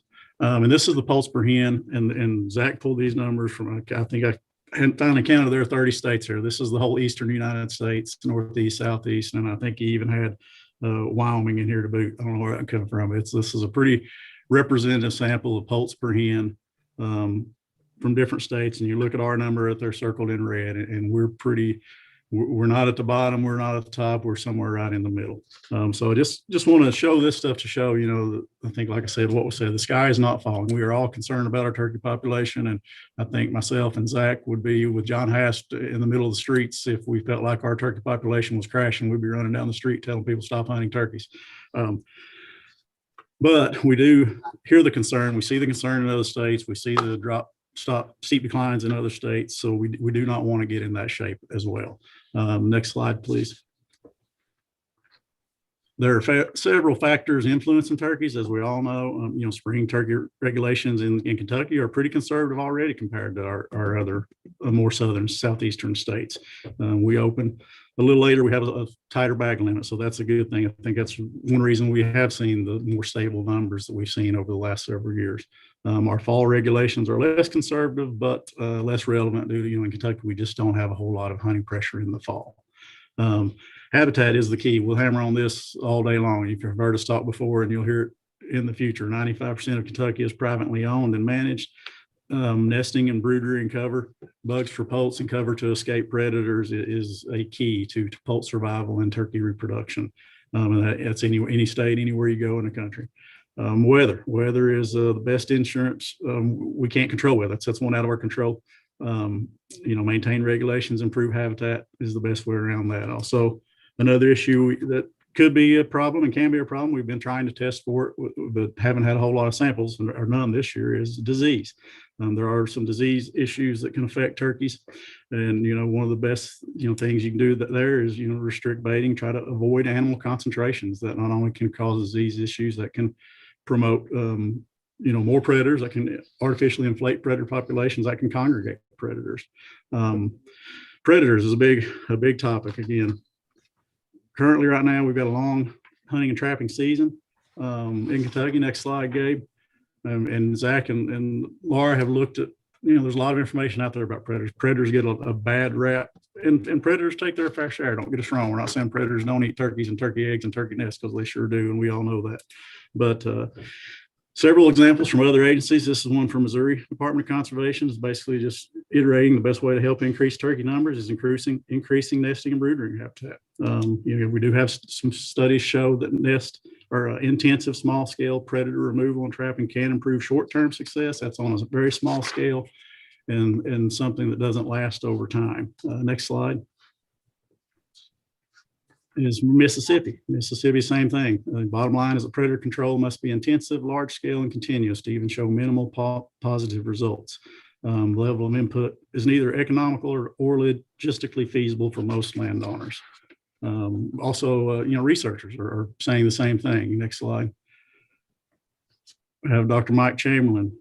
Predator management is a hot topic, but removing, it's not a one-to-one trade-off. We enjoy trapping fur bearers as part of a broader management plan. We absolutely encourage that for all of our landowners, hunters, and trappers. We want that to increase. But research shows those small localized gains, if any, are modest and can decrease again the following year. Next slide. Our conservation organizations, National Wild Turkey Federation, on their website has a page about coexisting with predators. Even if more hunters were to remove one species from an area, that only create compensatory effect, and other species will fill that void, and individuals from the same species from different area will move in. So again, focus on habitat. Next slide. We also have hunting industry personalities. Dr. Grant Woods, Growing Deer TV. I know several of you, I think this made the rounds within the department and with commission members. I watched this episode again this morning, and I think it was a 20-minute episode about, and 16 minutes was devoted to talking about habitat and how habitat is the key, and better cover is to key to nesting and brood rearing. So we don't think predators are key to making a huge difference in our turkey recruitment and hen survival. One thing that was mentioned in the discussion items was expanding the nighttime coyote hunting. That changed. I'm sorry, Gabe. Next slide. That's a change that I can see some value to. It does give more opportunity. The bigger thing it does, however, is it cleans up a regulation. The nighttime coyote hunting regulation is relatively new. Right now, you can go from December to March with certain weapons, and then through May with certain other weapons. So there's definitely room for some cleanup on that, which could accomplish two tasks. It could clean up a regulation and provide some added opportunity as well. Next slide. We talked about another option that was thrown out was expanded fur bearer trapping. We do feel like we have very liberal trapping and hunting seasons for fur bearers already. People have opportunity. There are no bag limits for most predators on the books. And for those that are still determined to increase their trapping, which we encourage, and on a localized level, you can really have some impacts if your predator-prey relationship is out of balance. So, we've got multiple tools available from the Trapper Lookup on our website. I'm sure the UTK would be happy to help. We also want to promote and encourage trapper education and awareness of our training courses to get people more into trapping. I did look, there's been a lot of talk about, trapping just has been on a decline, and it has, but in Kentucky, I looked just our last 10 years, and trapping has actually increased. This past year, we were above our 10-year average on trapping licenses sold. So we've got a stable group of trappers out there, and a little bit increasing, which is good news for us. Next slide, please. Another discussion topic was suggesting changing the non-resident bag limit to one bird, or WMA bag limit to one bird. Zach's kind of put together the numbers. Also, we had fall season, and Zach's broken this down into 3 different options: fall no hens, fall 1 hen, and then removing the October shotgun season.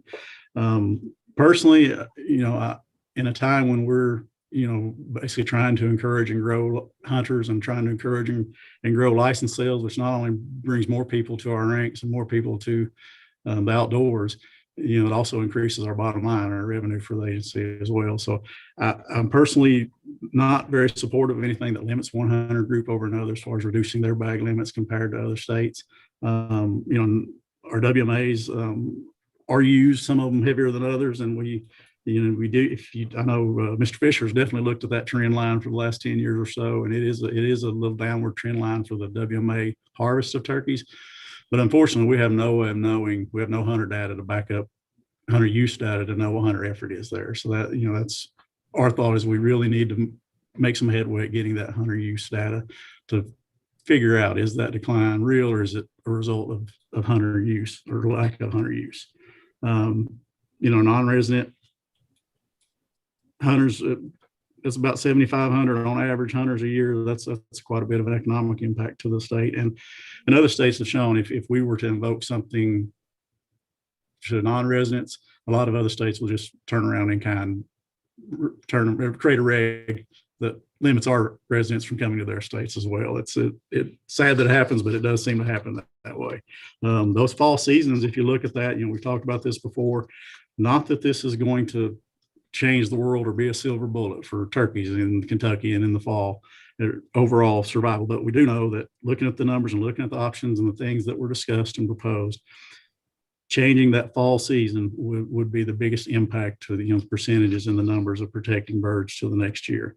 So with that kind of, I guess, our recommendations for future recommendations, next slide, please, would be basically gathering that hunter effort data, not just for our WMAs, but some sort of system similar to HIP for hunters to identify the species that hunt at the time of a license purchase. That could be online, phone app. There are a lot of ways to do that. That people smarter than me could probably tell you. Increase our research. We've got some research starting this fall with a banding project that we're excited to get going, but also study reproductive ecology of Kentucky turkeys. There's a research proposal been discussed right now with Dr. Mike Chamberlain that we would love to see happen. We'd also like to promote turkey habitat improvements through videos, utilization of our private land staff. We think that's a no-brainer. We've got a great private lands program out there, and we need to utilize, again, everything you saw from other states, and we're going to harp on that a lot, is habitat, and that nesting and brood rearing habitat is key. And then educate landowners not only about the habitat, but about the existing trapping seasons and methods available to them to control predator populations on the scale that they think they can and where they think they have an issue. And then education or further restrictions on baiting. We've got a feeding ban from March 1st to May 31st currently. I don't know how widely that's known or how widely that's obeyed, but it is in the books, and that's a concern. Recent Mississippi studies on the aflatoxin was kind of shocking. I think we sent that around. I think everyone saw that. You got that hot summertime with environmental exposure in summer, and then after a week, those aflatoxin levels can cause severe mortality in poults. So that's kind of our spiel. Just want to give you kind of a brief overview of everything and the information Zach and Laura have gathered and our recommendations. With that, we'll take any questions from the commission. Okay, Mr. Fisher, I recognize you, sir. I'll let everybody go if they have any questions before I would like to respond. If somebody wants to ask questions, if not, I'm going to have you on the stopwatch here. Mr. Mackey, you want to make one first, Mr. Mackey, before? Do you have a question you want to ask Chris? Do we currently have any restrictions on the crop usage on the WMAs as far as neonicotinoid treated seeds? We do not.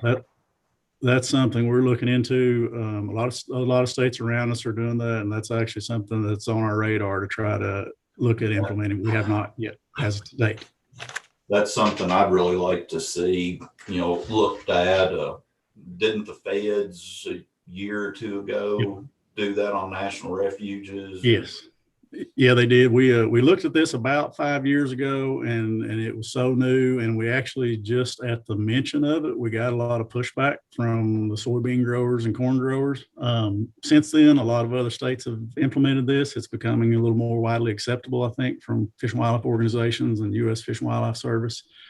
So actually, we've had discussions about revisiting that for sure. Well, that's one of the reasons I'd like to look at it. Having a farming background. The big farmers, it's hard to get them to do habitat work. It's hard to get them to look at changing some of these seed practices and stuff. But I feel like if we could look at that on the WMAs, it's not going to be large scale, but I think it definitely would help. And I don't think you would see a major economic impact on the revenue change that would be coming in from the WMAs because the farmers had to use traditional seed. So that's just something I'd like to put out there. No, I appreciate that. And that seed is more widely available as well than neonic pre-seed with every passing year. Yep. Could you get us some information on that, Chris, to Yes. disseminate to everybody else? I guess Mr. Mackey's familiar with it, but if you don't care, could you get that and send it to the commission members? Yes, sir. Thank you. Okay, any other questions before Mr. Fisher starts on the stopwatch? Go ahead, Brian. All right. Well, I appreciate it, and thanks for Time's presenting. up, Brian. Thank you. No, Well, what I would like to say is, I'm pretty adamant about this, and while I do agree the sky's not falling, it's alarming what's going on all across the southeast United States, but also in the northeast, north of us, and to the west, especially like with what Missouri's gone through. So it's something that gives me a lot of concern. The further I dive into it, that something is going on with turkeys that gives us need to pay really close attention to it. And so I've kind of talked about, in the last meeting, some of the ideas I was throwing out. So in an interest of saving everybody's time, I'll just cut straight to the chase on what I'm thinking. First, I would like to see in December, the proposal that y'all are currently working on brought forth to the commission on the poult recruitment study. I think that's probably one of, based on talks with Zach, Mike, Chris, that's one of the things that we have to do as priority to really gauge what's going on. And I don't know of too many other states doing that. We've got the hunter study going on or getting ready to start. And I think that's imperative. And then based upon our conversations, like a proposal on how to collect the hunter effort data, because I think that's imperative for us to really figure out what is actually happening, because I can look at all the data that's being provided. Yes, we can say our turkey population is stable because we keep killing X number of turkeys a year, but it doesn't show the entire story. If we're just killing 4 years ago, we killed 4% of our gobblers, and last year 8%, and this year 12%, and we're higher to harvest. So it doesn't give you the full picture just looking at that snapshot. So we have to capture that hunter effort data. And then in the interest of not arguing some of those things, I think there's a lot of things that we can do. So I'm going to just throw out the 5 things that I'm going to make motions on. I'll tell you all the motions. That way it gives you all 3 months to go back to your constituents and get their feedback on each of these 5 things. But the first one I'm going to make in December is to make a motion that we expand the nighttime coyote hunting through June 30th and allow the use of rifle during that same time frame, with the exception that the use of rifle would be closed when spring turkey season is in effect. And then speaking with wildlife, because they'll have officers out there in the field potentially sitting on bait piles and stuff like that. We don't want to put an officer at risk. So close it during any turkey season, but run it to the end of June. We'll make a motion that to have a nest predator trapping season from March 1st to June 30th. Only the use of dog-proof traps or live traps with the entrance no larger than 12 by 12 inches be permitted. I will make a motion that we reduce the bag limit of each wildlife management area to a maximum of 1 harvested bird on a single area. It does not reduce the total bag limit for an individual. They can go from one WMA to another WMA. And then I would make a motion that we move to eliminate the harvest of non-bearded birds during fall turkey season and eliminate that entirely. And then the last one, which is probably the most controversial, I will make a motion that we extend the bait ban from May 31st of each year to July 31st of each year. So extend it where during the months of June and July, due to aflatoxins, it benefits and multiple reasons, not just from aflatoxins and potential poison of young turkeys, but potentially young deer. It also reduces predation when you congregate wildlife at a single location. They're coming for food. Predators know that they're coming for food, and the predators are coming around. So those will be the 5 proposals I'll bring up in December. Is that brief enough, Carl? I think that the only other thing I would say is let me ask you a question, because I know, Brian, you researched it quite a bit. On Yes. all the states that touch Kentucky, what has been their finding as far as populations in the last, let's say, 5 years? Because Chris has here that the overall trend in our poult per hen index has been relatively stable for the past 10 years. So give me, what do you think has happened with the adjoining states from your research in 5 years? It is dropping. And every one of the states in the Southeast, or I don't know that every one of them, a lot of them, South Carolina, North Carolina, Tennessee, Missouri, Indiana, Ohio, they're all making changes because of this trend. And it's not one smoking gun that they have found yet. I think hopefully in the poult recruitment, we'll find something, or we'll be able to eliminate something in that type of study. I think for Kentucky, probably the one thing that has helped stave us off right now is goes back to when we planned our season. We have a much later season. I know a lot of people have advocated that we push the season back, but I think probably that was one of the smartest moves of any state, is to have our turkey season where it's at. So I don't think we're feeling the effects yet, but if we can't figure out what's going on, it does not bode well if we end up in that bucket where we start going south like all the other states. So I think now's the time to get ahead of it. You make the regulation change now, and then you put the recruitment study and the poult recruitment study into place, and then not make changes, and you have time to get the data. I think if we were in a position with the elk right now as a commission, where we didn't have a study going on, we would probably be voting to reduce the cow harvest and then putting a study into effect. But since it's been going on so long, I think stay the course. But with this turkey, we have not done any study. So let's act now. Let's conserve our resource, not knowing what's coming. And then we can do that study and figure out, okay, what is exactly happening. Mr. Mackey? Zach and Chris, I know a few years ago, we did some tissue samples down in far western Kentucky where the check station was set up. Have we ever found LPDV in any turkey samples that we've taken?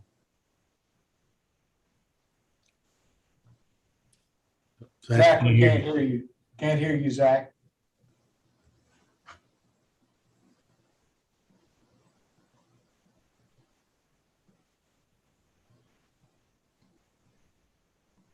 Go ahead, Chris. Did you want to make a comment while we're waiting for Zach to come on? Oh, I was. about now? Okay, there we go. go ahead, Zach. Go Hear me ahead. now? Yeah, Yes. we hear you now. Laura, have you got your speaker on? Yes, We can hear you, Zach. We can hear you, Zach. Let me try to come talk to you.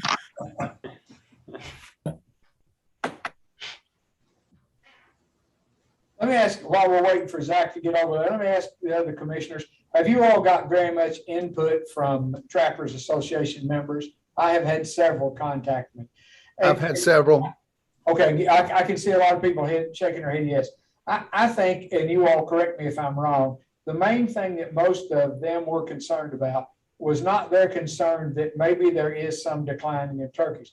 Their main concern was the optics of trapping animals, fur-bearing animals, when they're raising their young, and the optics that might give, and the bad press it might create on trappers. Is that pretty much what people told you all that you heard from trappers? Because I heard from several trappers.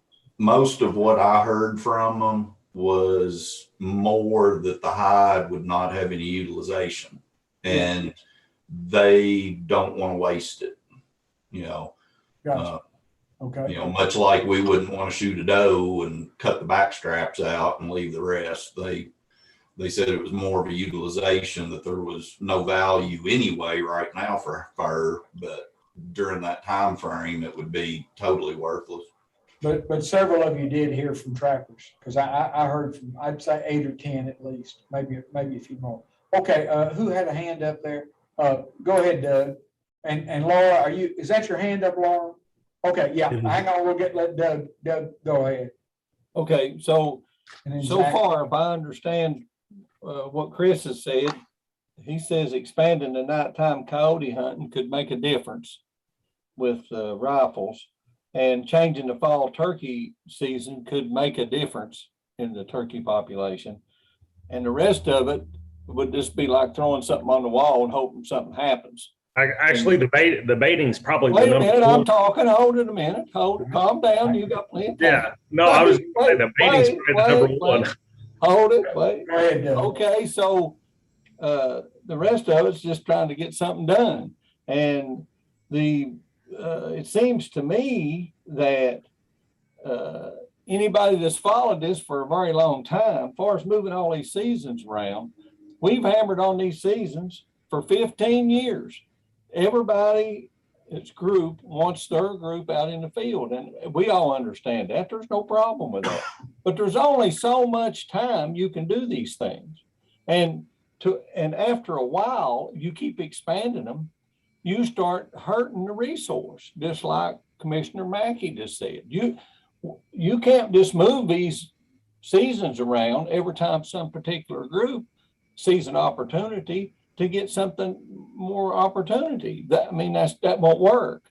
But the two things he mentioned seem to me like pretty good ideas. That's all I wanted to say, Brian. So you Okay. go ahead. Hang on, Brian. Hang on for a rebuttal, Brian, because we got 2 or 3 others before I can come back to your rebuttal of that. Laura, why don't you go ahead and say what you want to say? And then Zach, are you where you can hear us now? I lost Zach again. I swear to goodness. Okay, Laura, can you hear me? Laura, can you tell Zach we could hear him at his computer right before he left? Yeah.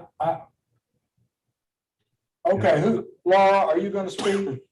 And then Brian, I haven't forgotten your rebuttal, but I've got to get others a chance to speak because if we go by Robert's rules, you're up to about 4 times now or 3 times, but we'll come back to you in a minute. But Zach, do you want to speak first, or is Laura going to speak?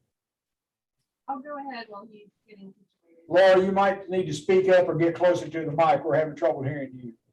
Okay, can you hear me now? Yeah, yes, ma'am. Okay, I just wanted. Now we lost you. We just lost you right then. We lost her. Yep. You all need to practice. You all need to practice on your Zooms. Go ahead. Yes, we did. It worked. We did yesterday. It worked. Oh, okay. We can hear you, Zach. Go ahead, Laura. Okay, I just wanted to briefly mention I did speak with today, and they did have some concerns, and we would like the chance to discuss what types of routes we can use. And then also just from my seat, there is always a concern of, whether it's expanded and had been talked about year round. Just the Laura, let me stop you for just a second. Are you all having as much difficulty hearing hers? I can't understand what you're saying, Laura. I'm so sorry. Okay, Zach, let's try you. Okay. Can you hear me? Yes, sir.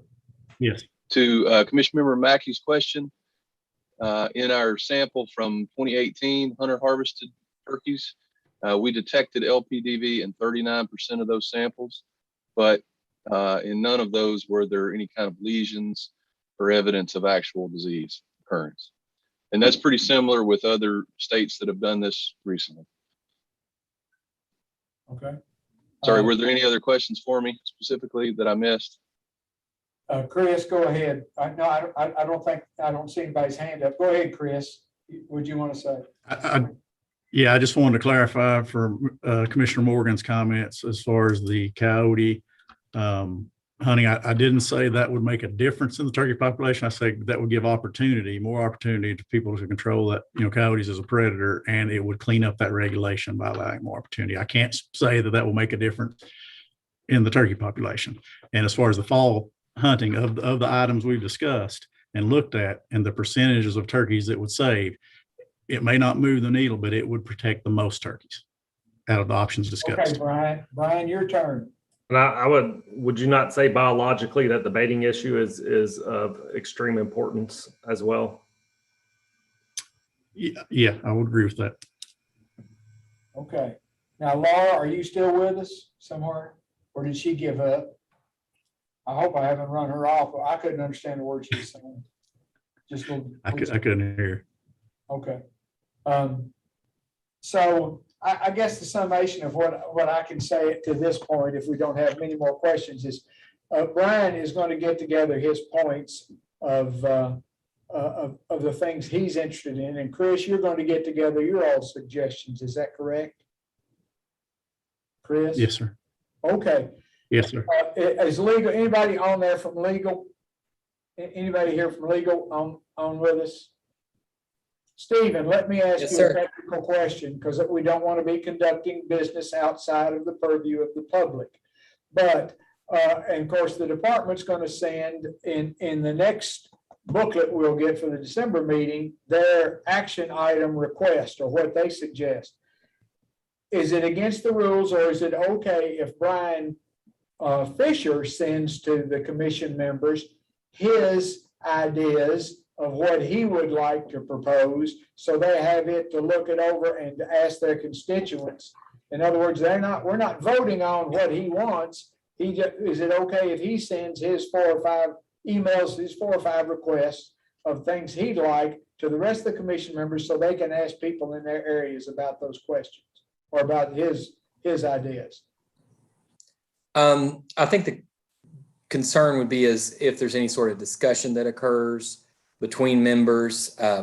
One member is allowed to educate another member on a topic. You just don't end up with any sort of daisy chain. I would suggest if Brian has any requests that the commission members go and talk to the constituents about, maybe it would be best to either funnel that through the department so that nobody can accidentally hit a reply all or anything like that. Gotcha. Well, Brian, thank you, Stephen. Do you care to do that, Brian? Do you want to make your topic? We can't hear you, Brian. You need to I can send, I've got them typed out, the motions I plan to make, so I can send those to Brian Clark and he can take care of them.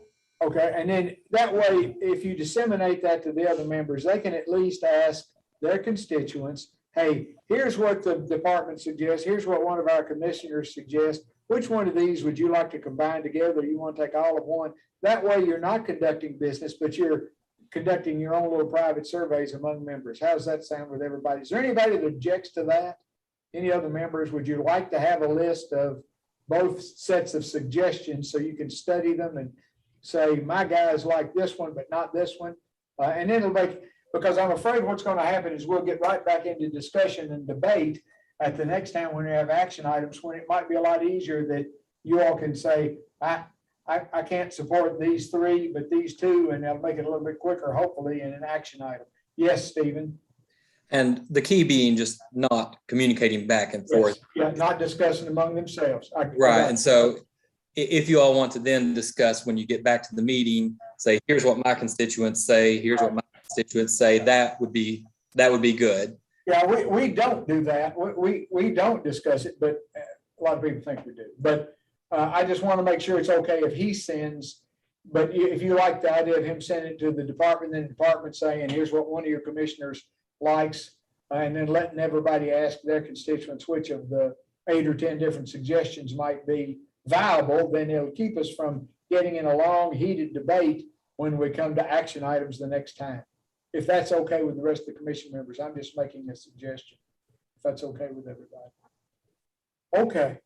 So any other questions? And Brian, you're satisfied that that's the way you can live with that, Brian Fisher? I need to start specifying. Yeah, I plan to bring and make here, so I don't want to make everybody think I'm talking to one and not the other. Yeah. So I'm sorry. I'll try to use your last names. Yeah, that's the feedback I'm getting from my district and the things that they'd like to see get done. So okay, good. That's what I plan to bring and vote, and y'all can vote which way you want. Thank you, Chris. Thank you, Zach, and thank you, Stephen. So are we done with that topic, gentlemen? And they're going to bring that back for your all's action at the next time. So the next item on our discussion is it's not a number, it's our attachment D6 on the WMA working group recommendations from Doug Morgan. And I'm going to tell you all, I have dealt with Doug considerably here since the last meeting. He has worked himself to death on a lot of this. So he, along with Paul Horn, deserve kudos for all the work that they've done for their working groups. So Doug, I'm gonna turn it over to you for your WMA working group recommendations. Okay. Well, I've got a pretty good presentation here. It's a little bit longer than the elk model. That's okay, right? I can't hear you, Doug. No, go ahead. Probably a good thing you didn't hear me. Well, the WMA working group has 3 statements of support we'd like to submit. One is support the implementation of the WMA tiering designations as approved by the commission to include proceeding with development of applicable communications about the levels of management and opportunities. And what that is, the commission has already voted and approved the idea of tiering the WMAs by having different levels of opportunities and list them. So a sportsman or a can go to the website or maybe through any of the communications we mail out or whatever and see what opportunities is available on that WMA. And he'll know if it's a place where whatever his sport might particularly fit, grouse hunting, we hope, turkeys, deer, whatever, boating. I mean, it would eliminate a lot of confusion, and the commission has already agreed to that. We're just asking the commission to go ahead and next month and vote to implement that and get it put on the books, get started on them. And the second thing was the fee in lieu of mitigation, the FILO. You know, some people don't really understand that the FILO department is part of the Department of Fish and Wildlife, just like fisheries or law enforcement or anybody else. They're a part of us. And we have a new commissioner this meeting, Commissioner Mackey. There's probably been or could have been projects that have been voted on in years past that's getting ready to start in his district. He don't even know about them. He don't even know where they're at. He don't know what they're going to do. And that's a shortfall on our part. The commissioners need to be more involved and network and have updates from the FILO department.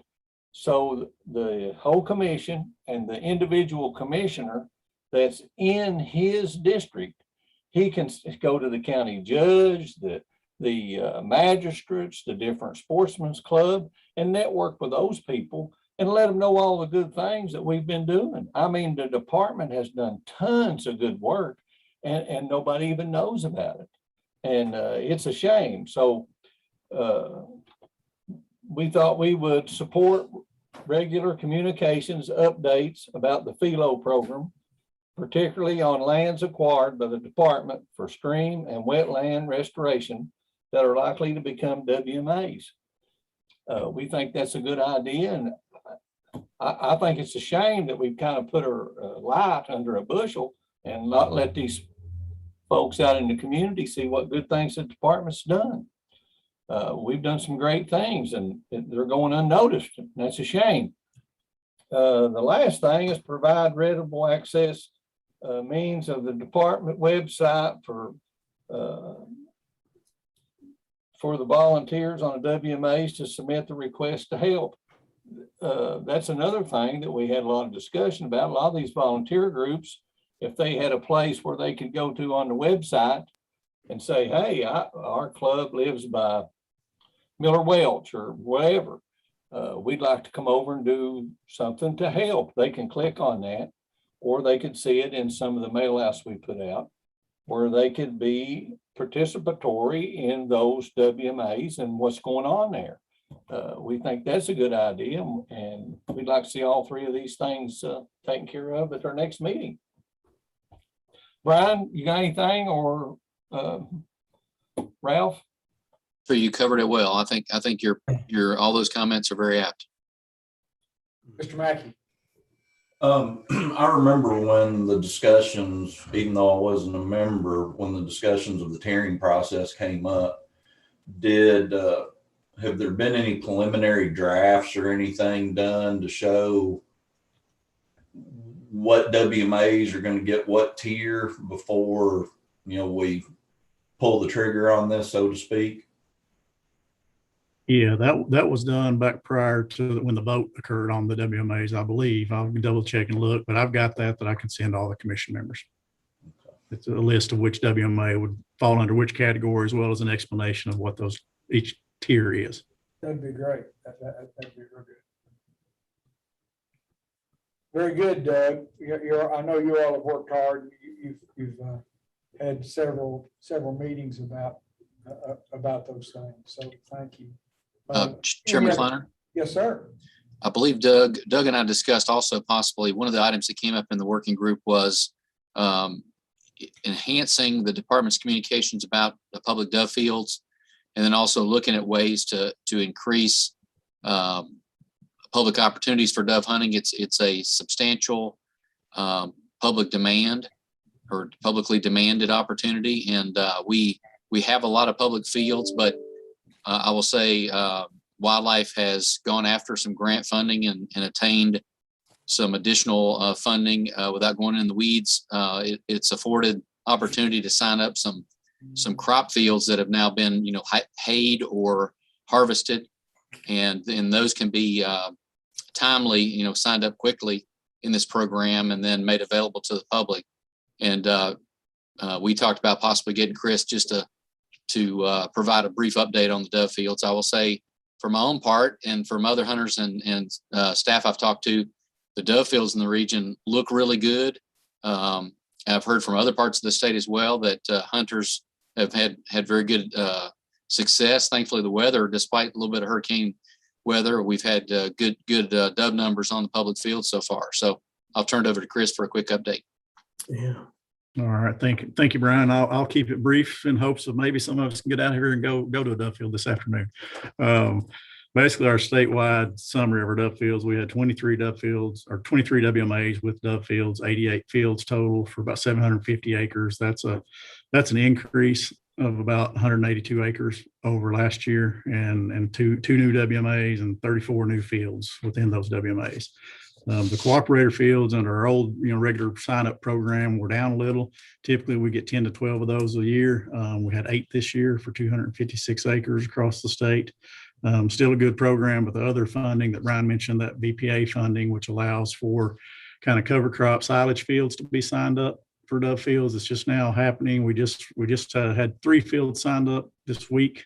That will be opening up Saturday. I think they're all out in Barron, McCracken County. So Dr. Floyd, they're out in your area, neck of the woods. I can't imagine silage field because I don't know of any dairy farms. Yeah, well, there are a few of them out there. I think actually, I believe these 3 were actually hemp fields. Oh yeah, now I believe that 100%. Yeah, which but it gives opportunity for hemp fields, silage fields. I don't know if y'all have ever shot dove over a harvested hemp field. It's unbelievable target rich environment.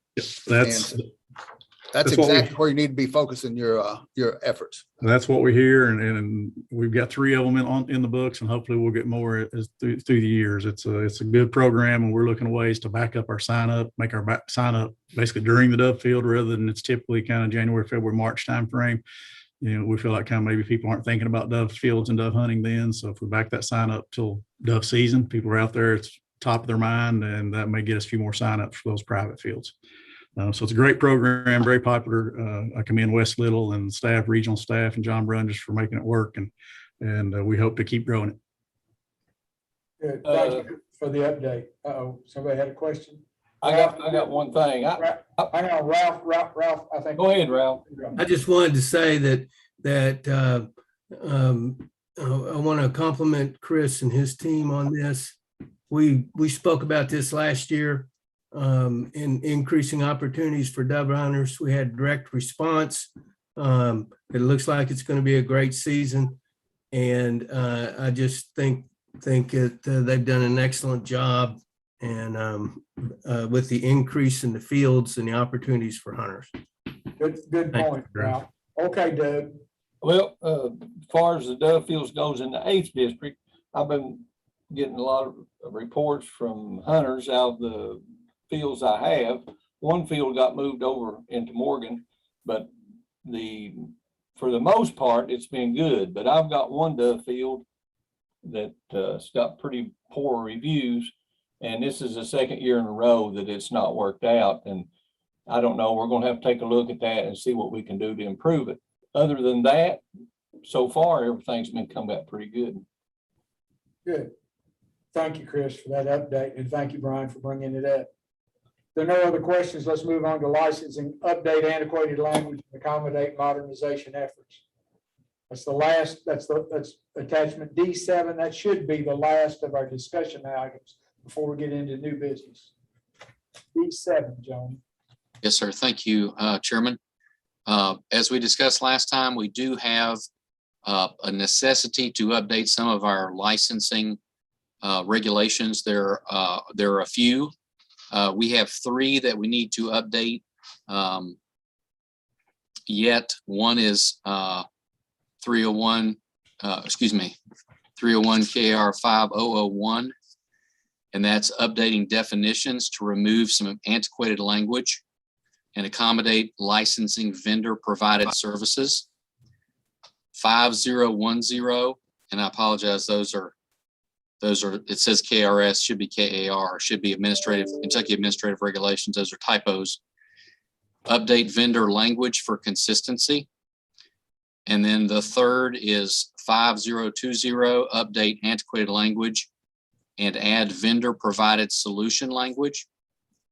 Add issuance fee and operational fee language, and alter agent commission amount to be based on a percentage of sale rather than fixed per transaction amount. And in essence, as I described last time, we've historically had point of sale vendors and a department internal means of sale, whether it mirrored our point of sale vendors, KDSS, Kentucky Direct Sales System, we called it historically. We've been through a couple of generations of that, or more recently, our online license delivery system, which we've now had in place for a few years.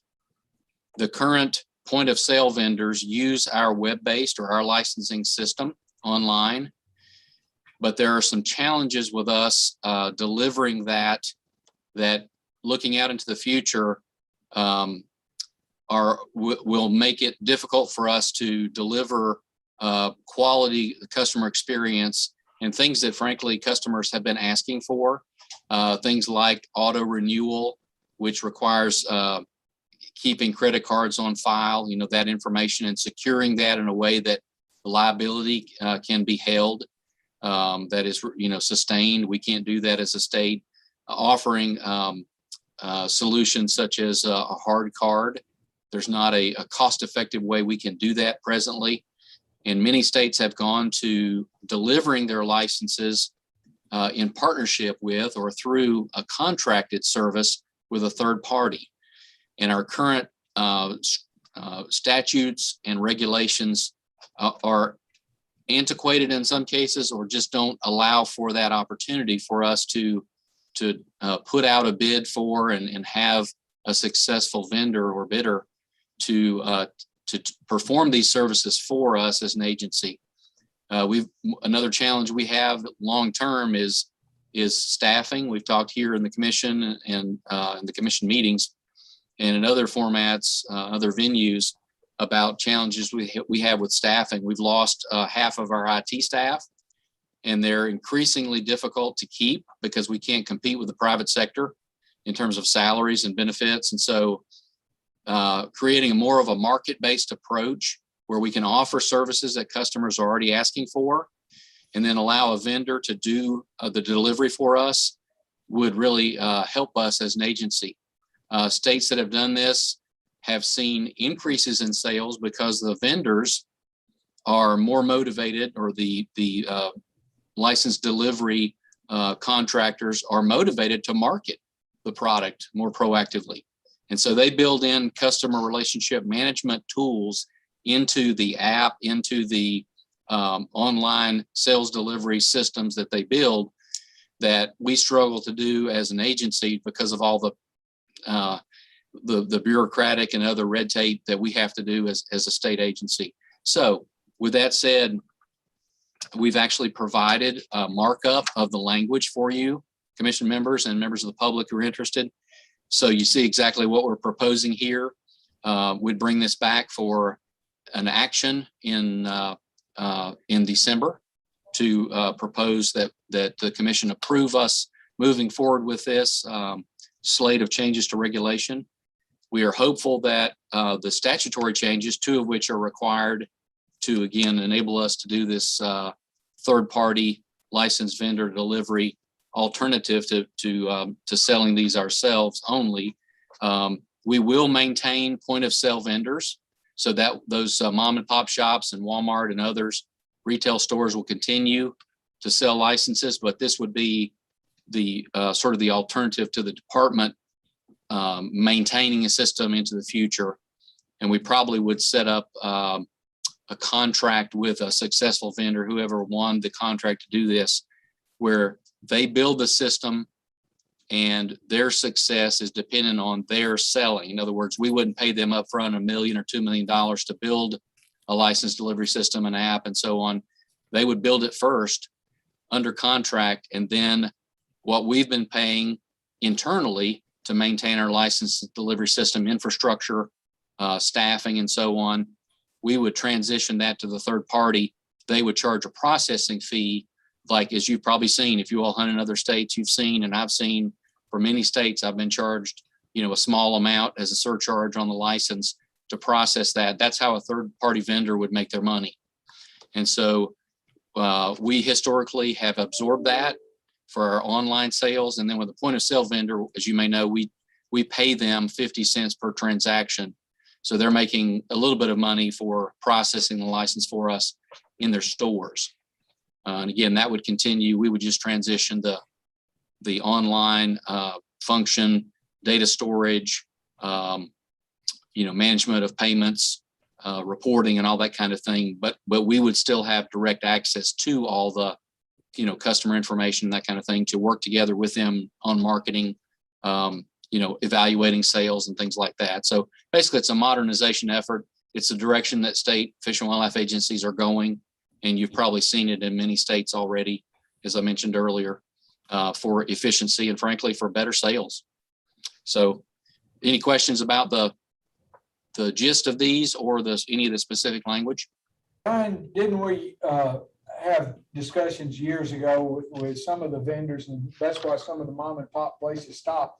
They were paying more to pay their Visa fee on like a sportsman's license. They were having to pay more than the 50 cents they were making. In other words, that by selling the license, they were losing money. Is there no amends we could make for that 50 cent per transaction? Now, on the commercial ones, you're saying you're going to give them a percentage, but on mom and pops, you're just going to give them a flat 50 cents. But do you remember when we had the controversy where people said, every time I sell a license, if it's a big license, I lose money.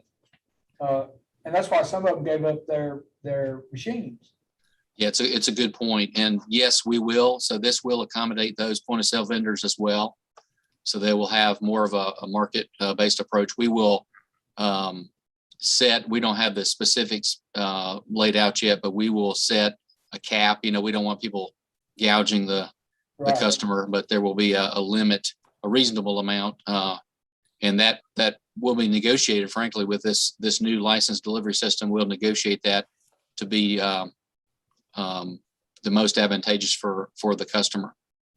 And you're going to bring this back to the commission at the December meeting with Yes, all sir. those, and they'll have it in good enough time they can go over those corrections like you have here, all those 3 or 4 pages of corrections. Yes. Good. Yes. Any questions else for Commissioner Clark at this time about licensure? We'll also mention there are a couple of statutory changes required, and we're hopeful that we can get those into a very simple, non-controversial bill with the legislature at some point, and hopefully get those moved through the next session so we can move forward with this project next calendar year. Okay. Thank you. No other questions. Let's move on to new business item number 1. Simplify and update snagging, grabbing, bow fishing regulations. Dave Dreves, you're back with us. Yes, sir, Mr. Chairman. That's NB1, gentlemen. New business number 1. Okay, sir. Fisheries Division would like to simplify and update sections of Regulation 301 KAR 1:410, which is taking a fish by non-traditional fishing methods. We'd like to specifically address some of the general provisions and the language regarding gigging and snagging in the Cumberland River below Lake Barkley and in the Tennessee River below Kentucky Lake. Fisheries also proposes to update bow fishing regulations to include shovel and nose sturgeon. And finally, we wish to update the Carr Creek Lake blue catfish regulations on the non-traditional fishing side in partnership with the proposal that we've made on the traditional fishing side. And so if you wish, I can detail all these provisions, proposals. There's about a dozen of them. I believe everybody read those. Does anybody want him to go over each one of these specifically, or has everybody been able to read them? And they have promised me before the next meeting for action items, they're reading everything to make sure they've got them down good. So I don't know that there's any need for it, Dave. I just know that you're doing a lot of these cleanups, and yes, sir. We appreciate that. And yes, they would be a discussion item next meeting. okay, everybody good with that on new business, gentlemen? They're going through here cleaning up a lot of these things for better understanding, and it really helps law enforcement, because if some of these are ambiguous, it gets them in trouble when they're writing citations. So I know the law enforcement division will like that idea too. If we don't have any questions for Dave, let's move on to hunter education course, and I believe Gabe is going to present that to us. Okay with everybody? Are we okay? I don't see anybody shaking their head no. Okay, Gabe. All right, good afternoon, gentlemen. Thank you. For you this afternoon, kind of in the same lines of Dave, we have a two-part request. One's cleanup, one's new. For the regulation 301 KAR 2185, this is the hunter education regulation. We are asking to provide criteria for eligibility to attend an in-person hunter ed course, and then also remove the requirements to carry a physical hunter education card. Currently, we do not have provisions in regulation to screen applicants for in-person hunter education courses and range days. In the interest of safety for both public attendees and staff, we would like to wish and enact a way for us to screen those folks before they come to one of our events. Anyone that we screen that we do not want to be there will be directed to an online hunter education course that we already have in place, and also the video range day submission option that we now have. And then lastly, the requirement to carry an actual card for proof of hunter education is antiquated.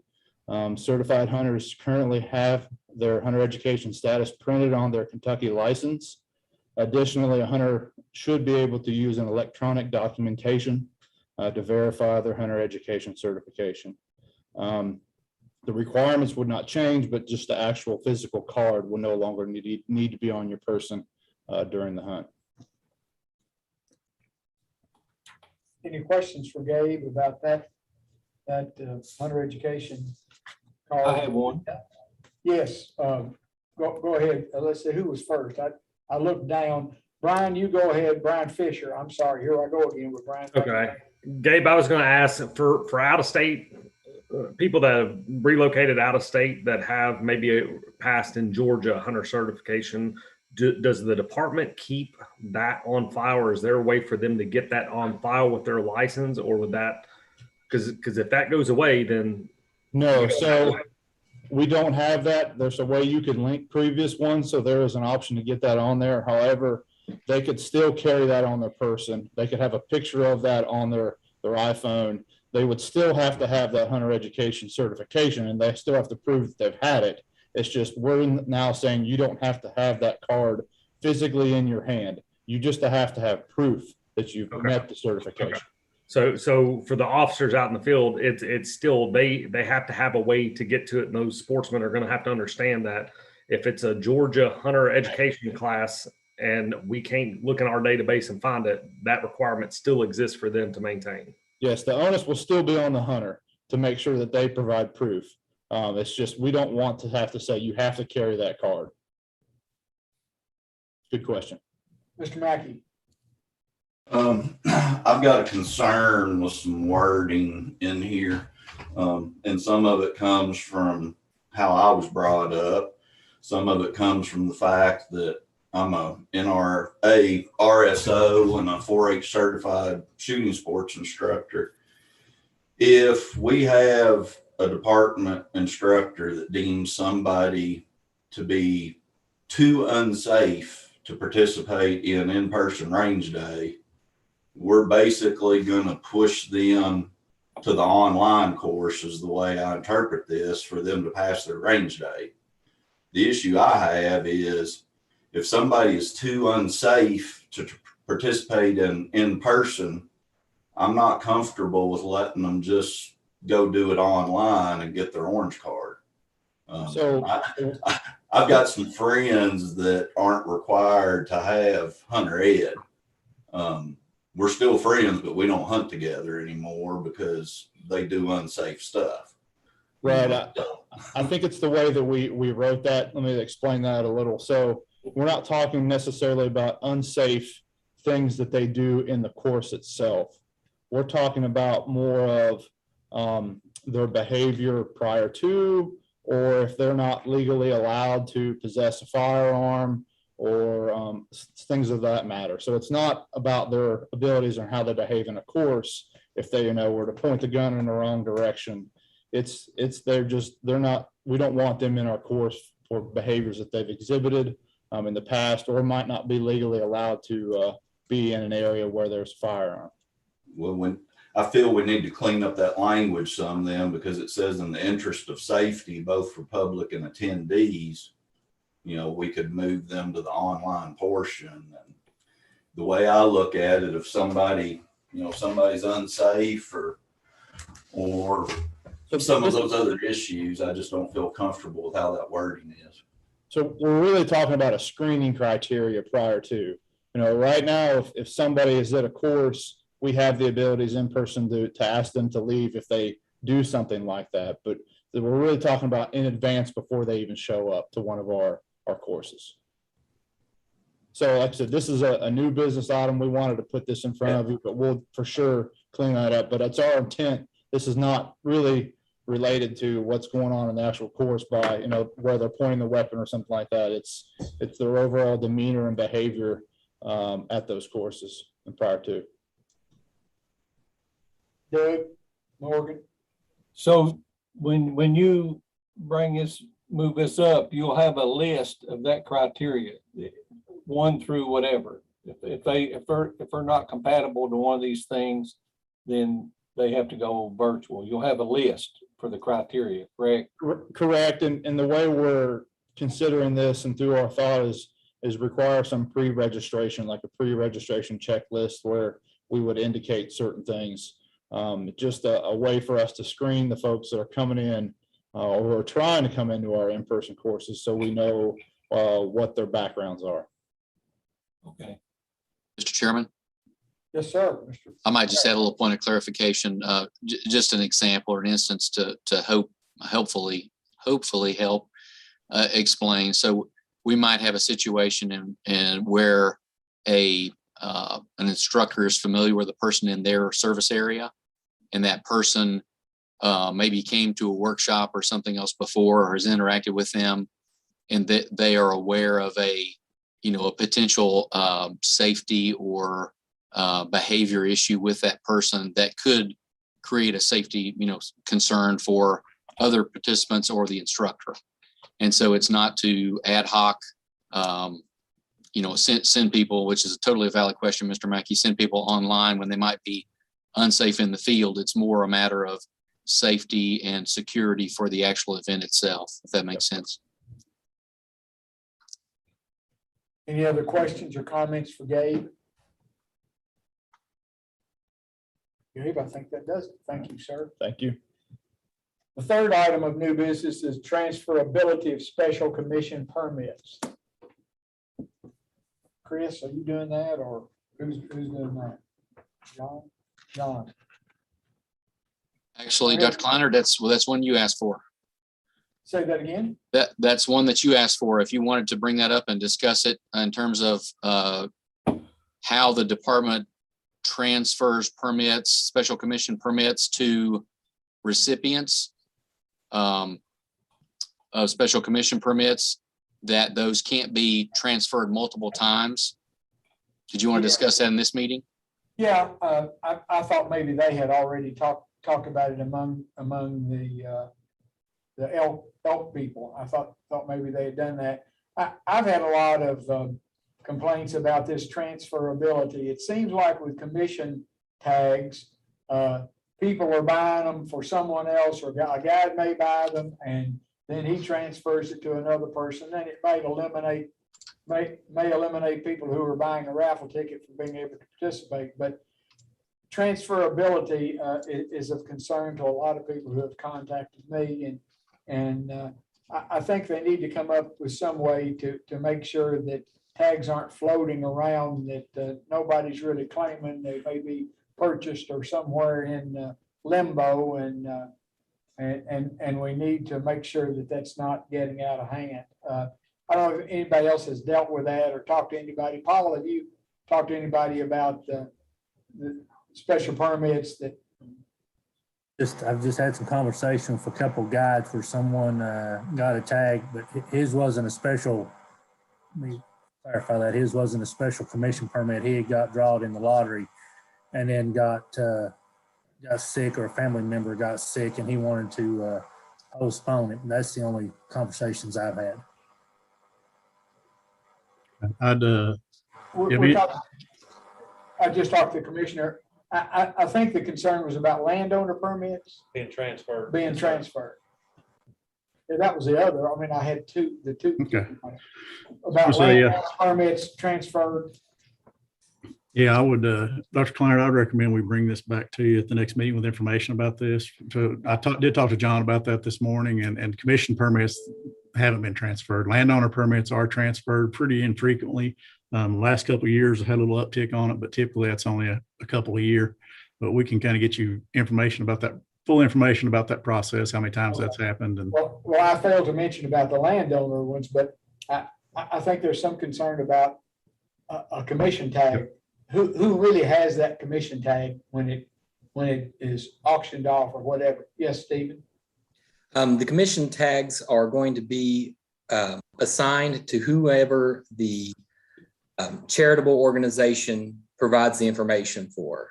So however the charitable organization chooses to divest themselves of the tag and raise their funds, there isn't anything in the reg that would stop them from selling it, as you might have mentioned, to a guide. The guide would be the person that ends up purchasing it.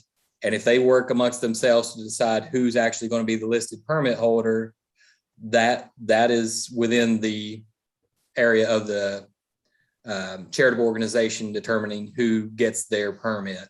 And so once it is assigned, it does not change hands again. It gets assigned one time. Once that hunter's name on it, if he was unsuccessful, he cannot transfer it to someone else. Correct. In other words, he hunted week 1 and was unsuccessful, and now somebody else is using it week 2. That cannot happen. It's only to a particularly named individual. Okay. I just thought, Brian Clark, that they had talked about, we're going to mention about that, and I failed to mention about landowner ones, and was talking about the other issue too. So, okay. So Well, Chris, you're going to come if back. nothing else, it's good to clarify that for the public, because a lot of people probably have a misconception about that on the special commission permits, but also on the landowner permits, that, there is transferability there. And so I guess to Chris's point, if wildlife would like to, and confer with law enforcement, like to bring back a recommendation there so that it's more tightly governed to avoid abuse for landowners, the recipients of landowner permits, then that certainly could be done. Okay, good. Are we okay with that then, Chris? You're going to come back and yeah, we'll look into it and see if we get any reports of issues with that and how the process works, and bring it back to y'all. Super. The next item we have is public comments with Kevin Kelly. Kevin, are you with us? There he is. Okay, Kevin. Thank you, Chairman. We received 3 comments, and so I'll begin reading those now. The first one is from Josh Rodhammer from Owen County. He's representing Kentucky chapter of Backcountry Hunters and Anglers. His comment: Kentucky BHA thanks the department for its assistance and contribution to our July Peabody WMA cleanup event. I applaud the establishment of a viewing room at Salado to allow Kentucky sportsmen and sportswomen access to view the meeting. Kentucky BHA appreciates the department allowing sportsmen to serve on the elk working group, and we will continue to support science-based decision-making and wildlife management. We will continue to monitor the health of our wildlife populations and the condition of our public lands and waters as the fall seasons open. That's the end of Mr. Rodhammer's comment. Well, Josh, I think that it's nice to thank the department, but I think the department owes BHA a word of thanks too for the volunteerism of getting out there and working so hard to fill up those dumpsters and doing the work. So the thanks goes both ways. Thank you, sir. And your next one, Kevin? Yes, the next comment's from Tina Hitchner, and I'll begin reading that. I have a few concerns regarding this meeting. First, I reside in the 6th district, which has no representation at this time, and would like to know when that will be rectified. I do not see how you can proceed with elections without the entire state being represented. Second, I would like to know your vetting process for registration for in-person hunter education classes. And if a person fails the vetting process, at what point are they still considered safe to handle a firearm for the video portion of the range day class? If the person is not considered safe to handle firearms with the hunter education instructor, how can you justify them to be safe to handle it in the video portion or better, yet in the field with other hunters? I am a concerned hunter education instructor. Does this process apply to everyone or just adults? If you're going to require this process for hunter education, when will this process be implemented for license sales as well? In the attachment NB2 for new business, this is not addressed. The only draft changes are to the actual carrying of the hunter education card. Thank you for your time, Tina Hitchner. Kevin, didn't you have a second request about the 6th district slot? Yes, sir. We had a second request, very similar. It was from Mr. Edwin Nyberg. Well, if you allow me to, let me address those for Mr. Nybert and for Ms. Hitchner, and you can make some comment about the hunter education. The Kentucky Revised Statute, Tina, provides plainly that the responsibility for determining the 6th district commissioner is in the governor of Commonwealth, in the governor of the Commonwealth's responsibility box. So the department, nor does the commission have any say over when that position is filled. I can tell you that our commissioner has talked to TAH, the Tourism Arts and Heritage Cabinet, and they are fully aware that the 6th position is not filled, and I believe they've talked to the administration about it. But the department nor the commission has any part in determining when that slot is filled. That's totally the governor's responsibility and not the department's nor the commission's. Do you want to address, Kevin, the hunter education portion of that question? Mr. Chairman, I can try to do that, and then Gabe might be able to further clarify if needed. So the screening, and it's a good question, because we certainly don't want to arbitrarily eliminate anyone from hunter education. That would be the farthest thing from our goal here, but we have had instances of instructors being harassed or threatened in some cases, believe it or not.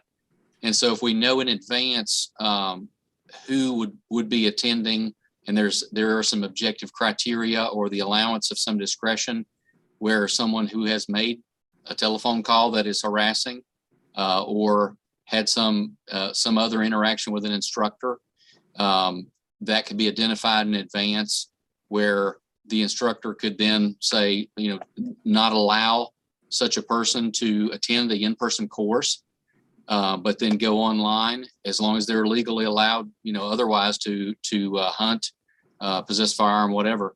But then also there is an issue of, depending on the time frame under which someone had been convicted of a felony, they could be prohibited in Kentucky from possessing or using a firearm. And so we would seek to clarify this as well. And that's something that Gabe and law enforcement are going to be working on in bringing back to you all specific recommendations. So I hope that helps. Okay, I got a question, Brian. Yes, sir. Brian? Go ahead, Doug. Okay, I'm sure that none of these regs have addressed the COVID situation, have they? I mean, is that going to be addressed in the criteria? That's a good question. I'll take the opportunity to give kudos to our Information and Education Division staff in pivoting or in creating a modified opportunity for folks who could not come in person because of COVID to either an in-person class or an in-person range day by promoting more of the different online courses that we have available to us, including a free online course from the NRA, which we're thankful for them as a partner, but also creating a video submission option for the range day so that we couldn't host a group range day during the COVID pandemic. And so as an alternative, a prospective hunter education student could get an adult who is either hunter education certified or is age exempt to proctor them.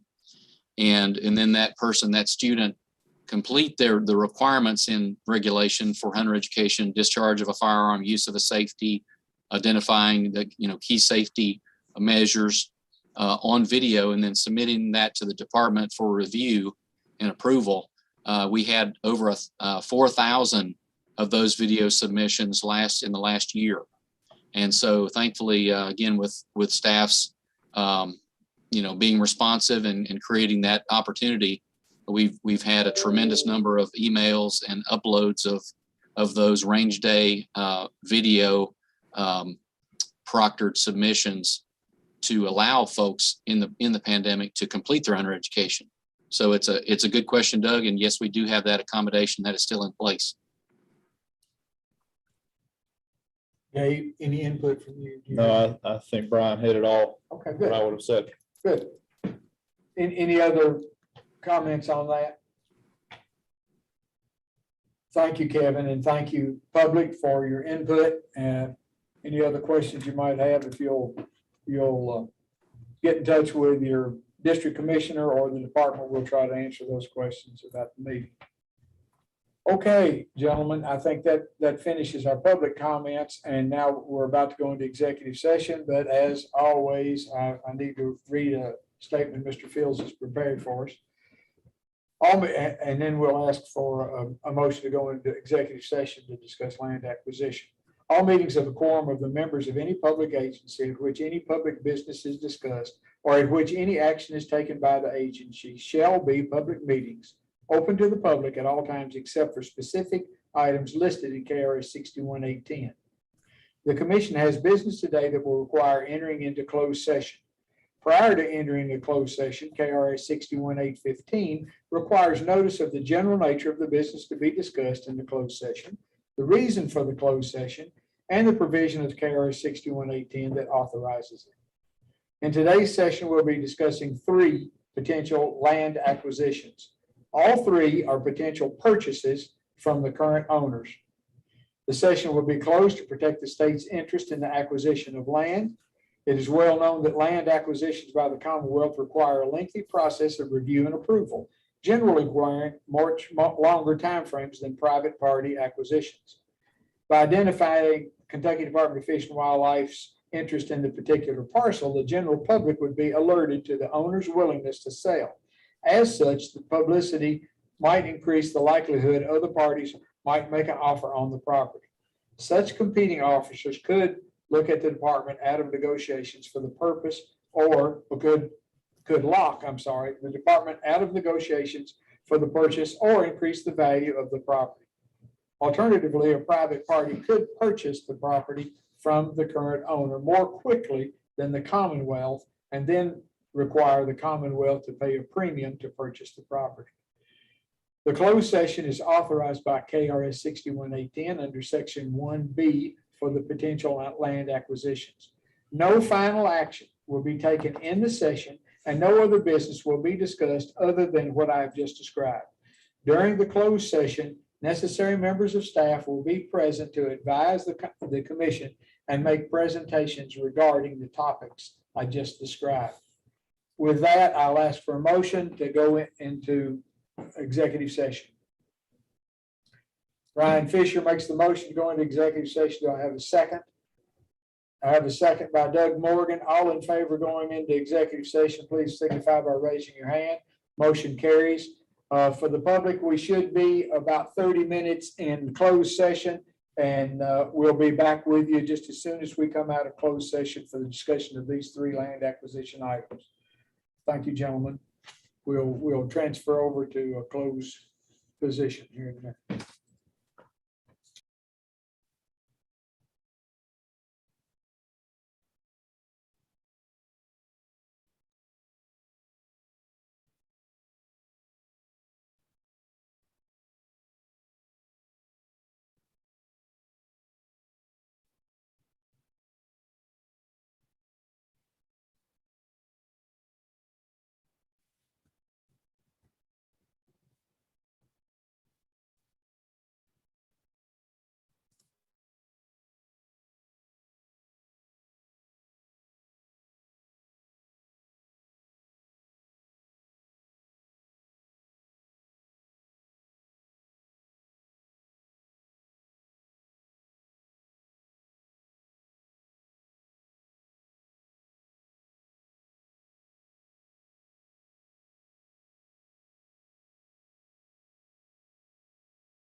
Welcome back, gentlemen, from closed session. Does everybody hear me? Yes. Okay, good. As you know, we have discussed 3 pieces of land acquisition labeled A, B, and C. I'll entertain a motion concerning any of those or all of those 3 from the commission.